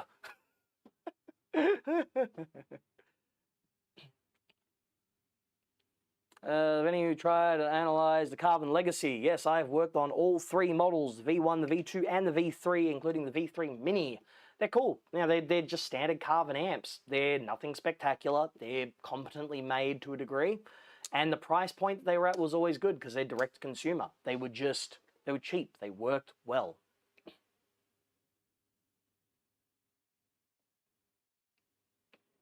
I like the clean amp in Archetype Nolly, which is supposed to be a Bogner Shiva clean channel. Yeah. People rally to complain, never to support unless it's sports. Yeah. Everyone just needs to stick to our channels and listen for the gold nuggets. Exactly. Subscribe, like, become a member, hit the like button and the bell notification. Blah, blah, blah, blah, my brain melted. Yeah, people need to just watch more of what we do. They do that, then they will learn a bit more as to what we actually believe. But, you know, for example, with the Epiphone review I did, I get people there who are pissy because I just, even though I wasn't talking about the electronics, they were, you said they were cheap Chinese ones, therefore opinion discarded. Yeah. It's like, dude, I didn't give a fuck. I wasn't looking at the specs. I was looking at the overall build quality, which sucked. And yes, the pots and switches are made in China. Switchcraft stuff is all made there now. It hasn't been made in America in like 20 years. And they did spec out the cheapest ones they could. Also, pickups. Pickups just, yeah. Pickups. They're bits of coil on a bobbin. That's it. If you have a company as big as Gibson and machines that do it, $600 pickups you sell, $600 cost you a grand total of $25 to manufacture. You know? Suffer the fate of buying a $7,500 shitty Marshall and Fender reissues that die within a year. Yeah. Actually, seeing the the Hennick and Steve Fry bloody argument's kind of funny. It's like they both kind of have points, but you know, attenuators and driving amps that hard into them, like there are elements of it as well that make it what it is, because you've got impedance curves and various things to deal with. Transformers don't like being pushed that hard, so you know.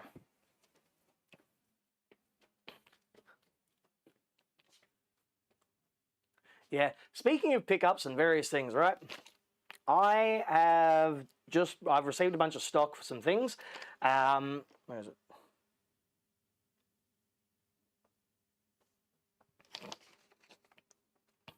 Where is it? Where is it? Yeah, speaking of, yeah, both mates pumping it up for controversy. A lot better than that, what's his name? Espen Kraft. He's got some dog shit takes and he just needs to shut up sometimes. But speaking of pickups and audiophile wet dreams and all the rest of that, one of the things I'm working on is I actually ordered a bunch of stuff from AliExpress. I got cheap things wherever I could just to see what the quality was like, including these pickups. And I'm going to like actually pull things apart, take a look inside, install them in some guitars, see what they sound like, all that kind of jazz, and actually be like objective as to the realities of what's here. You know, here's a bit of a sneak peek on it, right? Look at that. They've even got the proper like surgical tube things on there, and they got screws. They are countersunk though, a bit of a, you know, some of them do. But look at that, like proper fiberboard bases on their waxed pickups. They're a wax sealed pickup. All right, there we go. A little bit of tape around there to keep them all sealed and everything else like that. Alnico pole pieces. $40. 40 Australian dollars. Like, goddamn. It's like the quality on these, if you put these side by side with some like real American ones and that, you're not going to be able to pick the difference just visually. The quality is amazing. Like, holy hell. The fact that they could do these the way they did is just, you know, it's amazing. And the thing is, like, you've got like proper chamfered pole pieces that are staggered, everything. So keep an eye out on the channel for that. There's actually a bunch of stuff in there. So there's pickups, there's switches, there's pots. There's about a dozen pedals. So I got pedals from different companies of like $10 to $20 each. I'm gonna crack them open, look inside, and actually see kind of what makes them tick on inside. Yeah.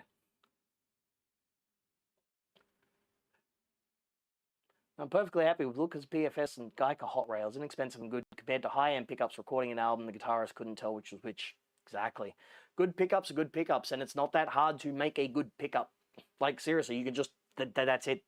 If you're a small person making one or two by hand at a time, yes, economies of scale. But when you're a company like Seymour Duncan or Gibson or any of these like Asian manufacturers, they cost nothing. You buy like spools of wire like this, and you'll pay like a third of what we would for an equivalent size.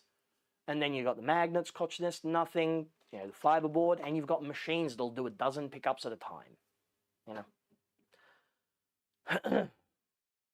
Someone sent you a package from Tasmania, but you don't know what it is. Well, you know, it's going to be a, you know, probably a random pedal or something. Someone wants something repaired and they didn't contact you about it. That's usually the way it goes. At least that's what happens when I get sent things randomly. Someone has just sent me a message on Reverb about an item that I sold 5 years ago. Oh my God.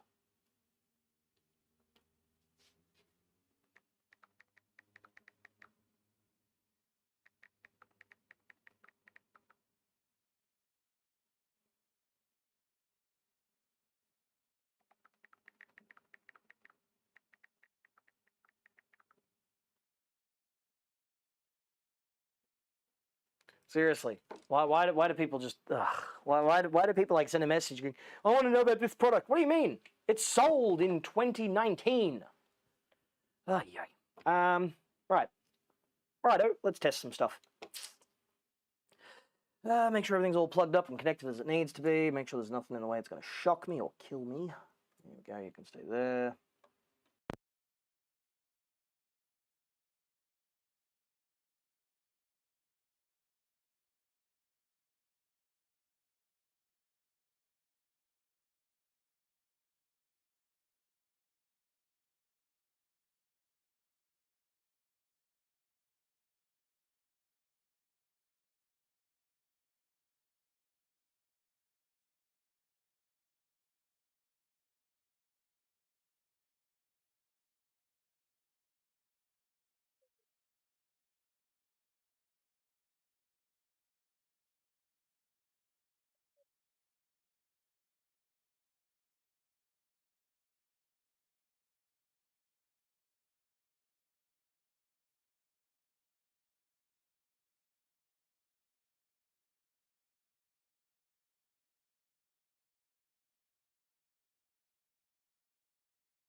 All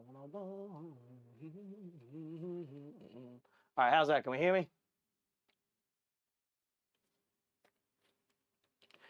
Test 1, 2. Okay, so I got a bit of a bit low on the receiver. You know what? Let's do something. Let's do something wild.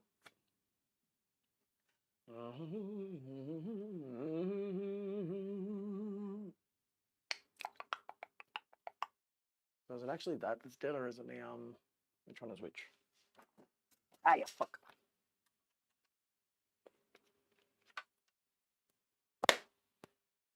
Okay, yeah. So it's actually Watsy that's starting to die. Yeah, bass starting to die. I was actually going to set it up so that the DJ actually just plugs straight into the Watsy. Test 1, 2. Hey, you should still be able to hear me. Hello.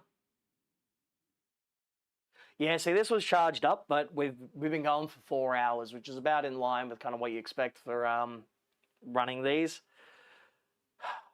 It says that I've still got volume mute, but thanks. Yeah.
Whoa, okay, going a little bit clippy there. Here we go. I know you can hear my thoughts, boy. Test 1, 2. Hey, how are we? How are we going? How wah wah wah wah wah wah wah wah wah. Yeah, I'm currently running my a Rode NT1 up top. I do have a shotgun mic, but yeah. Now let's see. If I go into AGS control, where's my AGS control? Boy, AGS, hello. Where to close? AG8, there you go. Once more feeling. Ba ba ba ba ba ba ba ba ba ba.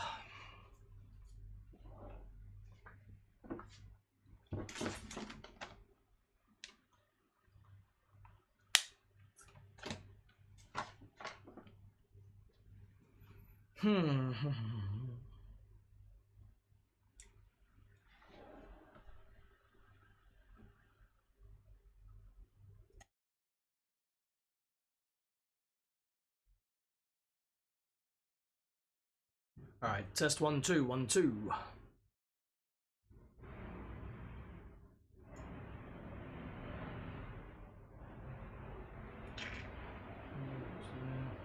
Hey, I got a compare. Nice.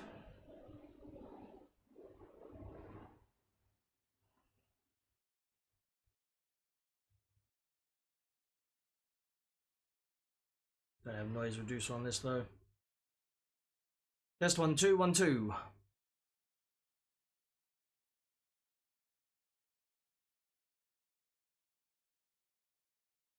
All right.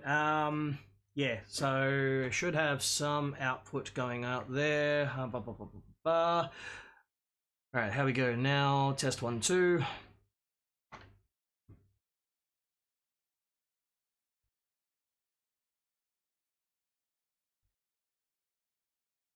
Quieter, quieter, much quieter. Need a bit more gain. Let's fuck off the auto makeup.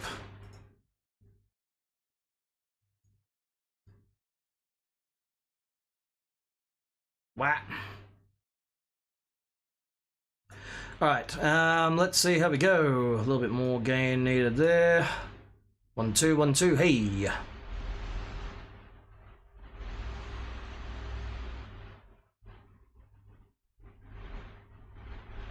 Cool. Check, check, check, check, check. Let's check the EQ. Hey, everything's already done for me. Nice. And now I can be real funny, I can also do a little bit of effects.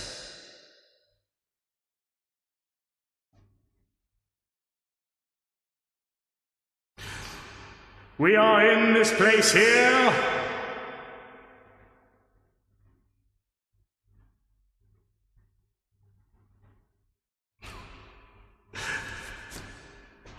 I make a proclamation. This amplifier sucks.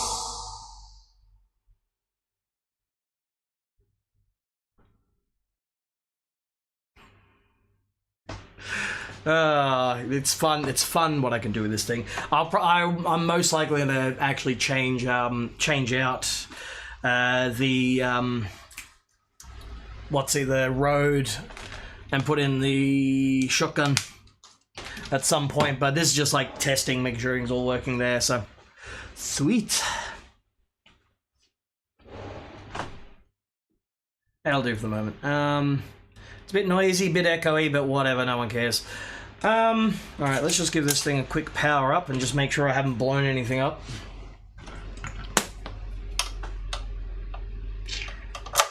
Eight ohm, everything's plugged in, we're all good.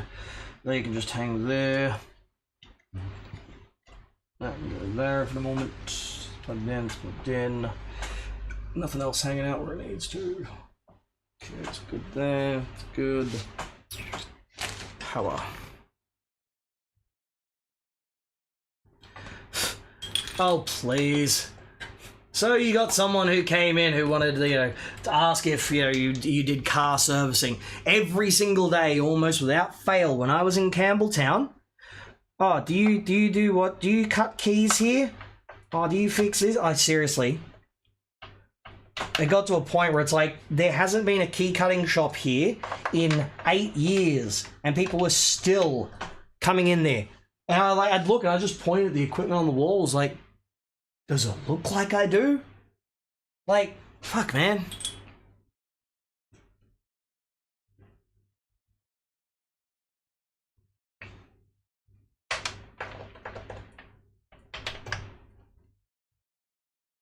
It's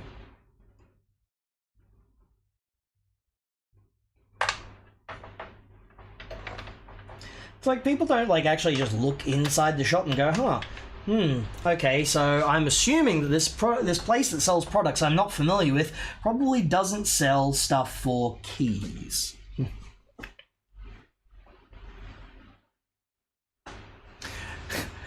Little more room sound before. Yeah, I mean, if I want reverb, then I just need to turn this on and I become the voice of God!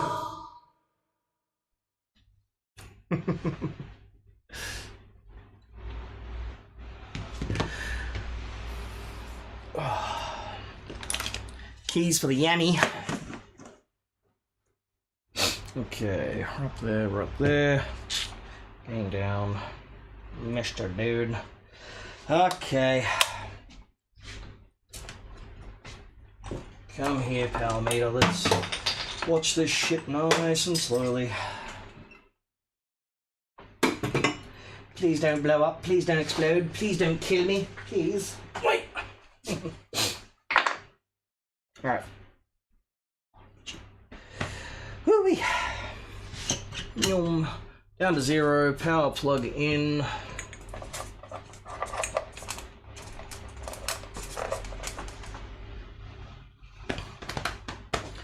Make sure everything's all the correct way that it should be. Double check, triple check, make sure my brain's not completely melted.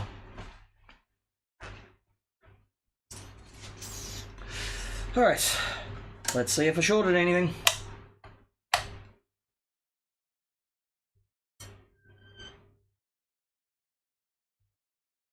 Cool. There we go, multimeter.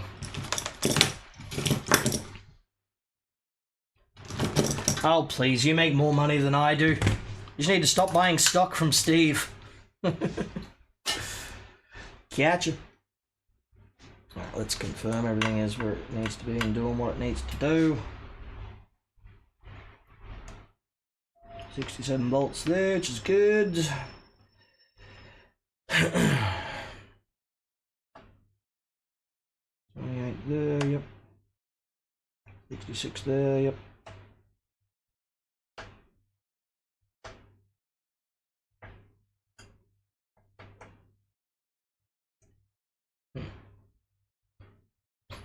That's a bit disconcerting.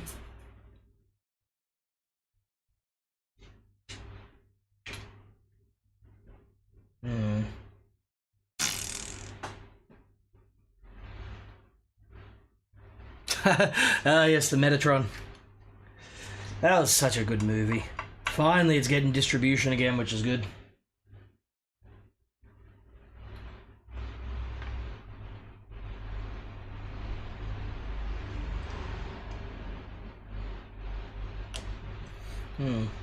Weird. I ain't got no bloody what's-he's going on, eh?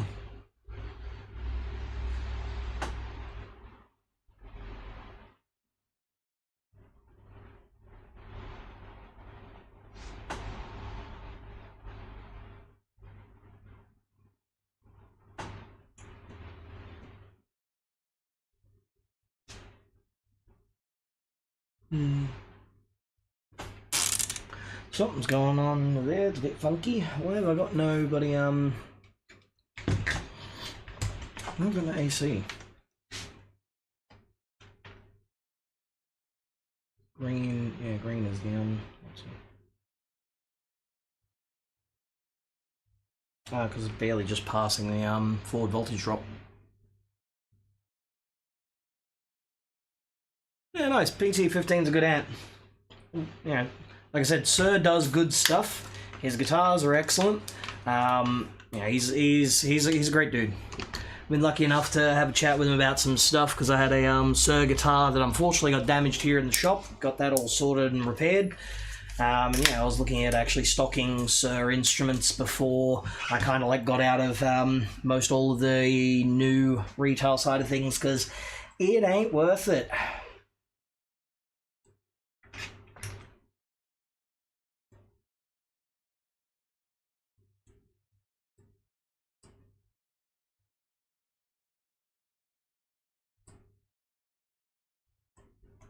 That's a bit odd. Oh, it's because it's going to be DC. That's why.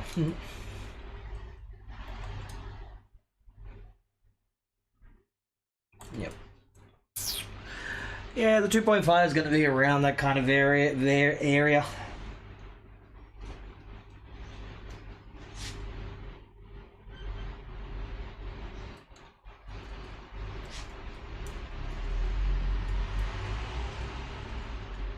Hey, there we go. Now we got some forward voltage. Excellent. Excellent. So 4 and 5.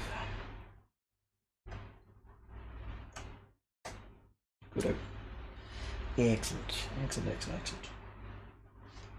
So positive should be positive.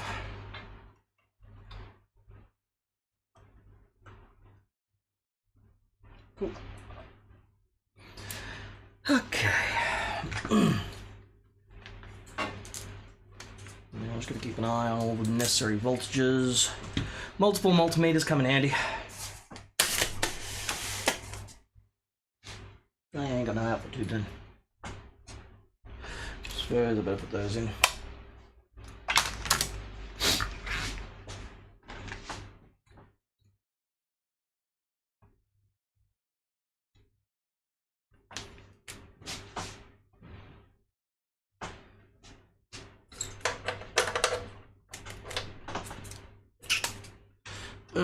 And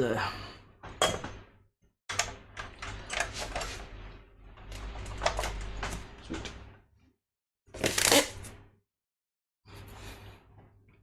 Once again, power on. Keep an eye on all the voltages. Keep an eye on all the necessary stuff.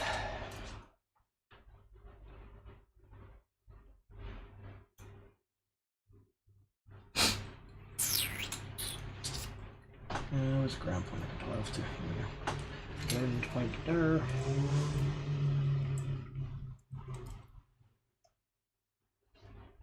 I can measure a free. Positive side there.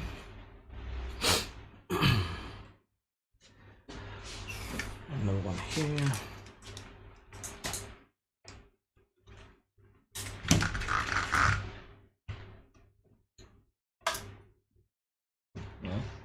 Stay.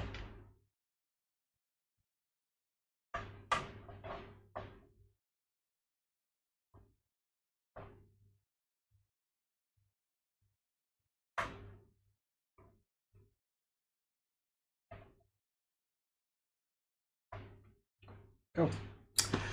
Monitor voltages. Power up.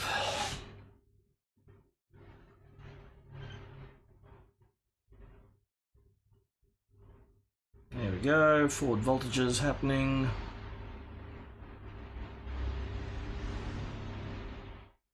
Nothing shorting out yet.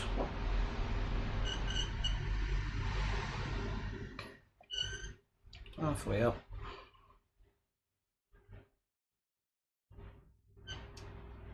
Relays activating. Sweet. Full power, everything's holding well. 6.7 volts, which is good. Nice.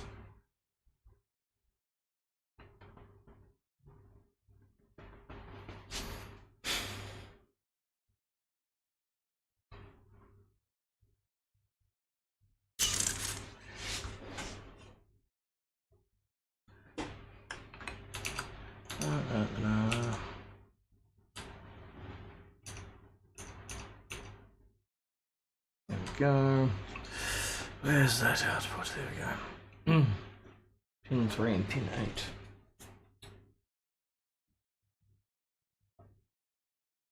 8. Alright, so let's see. For Magisterium, asked about what the voltage is on there. Full tilt. 2.29, 2.3 volts. So it's basically, you know, about 10% out. It's kind of what you expect, really.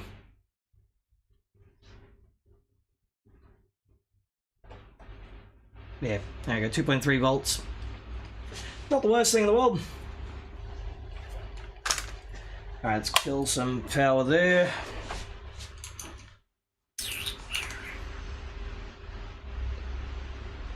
And a local guy, Brian Stollard, who makes amps, very nice work, 18-watt hand wire with 112, 650 US. Brad says he know him, think I just found my Go guy. Nice.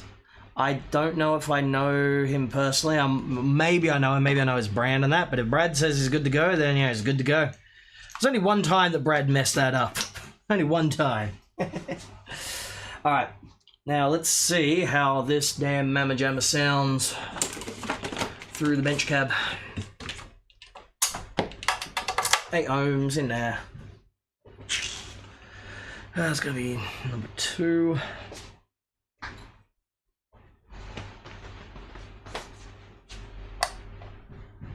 Alright, channel 1, right there. Bonk.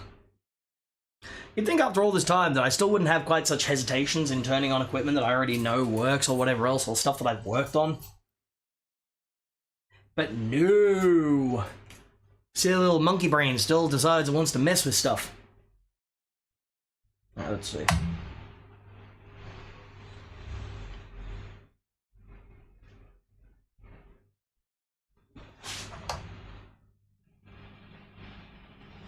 Hey, hey, hey. Reverb noise gone. That's what we like to hear. So I'm just going to quickly focus just on what's coming out of the cabinet. Take a bit of a listen, right? I'm going to fit it with the reverb controls and whatnot. And see what's there.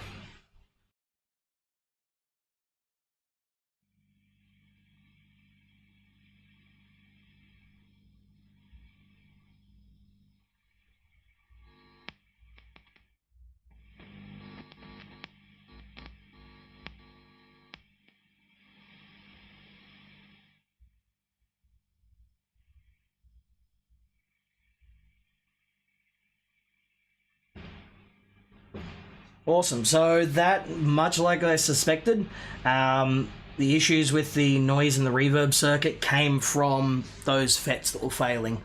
So those FETs failing, they start breaking down and introducing noise. And because it was happening in the reverb circuit, and as we turned the reverb control, the noise was going up and going down. That was our indication that there was something going on in that area. So yay. And listening as well. There's now no more of that popping noise, no more clicking, none of that kind of stuff.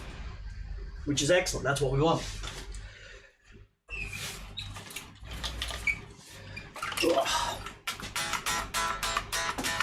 Alright, now comes the fun part. Let's give it a bit of a audio test.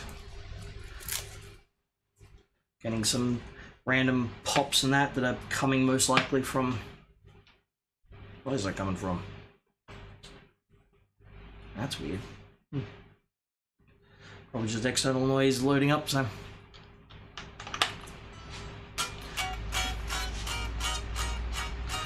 Lack of messiness or messiness? Ah!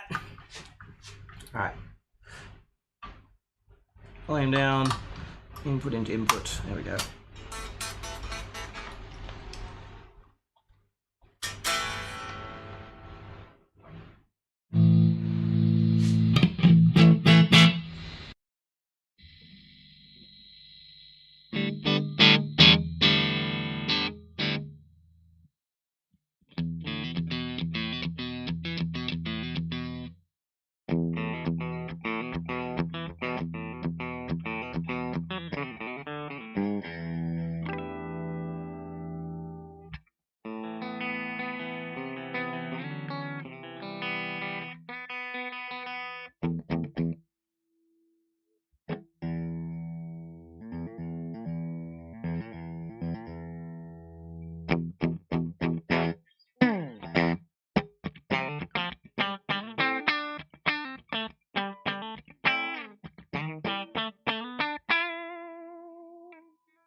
Well, that's a bit of a disconcerting sound.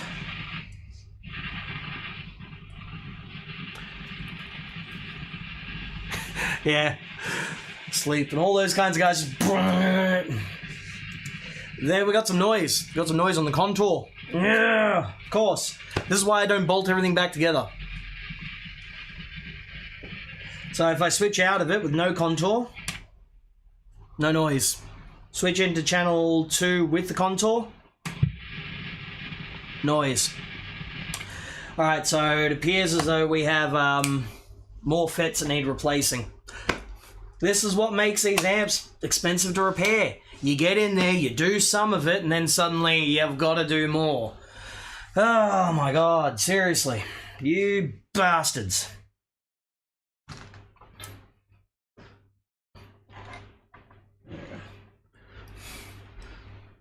I mean, well, no, tantalum I don't know, because there's no tantalums in the the contour circuit. The contour circuit basically has ins and outs via your, so your signal goes in via the BJTs, but then down the bottom you've got a J175, which is the bypass for it. There is a 1 microfarad 50 volts on the output of it, and there's also a 0.1 film on the input. I'm not here. So I don't think it's going to be the 1 microfarad on the output. I think the more likely suspect is going to be that J175 in the bypass.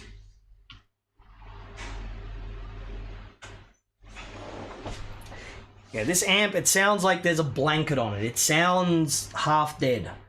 Also, it takes an absolute yonk. There you go. Look down here. Look down the bottom of the bottom of the page. See that? This is how long it takes for this to discharge these caps. Ugh.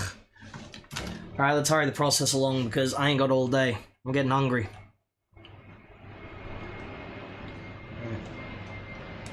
Dunk. There we go. Dumping it all to the ground via a 10k resistor.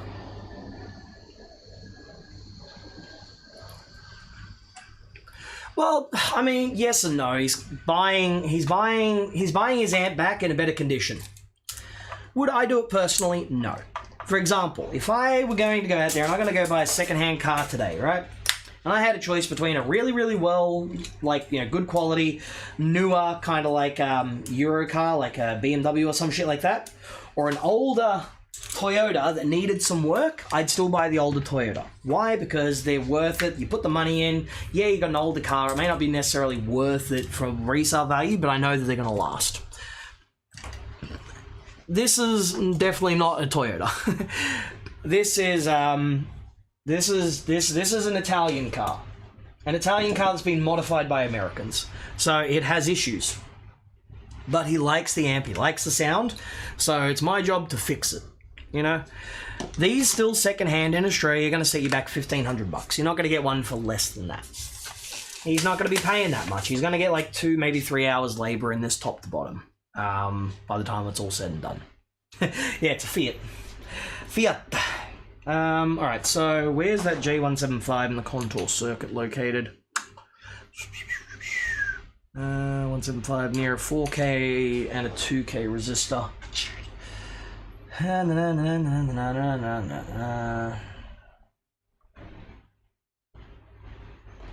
Up there, maybe? Nope.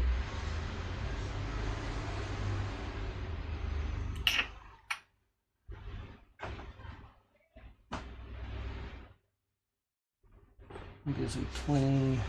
So those are the actual resistors for the circuit. 35 volt. Should be okay then. F8. What's F8?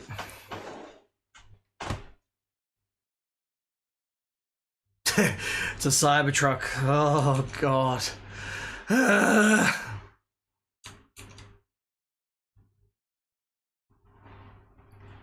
A Peugeot and a Volkswagen. I mean, V-dubs can be okay. It can be. They're not most of the time, but they can be. Alright, where the fuck is this switch? So there's that there.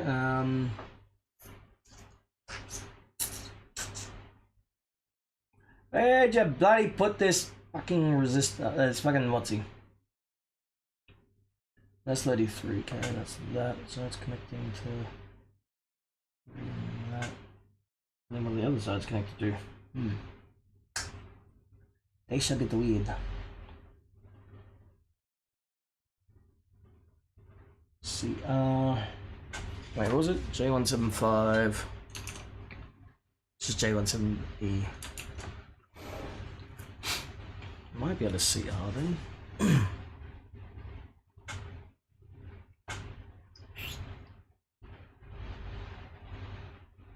CRCC. Oh, God, seriously. Why must they make life hard?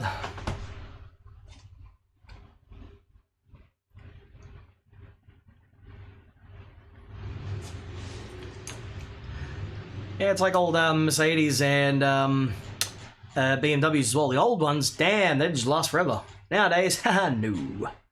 No. Alright, so this one's CC, rhythm leave, contour, which is that. Okay, so it is J175CC. You bastards. Alright, so CC is there. There we go, CC, which connects to 0.1 tent. 35 volts, 105, yep. 1 microfarad there, which would mean that's being fed off of the same thing. What's CR?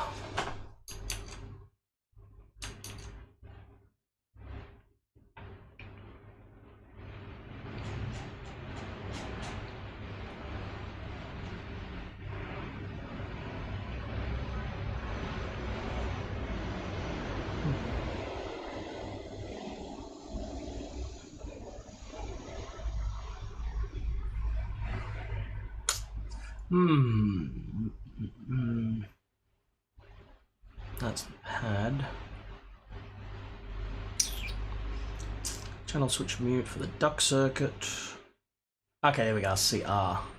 J175 CR goes in through that. There, okay. 175cc. That's 15. That's being fed off of the... Okay, so that's a mute bus. Alright, so I may as well replace both of them then. Both right there.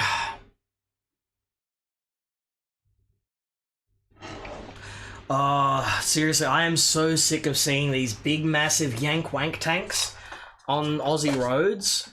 They're too big, and they are so huge, people do not need them. You want to go to work, you want to work and all the rest of it, you go buy a Hino, you buy a 3-tonner, sorted. They cost a lot less and they're going to last a hell of a lot longer. But all these goddamn cashed up bogans want the big, massive, bloody, you know, wank tanks. For what? Like there was one the other day, I was on the road, it was one of those big, massive Silverados that had the double wide rear end on there with the double tyres. Mate, you can't tow more than a certain amount on it because it's not rated for it, so you don't need those tyres, first of all. Second of all, once it's over a certain weight, you need a different license class for it. Because you go from a C1 class, which is like car class, to an LR, light rigid. So incredibly dumb. Yeah, I hate when there's like all these stupid four-wheel drives. Like I saw one the other day and it was Honda's Toyota. And literally all it is basically just a Corolla lifted off the ground with less space inside. It's a travesty. You don't need a car like that. They handle like shit. The high driving position doesn't make you any safer. You're just making more money for the company. Bring back the wagon. Bring back the estate. I want a station wagon again, damn it. Australia used to be the home of the station wagon. We have so many of them. The Holden Commodore, the Ford Falcon, and then all of their sub-brands as well. You'd get Toyota Corolla station wagons here in Australia as well.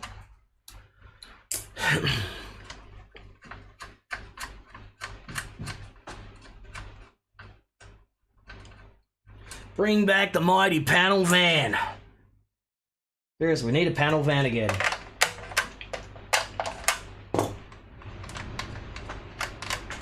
One of the things I wanted to do with the business back when things were going a lot better is I wanted to get an old Holden panel van and have it as the shop car, because you can actually do that and use it as a tax write-off. And I wanted like an EK panel van because I love the look of them. The old 60s ones. They had like enough space in them as well. And they were cool. Get one of those, have the Dr. Gear stuff on the outside, go do repairs off-site and everything. That'd be good. There we go.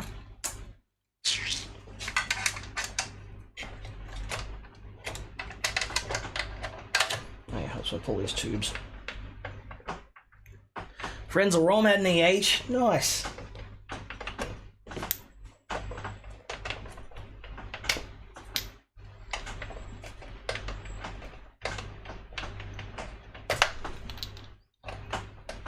No, do not lock, you bastard.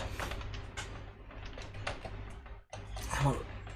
Get out. There we go. Fuck yeah. Sweet.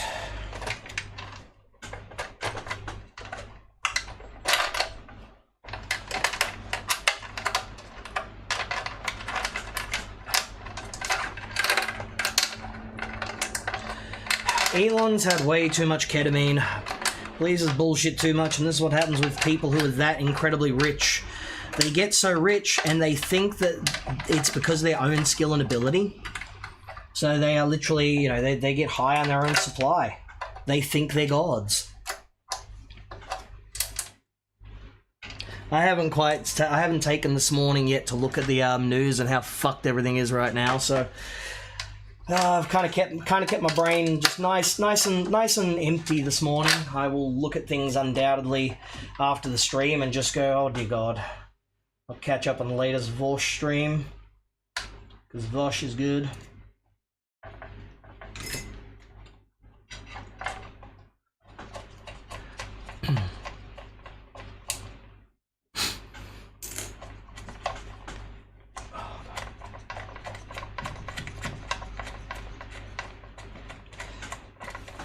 Apparently this amp was designed in 2001. There we go.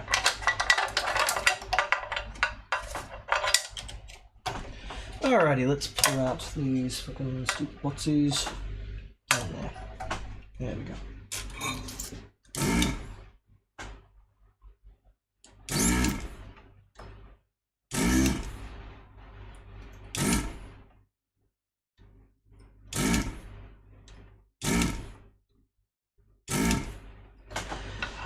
One thing I always say to people is if you're working on something and you're already going to be in the area because you already got to change something out and you know there's other parts that are going to be similar that may have a similar failure, just pull them out while you're there. It takes an extra couple of seconds and you're not going to have to come back and deal with it again. The amount of like repairers who go out there and they don't do that, and then it's like, dude, you were literally just there. You could have like removed them and put new ones in, but no. For some reason you decided not to. You gotta save yourself a lot of time and save the customer a chunk of money.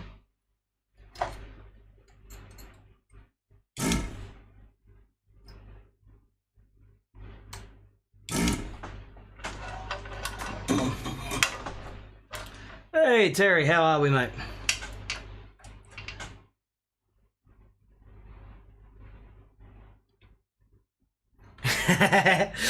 The future is Brad's bang bus. That's his next thing if he can't continue repairing and making money out of it. Yeah, there's a bit of a delay when it comes to posts, chat going up and it appearing. Yeah, that's just kind of like how the things work. There's got to be a bit of a delay there because it allows for someone, if they put a message up and then they retract it, it will allow it to disappear from on display. So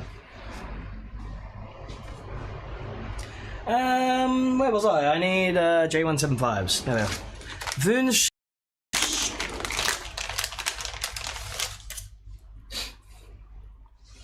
Oh, he's talking about crack. You're gonna bring up your Jamoan story again?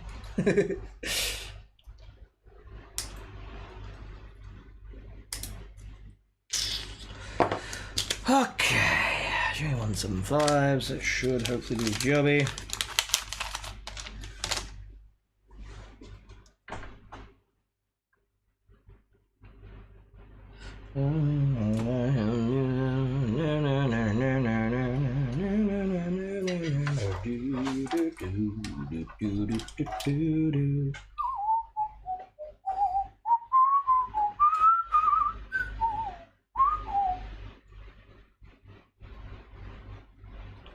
Yeah, there are certain things that you just know. It's like the customer goes, I've got a Hot Rod Deluxe and it's making a crackling noise or it's cutting out. Cool, you've got overheated components and you've got bad solder joints and you need a recap.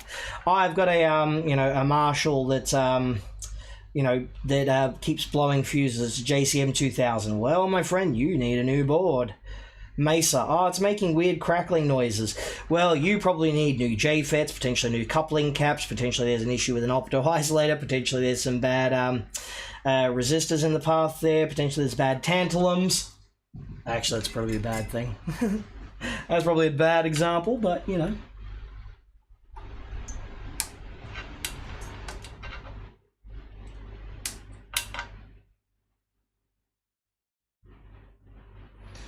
Oh mate, that's not great to hear. Hope your mum gets better and all the rest of that. We're dealing with some similar things down this end with my mother-in-law. Yeah, she's got the dementia kicking on, so organising things for her, getting stuff sorted there. I gotta go up tomorrow. We're driving up for to take her shopping and to do some appointments and various things like that. And she's up in Gosford, so. Bit of a hike. But you know, she's cool. My sister-in-law and my mother-in-law are pretty damn good, which is excellent. So I am a very lucky person in that regard.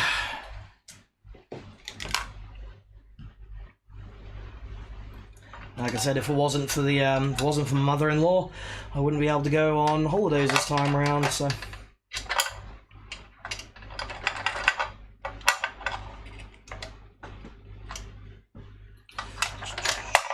Alrighty.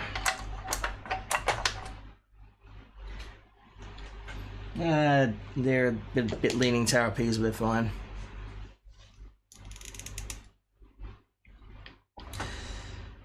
Yeah, what you have surgery for, if you don't mind me asking, Chris?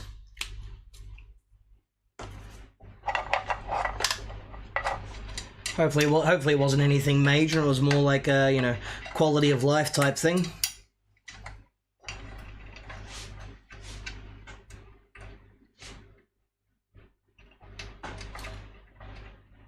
Oh, broken hip. Ouch.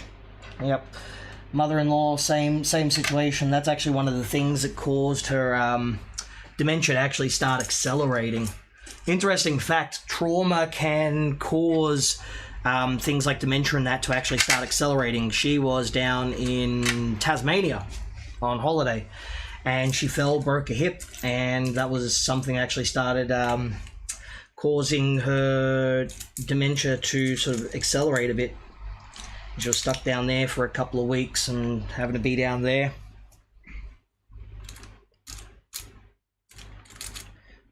It was a stressful time all around. And hope she does well, you know. Good thing, good modern medical technology and that. Hip thing's pretty good.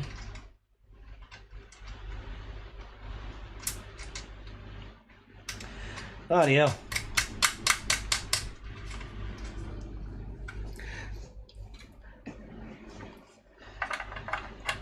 Yeah, Peter is a bit of a legend. I don't know if you can hear me, Peter, but hi, how's it going?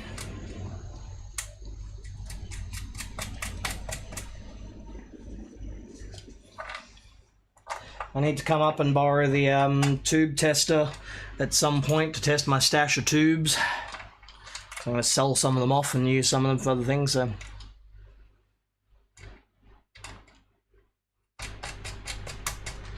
Yeah, we're currently in the process of sorting out mother-in-law's buying and moving into a retirement unit type thing, like a low care facility, like self-care type thing. So she'll be there for a while. So we're going to basically sort out her house, get it ready for sale. The fuck's a valve? There's no goddamn water running through those motherfuckers.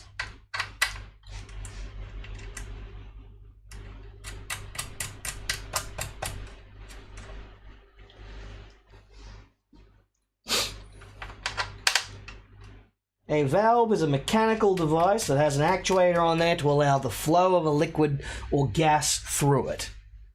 Ain't no goddamn mechanical connection in a tube.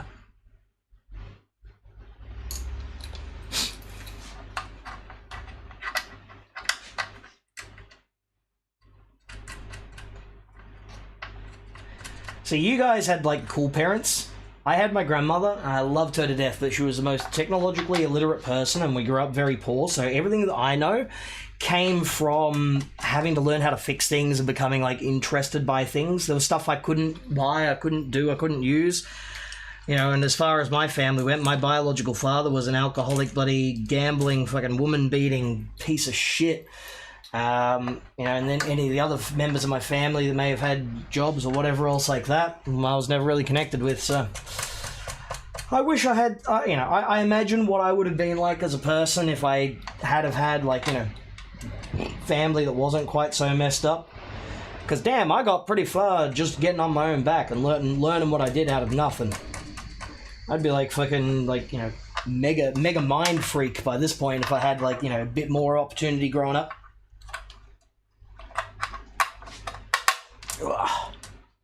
Still, yeah. At least my mother was proud of me when she went, so...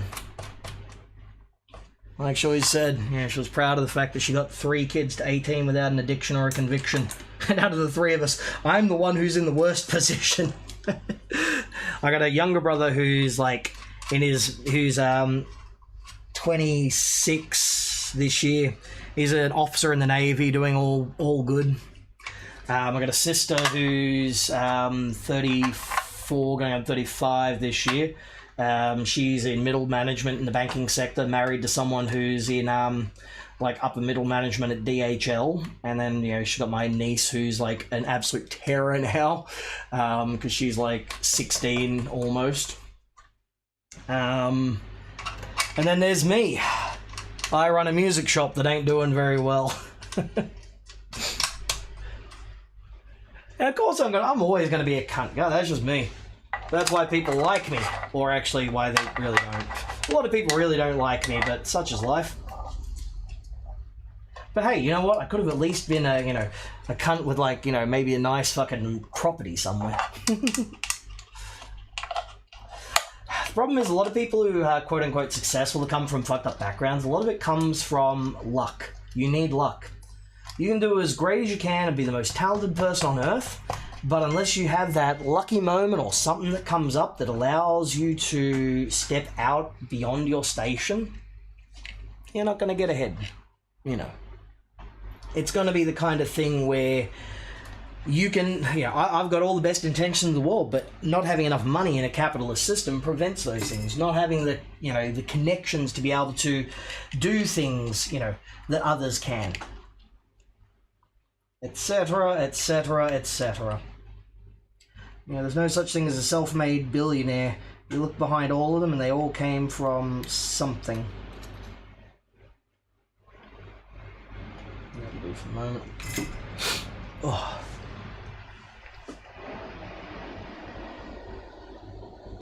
Leicester Square to Regent's Park via Knightsbridge. Alright. Yes, of course I call them tubes. Because that's what most people call them. I call them valves. They're not valves. There's no valve. They are a cylindrical tube-shaped item. That's also because of my whole thing. It's why I say aluminum. It's why I do things. It's a common autistic trait.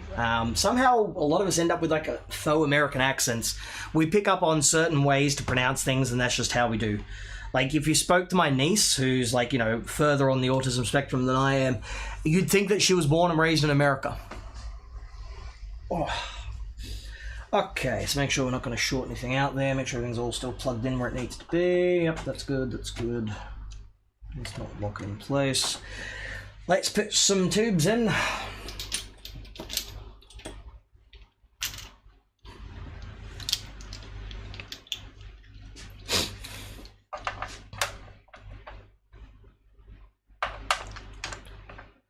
Well, I mean, if that's the case, then a transistor is a valve. Is a transistor a valve?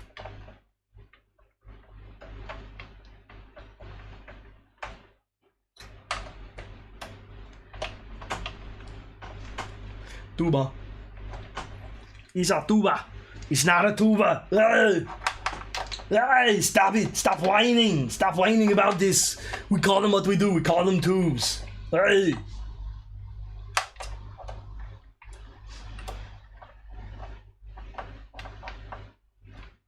Vuvuzela. Hey.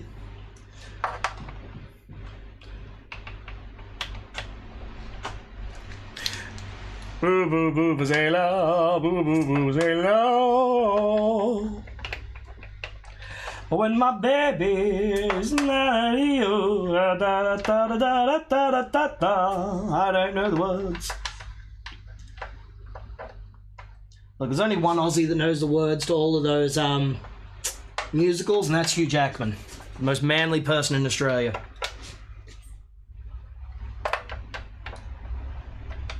Get in the hole. There we go. Vulvas. Volvos. There we go.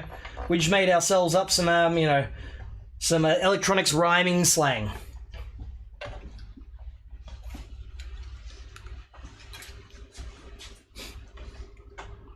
Gonna grab myself some Volvos. Some Volvos. Volvos? Yeah, you know Volvos. Like vulvas. Like valves. Like tubes. Alright, so we're all plugged in there, that's all in there, everything's all out of the way, nothing's going to short and kill itself, which is good. Let's get some power in there. Give me power. Aussies have cool accents. I mean, some do. Then there's others like, yeah, my here's a guy, fucking dog coming, he I'll fucking smash you, eh? Don't fucking do to me like that, you fuck. You know, the kinds of people who, like, you know, they were 3 beers in before they were, you know, before they were even a fully formed fetus.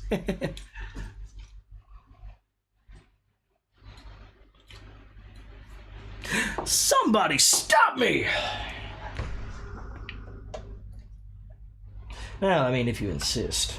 Okay, that's all, yep. Sweet, nothing else hanging there. We all good there, and there. Would help if I actually have a cable plugged in. Combo output. Yeah, her name was Lola. Dunk.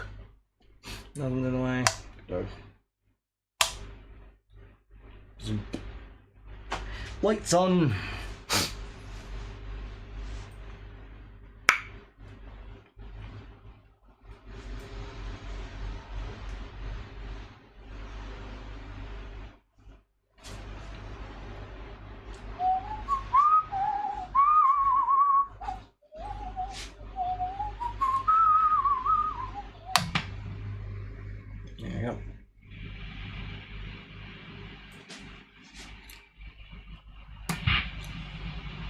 Okay, that's better.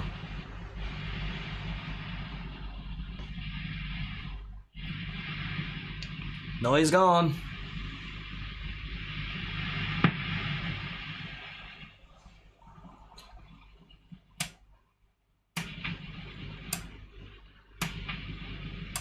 Yep. We're good.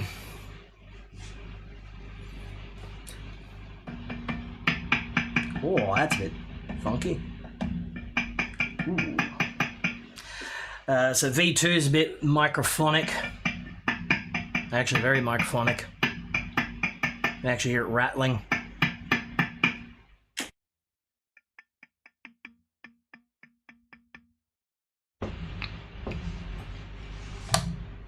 Alright. Switch out V2. Put something a little bit less microphonic in there. It's not quite so noisy. Because I know inside of the cabinet's going to be awful. Oh yeah, across the US, I suppose you guys got all them people up there in the northern parts with Lucky Lou's and the things here. Hey, then of course you got New York, you bastards, you goddamn ghoulie bastard.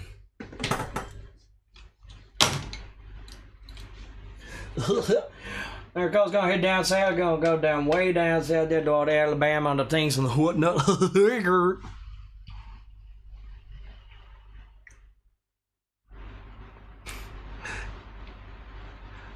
Yep, exactly. You have to the additional noise. It's like there are people out there, and there is one tech I know who really actually doesn't quite like me because I kind of like called him out for not being suitable for working on high gain stuff. Hi, if you're watching. You've got to know like how they're designed. Like for example, mesas are always noisy. There's always going to be crackle and shot noise and various things just happen in them. You can't fix that. That is what they are. They are noisy as shit. This one now at least doesn't like hum like mad, and you can swing the reverb pot and it doesn't sound like absolute garbage. So it's brought down to what's an acceptable level of noise for how this is designed, which is good. Which is good. It's good. It means I can be free. Free at last. Free at last. Thank God Almighty, I'm free at last. But first things first, I gotta discharge these caps. That's just the flesh wounds. No, it's not.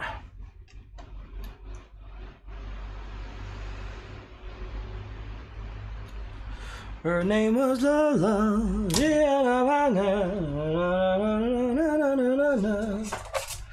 Right, unplug. Push the board down. There we go. Clippity clip. Clippity clop. Clippity clop. Look at my hooves. My hooves. Deep cut there. Anyone who gets that reference, you are obviously a very mentally unwell person and you are sick, and that's probably why you're watching. I mean, there's a certain amount that you can fix up to a certain point. For example, like this one here, like earlier on in the stream, I was showing people the schematic and going through like design flaws on them. These ones use a single input that can either switch in one of like an extra gain stage before the first gain stage. And in order to do that, they also have a 1.5 meg grid leak resistor with a 100 picofarad cap tied across it, like a reverb blend circuit. So you've got 1.5 megs of grid stopper resistance to just inject all of that noise right at the very front end of the amp.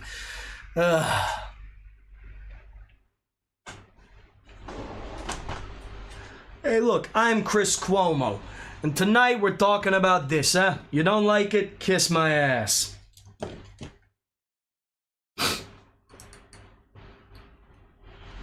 America is an interesting place. I would like to visit it as soon as it's purged of its current Nazi scum. But that's going to be a number of years. I'd actually hope to do like a road trip from one side of the country to the other and stop at various places along the way and check stuff out and try various foods and, you know, see like the home of various artists and stuff there. But yeah, in all honesty, I'm an Aussie and I'm absolutely fucking terrified of going over there because I have a big mouth. I have a big mouth. There's a lot of people over there with very short fuses who believe in faux civility politics, and they have a gun that they will use before they use their words. Because why not?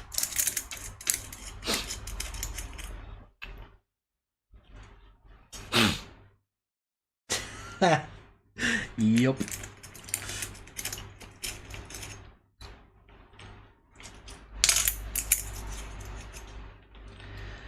Oh, so many of these things to put in now. Alright, that.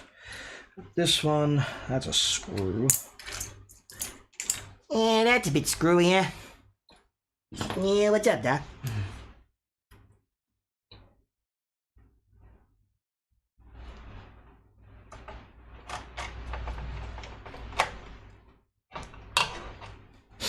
I love it how Mesa boards as well. They don't, they get the standoffs and various things like typically wrong. So you tighten anything down and they they end up like bowing and flexing the board. So a little bit stupid, just a little bit. By a little bit I mean a lot.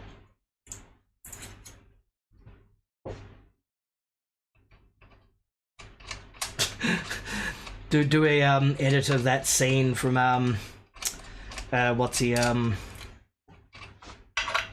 Dumb and Dumber.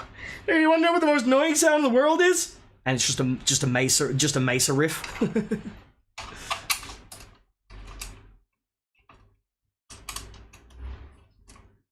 Stay. Yeah, there we go. Didn't. Why is my account going crazy? Get in there. There we go. Oh, yay. Big money.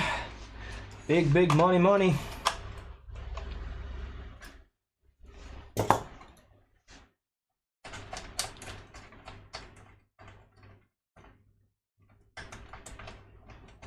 Whew.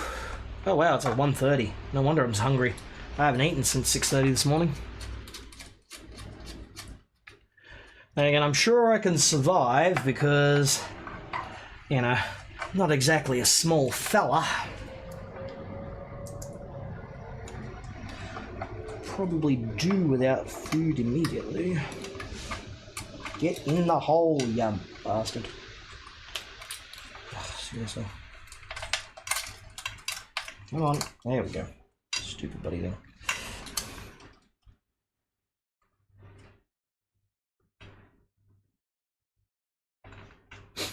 See, I'd rather go to California before I went to, say, like, you know, Arkansas. That's for sure. Or Florida. Basically the open carry states. No thanks.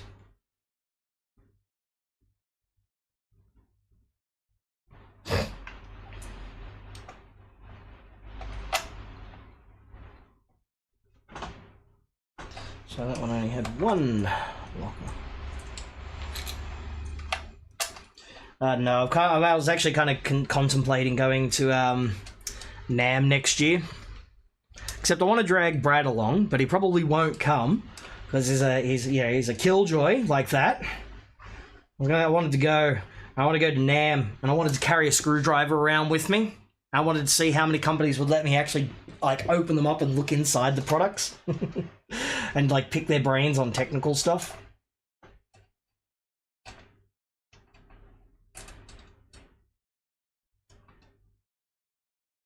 Because that'd be funny, it'd be pure mayhem.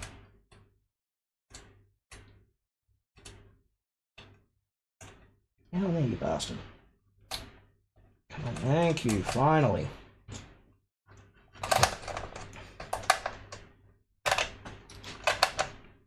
Excellent. Alright. Next. Yeah. It's like that classic old meme, you know, sneaking snacks into a movie theater, and it's like loading up the Snickers bar into the clip of a 9mm.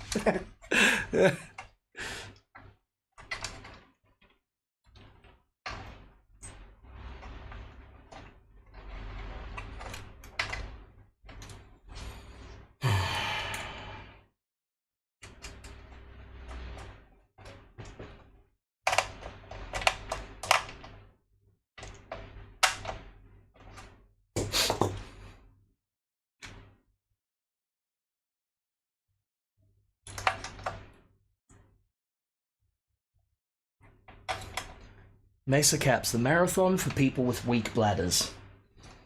I don't get it. I think that joke might be a little bit beyond my intellectual prowess. Yeah, people don't realize how long this shit takes. There's one problem gone. Oh, there's another one there. Great, board has to come back out. In it goes.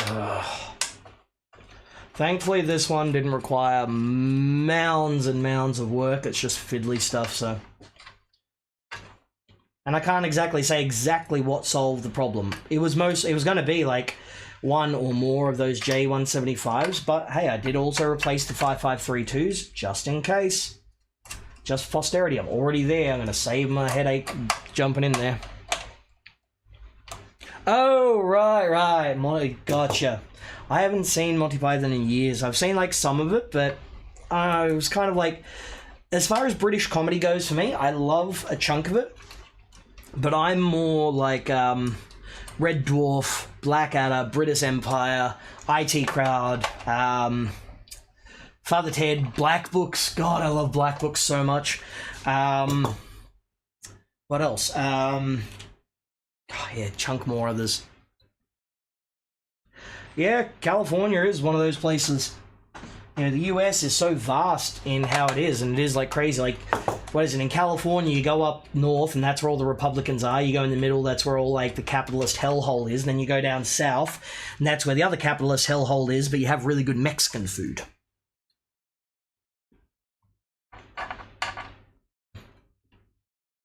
That's, like, the one thing that I want to go to the US for, is I want to go there, and I want to have proper, like, Mexican style food. I want to have like, go to a proper, like, soul kitchen or similar type stuff and try a bunch of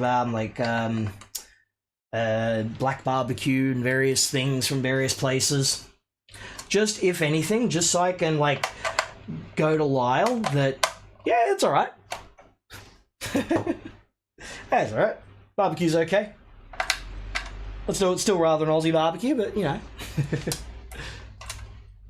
And I'm not a big fan of, like, fish and that, but I'd totally go find someone that does, like, a like Creole, like, what's the crawfish or whatever it is, all that kind of stuff.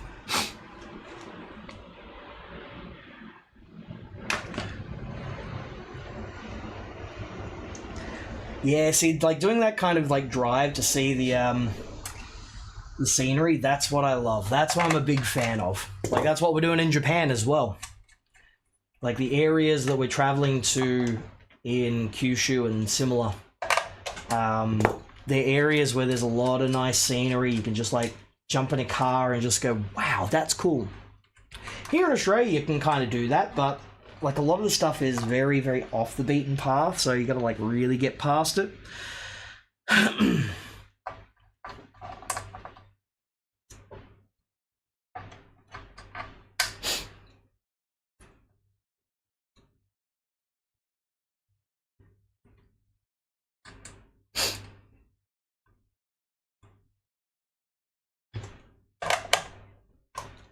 All now I can think of is kangaroo meat. Roux mince is pretty damn good. Throw it into some spag bowl and you're pretty sure today. It's a good dinner. High protein, low fat.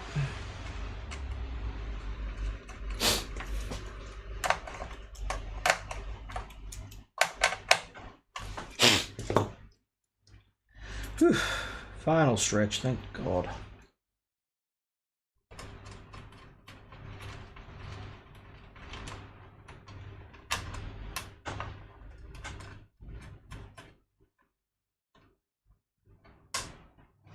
Wait a minute.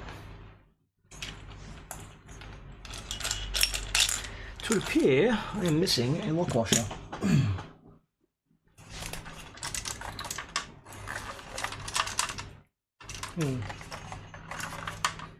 Weird. Oh, good thing I got spares.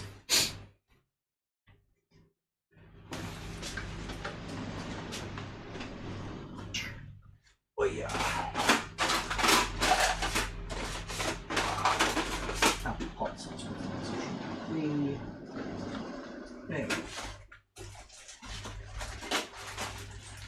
Get a lock washer for it.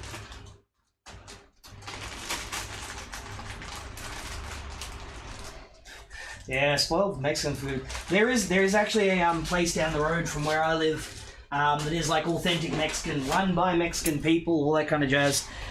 And so you go in there and there's no like crappy tacos or anything like that. It's like we went there the other week for dinner and I had the pozole rojas, like the red pozole, which is pretty damn good. And the missus had I can't even remember what it was, something, but it was damn good. Oh, this one actually...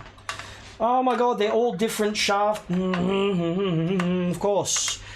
I wasn't missing a lock washer. This one just has one fewer because the bushing is shorter. Oh my fucking god. You can't even order, like, just... Ah!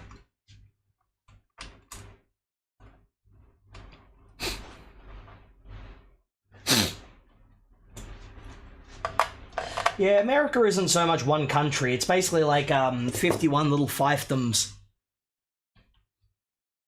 All like, you know, connected together with one overarching, like, you know, power up top.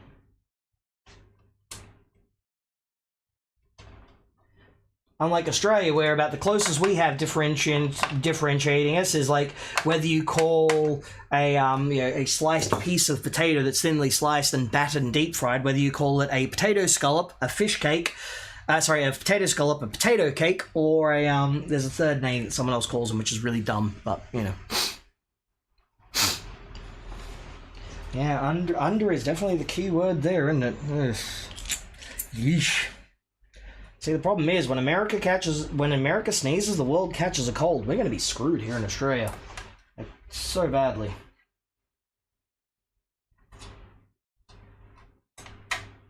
Dunk. There we go. Yeah, go have some dinner. Enjoy.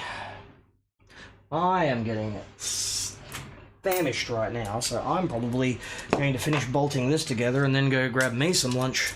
I probably need to take a piss too. But yeah, I'm going to tweak the streaming setup a bit more as well, make it a bit cooler, a bit nicer, add a few more bits in there. Sort out how I can get the WotC, the DJI just plugged directly in via USB, so it can work, it can be done. It can be done. There's everything. I need that one, which is there. Let's get those out of the way first.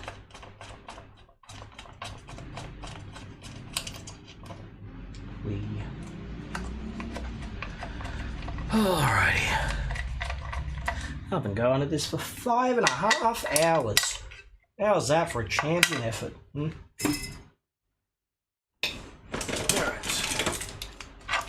Some excess solder. It's not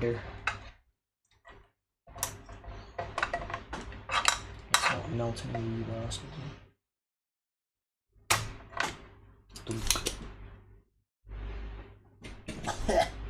Ugh, stinks. Stinks to high hell. Ah, you bastard. 2:40 in the morning. Bloody hell. Going hard on the witching hour, huh? Where did my solder wick go?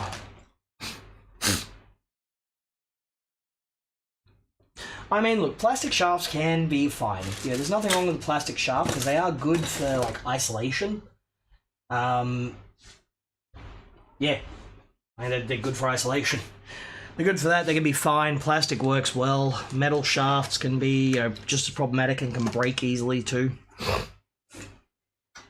Fender used plastic shafts on their amps.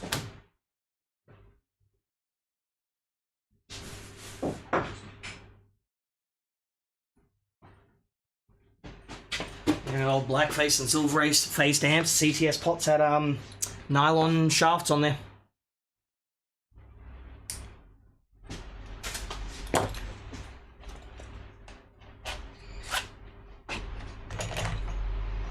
Pretty sure I was supposed to have gotten deliveries today. Stuff was supposed to have been delivered, but it has not.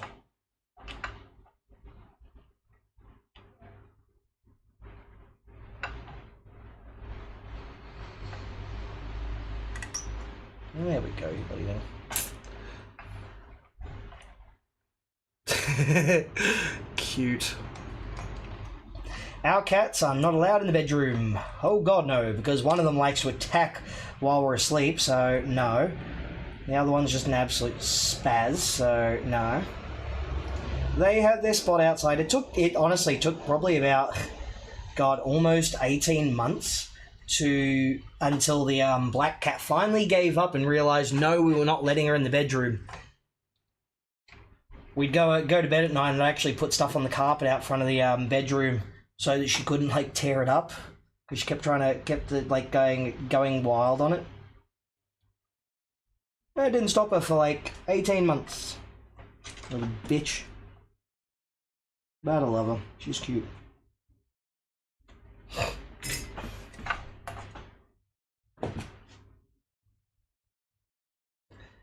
And we got two cats. We got the black one, who is fully independent, except when she needs attention and she needs you to pick her up and hold her and give her pats and all the rest of that. And then there's the white one who was on death row, who is like 900% anxiety, but is the most affectionate little thing you could ever imagine.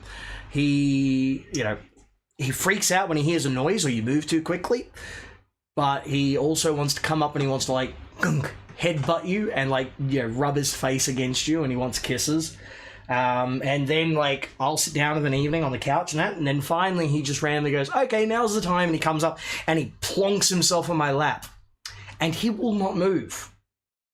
I can make a loud noise, he will not move, and there's the only time he will not freak out is when he's sitting on my lap. So here's me, a guy who wears black most of the time, with a stark white, medium to long-haired cat on my lap.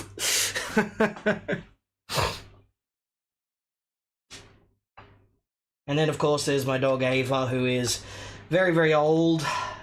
She's an old maid. She's not much longer for this world, unfortunately. She's like 15 or so. Yeah, she's about 15, and she's a miniature pincher. She's got one eye, which she can barely see out of, and she's deaf as anything. She's somewhat incontinent. But the moment I wake up in the morning, if I don't give her greenie and her chew thing, she will lose her shit at me, and she will, like, bounce up and down like mad. So she's still got, like, energy on that front. Oh, you bastard. Right, get in the hole.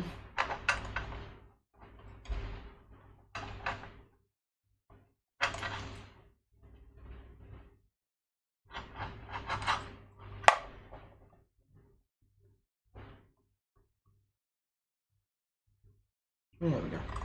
Back up.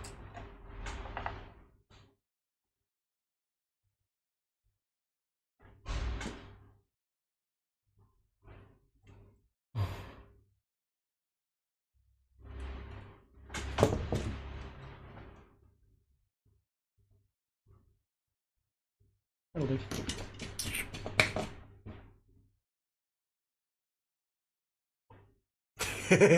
Yeah, our black cat will snore. It's hilarious hearing her.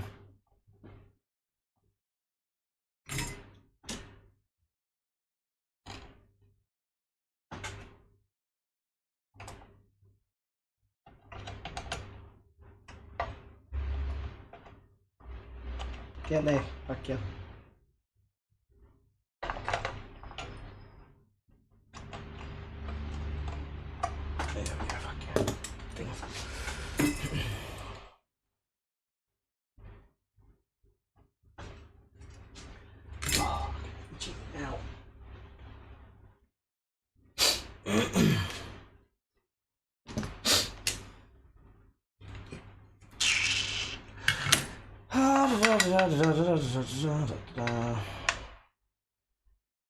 It's kind of funny they put lock washers on here, even though the switches are keyed. The whole point of the lock washer is to prevent it from rotating, which if the switch is keyed and it's got a little notch in the chassis, then you kind of don't really need it. Points for effort though.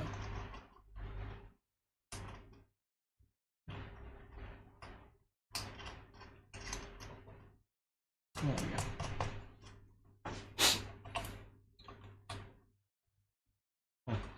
Go on, you ponce stallions. Here we go.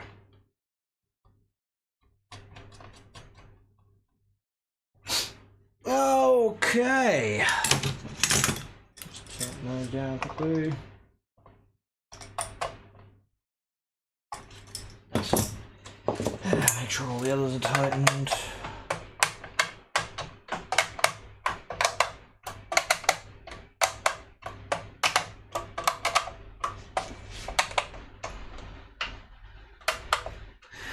Ava, my dog, thinks she's a cat.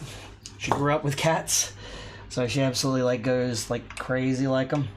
Yeah, she's an absolute dork of a dog. You bastard. Right, you have to stick those in on a bastard.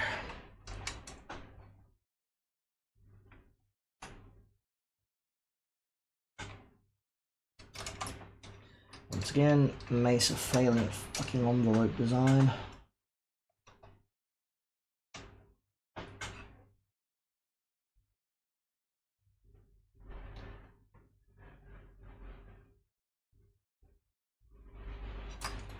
Fuck's sakes. Hey. Fuck ya.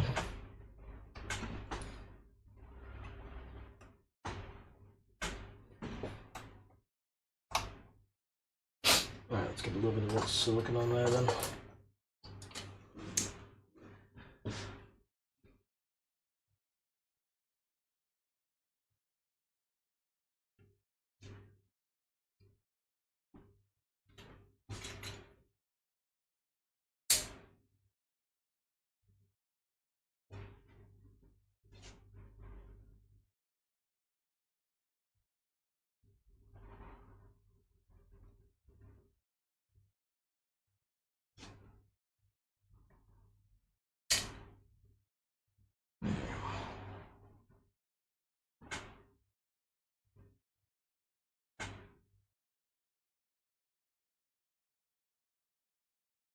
Sweet.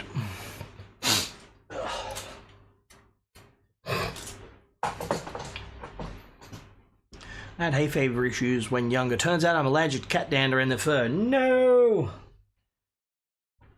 I would just deal with it personally. That's because I like animals. I like pets. I like cats. I like dogs. I like mice. I like rats. I like birds. I like lizards and snakes. I like them all. Cool. Now I can actually put shit back together. There it is.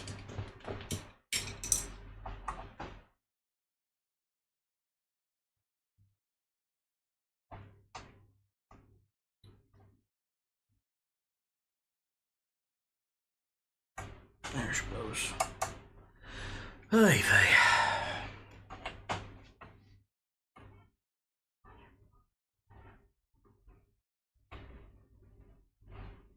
Cute.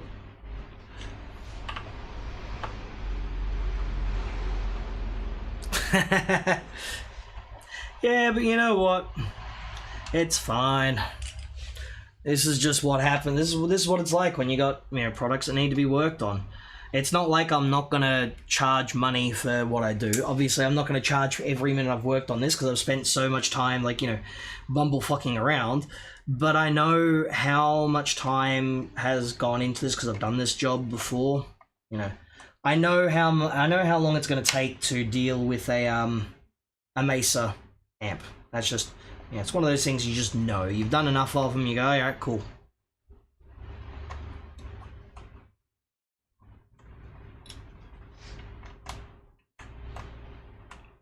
Straight, yeah, it is.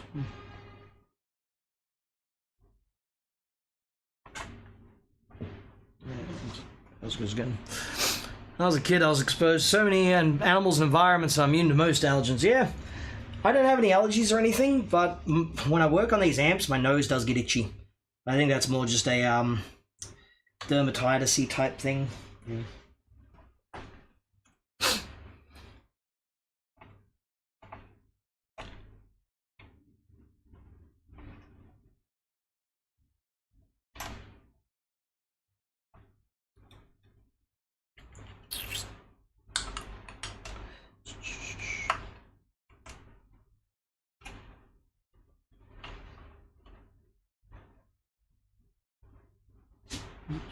Oh, that'd be way. Little dork. Needs to be just slightly more to the side. There we go. Now it's pointing up in the right direction. That one needs to go a little too.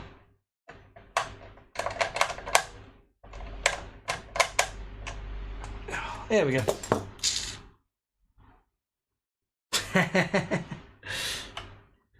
I've got a high gain Fender here in the shop actually. An old red knob, which is basically like Fender's attempt to do a Mesa. Except the clean tone on it is really good. Yeah, Fender always excelled at that.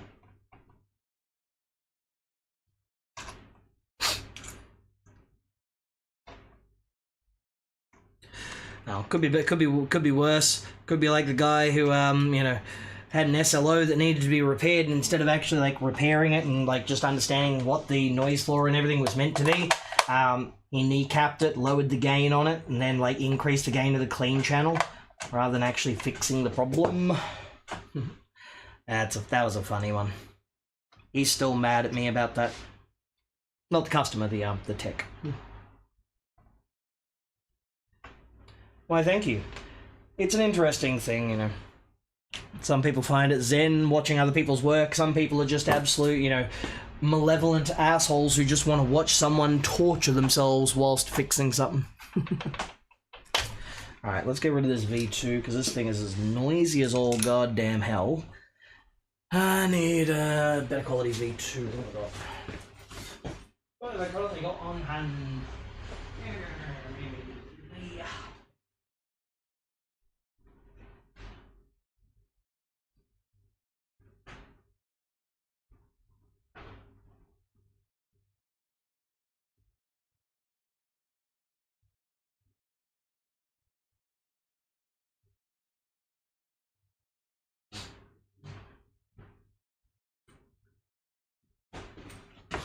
Alright, so JJ's in there. JJ in V2. Because that's kind of be one of the most sensitive ones. There we go. JJ in V2. Everything's all reconnected there, we're all there, that's fine, Cool. Alright, once more feeling. Audio there. Let's put that in place.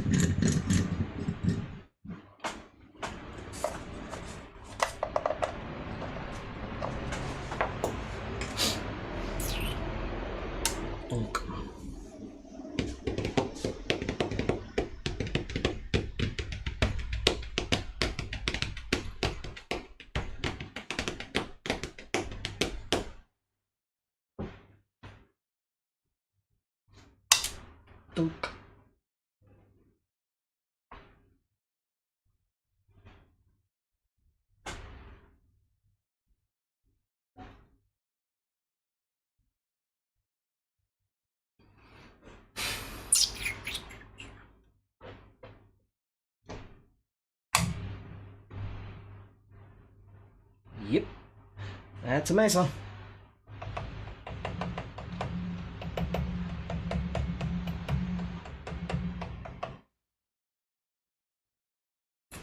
Where's my pokey stick gone? No, the microphonic valves, they add to the harmonics.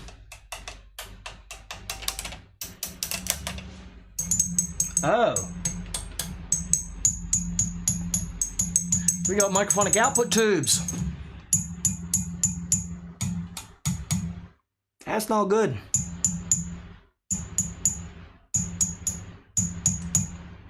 Okay, can you hear that noise? That big thunk, that's just from lightly tapping on the output tubes.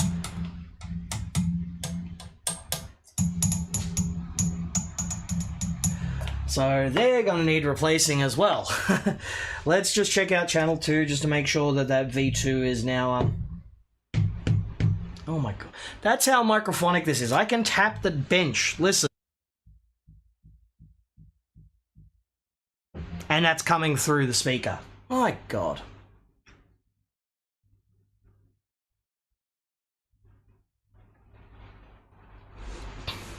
Yeah.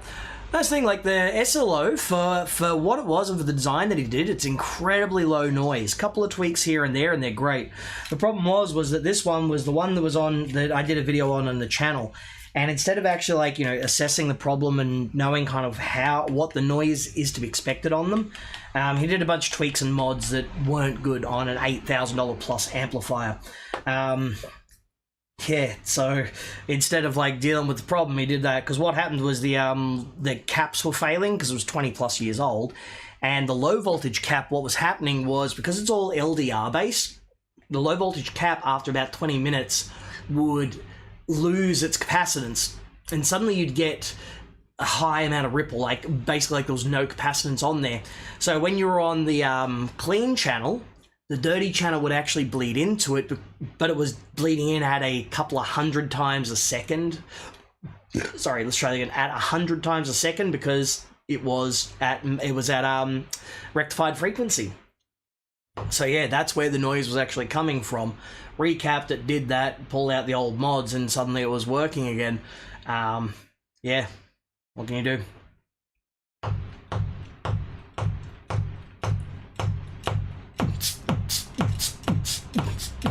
Oh my god, I got like an 808 kick going on.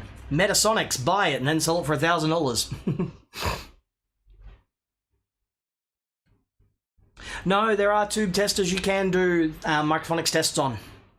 For example, the one that Brad and Peter, like the one that Peter made, you can do a microphonics test on it. Basically run it into an audio output and then you can tap them to check for microphonics.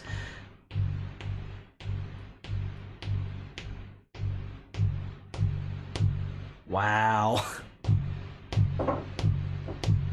Listen to that.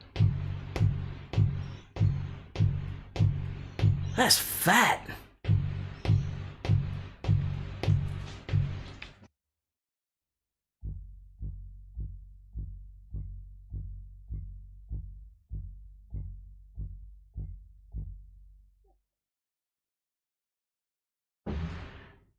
Absolutely wild.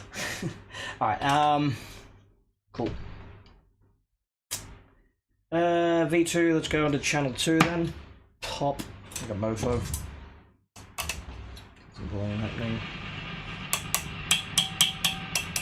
Nope, now I got noise.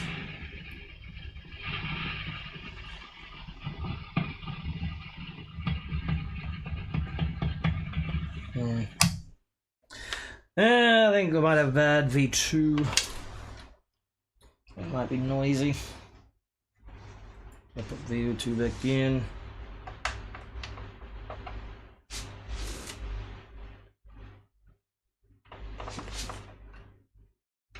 Get in here, you fuck.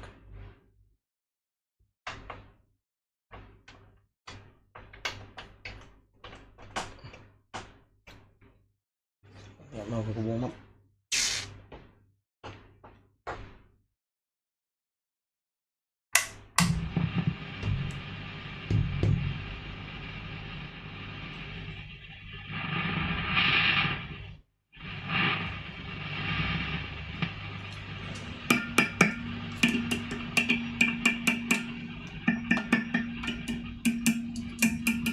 Okay, so it's all just a shitload of microphonics regardless.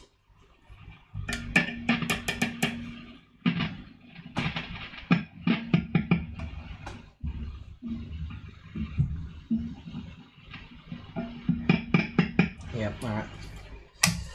So V2 definitely needs changing, because that one is definitely bad. This one might actually just be microphonic as shit as well, which sucks.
Alright, let's see what we can do about making this low noise as possible. Let's play some musical chairs with the tubes. So I got some like Genelex Gold Lions I got ages ago.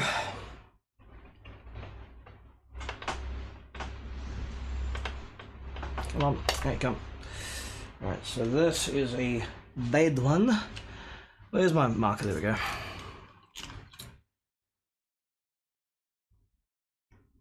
Mark the tubes, that way I know which ones are bad. Let's pull out V1. Shift it over to V2 spot. Wow, that is very hot. Very, very warm.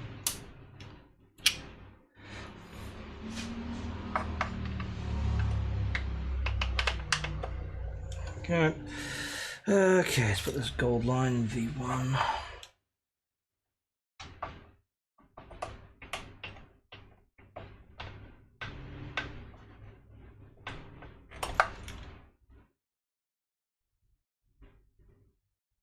Yeah. Have fun, enjoy, all that kind of jazz. There we go. Alright. Let's move warm up. Thank you for joining for the stream, my good sir.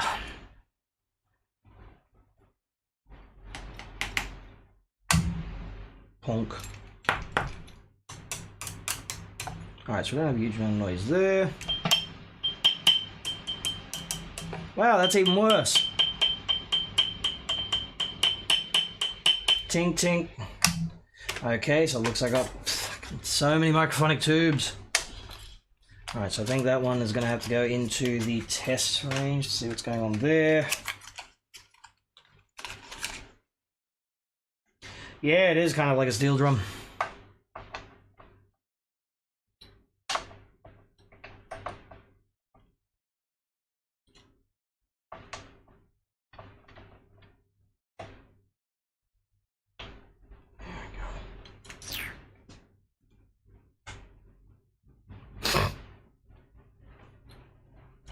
Preamp tubes, I can handle them, they're fine. I've got very, very thick calluses on my fingers. Output tubes, different scenario. I actually use a silicon baking mitt. Little froggy one. It's somewhere, I can't find it though. Alright, let's see how this one works now.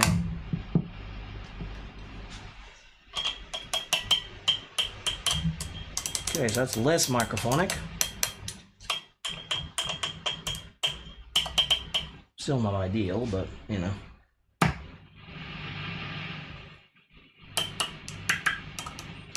Okay, now we're better. Cool. Yeah, that's about what you'd expect now. Sweet. Pop. Awesome. So we got one of those tubes in there now. And this one can go to hell. So yeah, bad microphonic tube there. Otherwise, I'd say we're done. We're done like a done chicken. I need food now. I really do. There we go. Yeah, you guys are pretty cool. I'm just a dude who's like, I'm just like the clown for entertainment. Try and do what I can. Let me just quickly set something up here as well.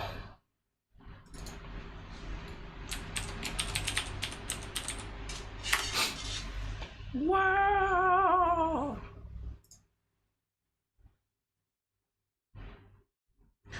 You can probably see me, but I just gotta make sure what's going on there. Where is it? Where is it? Show me the thing. There we go.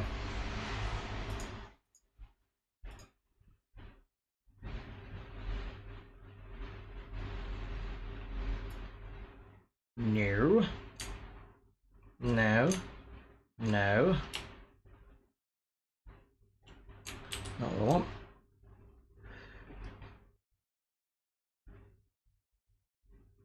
Probably, there we go. No. Filters. Delete. Yes. There we go, that's better. Oh man. Right, I have to add another one in there. Bastard. There we go. Alright, so that goes there, then that goes there. Oh. Oh. And thank you for joining the get-together. There shall be more of these. How the hell do I do this so I have it with different things each time?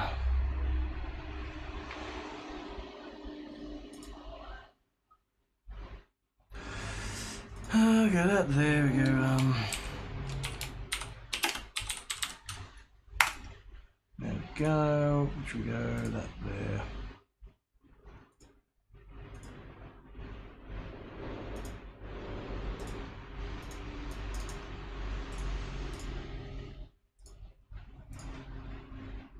Come on.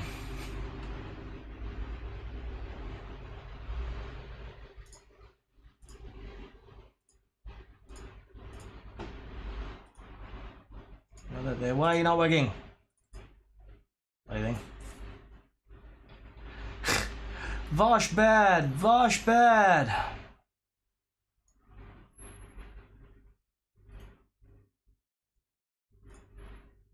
Okay, let's... Yes, alright, fine. Fine!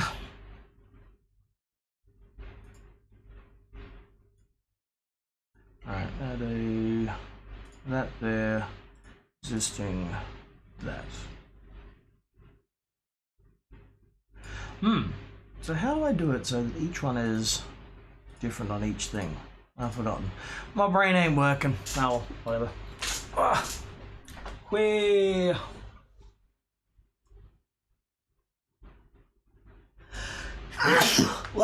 Jesus, alright. Yeah, so there's that, that's all she wrote.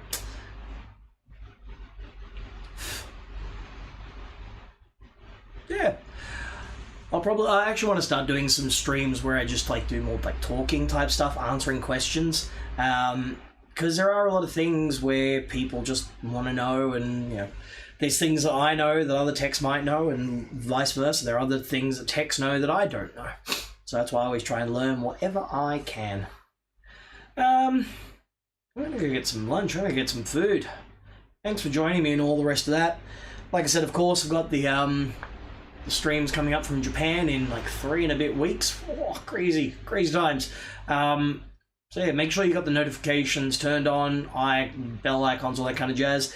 I will, like I said, do a couple of members only streams and that. So if you want to support, join the 9 Volt Club. Then you get access to all of that, and you know, you can guide me around to show you what I'm going to be around, and you know, can see what, you know, can basically remote control type thing. You know, I don't know, my brain's mush by now.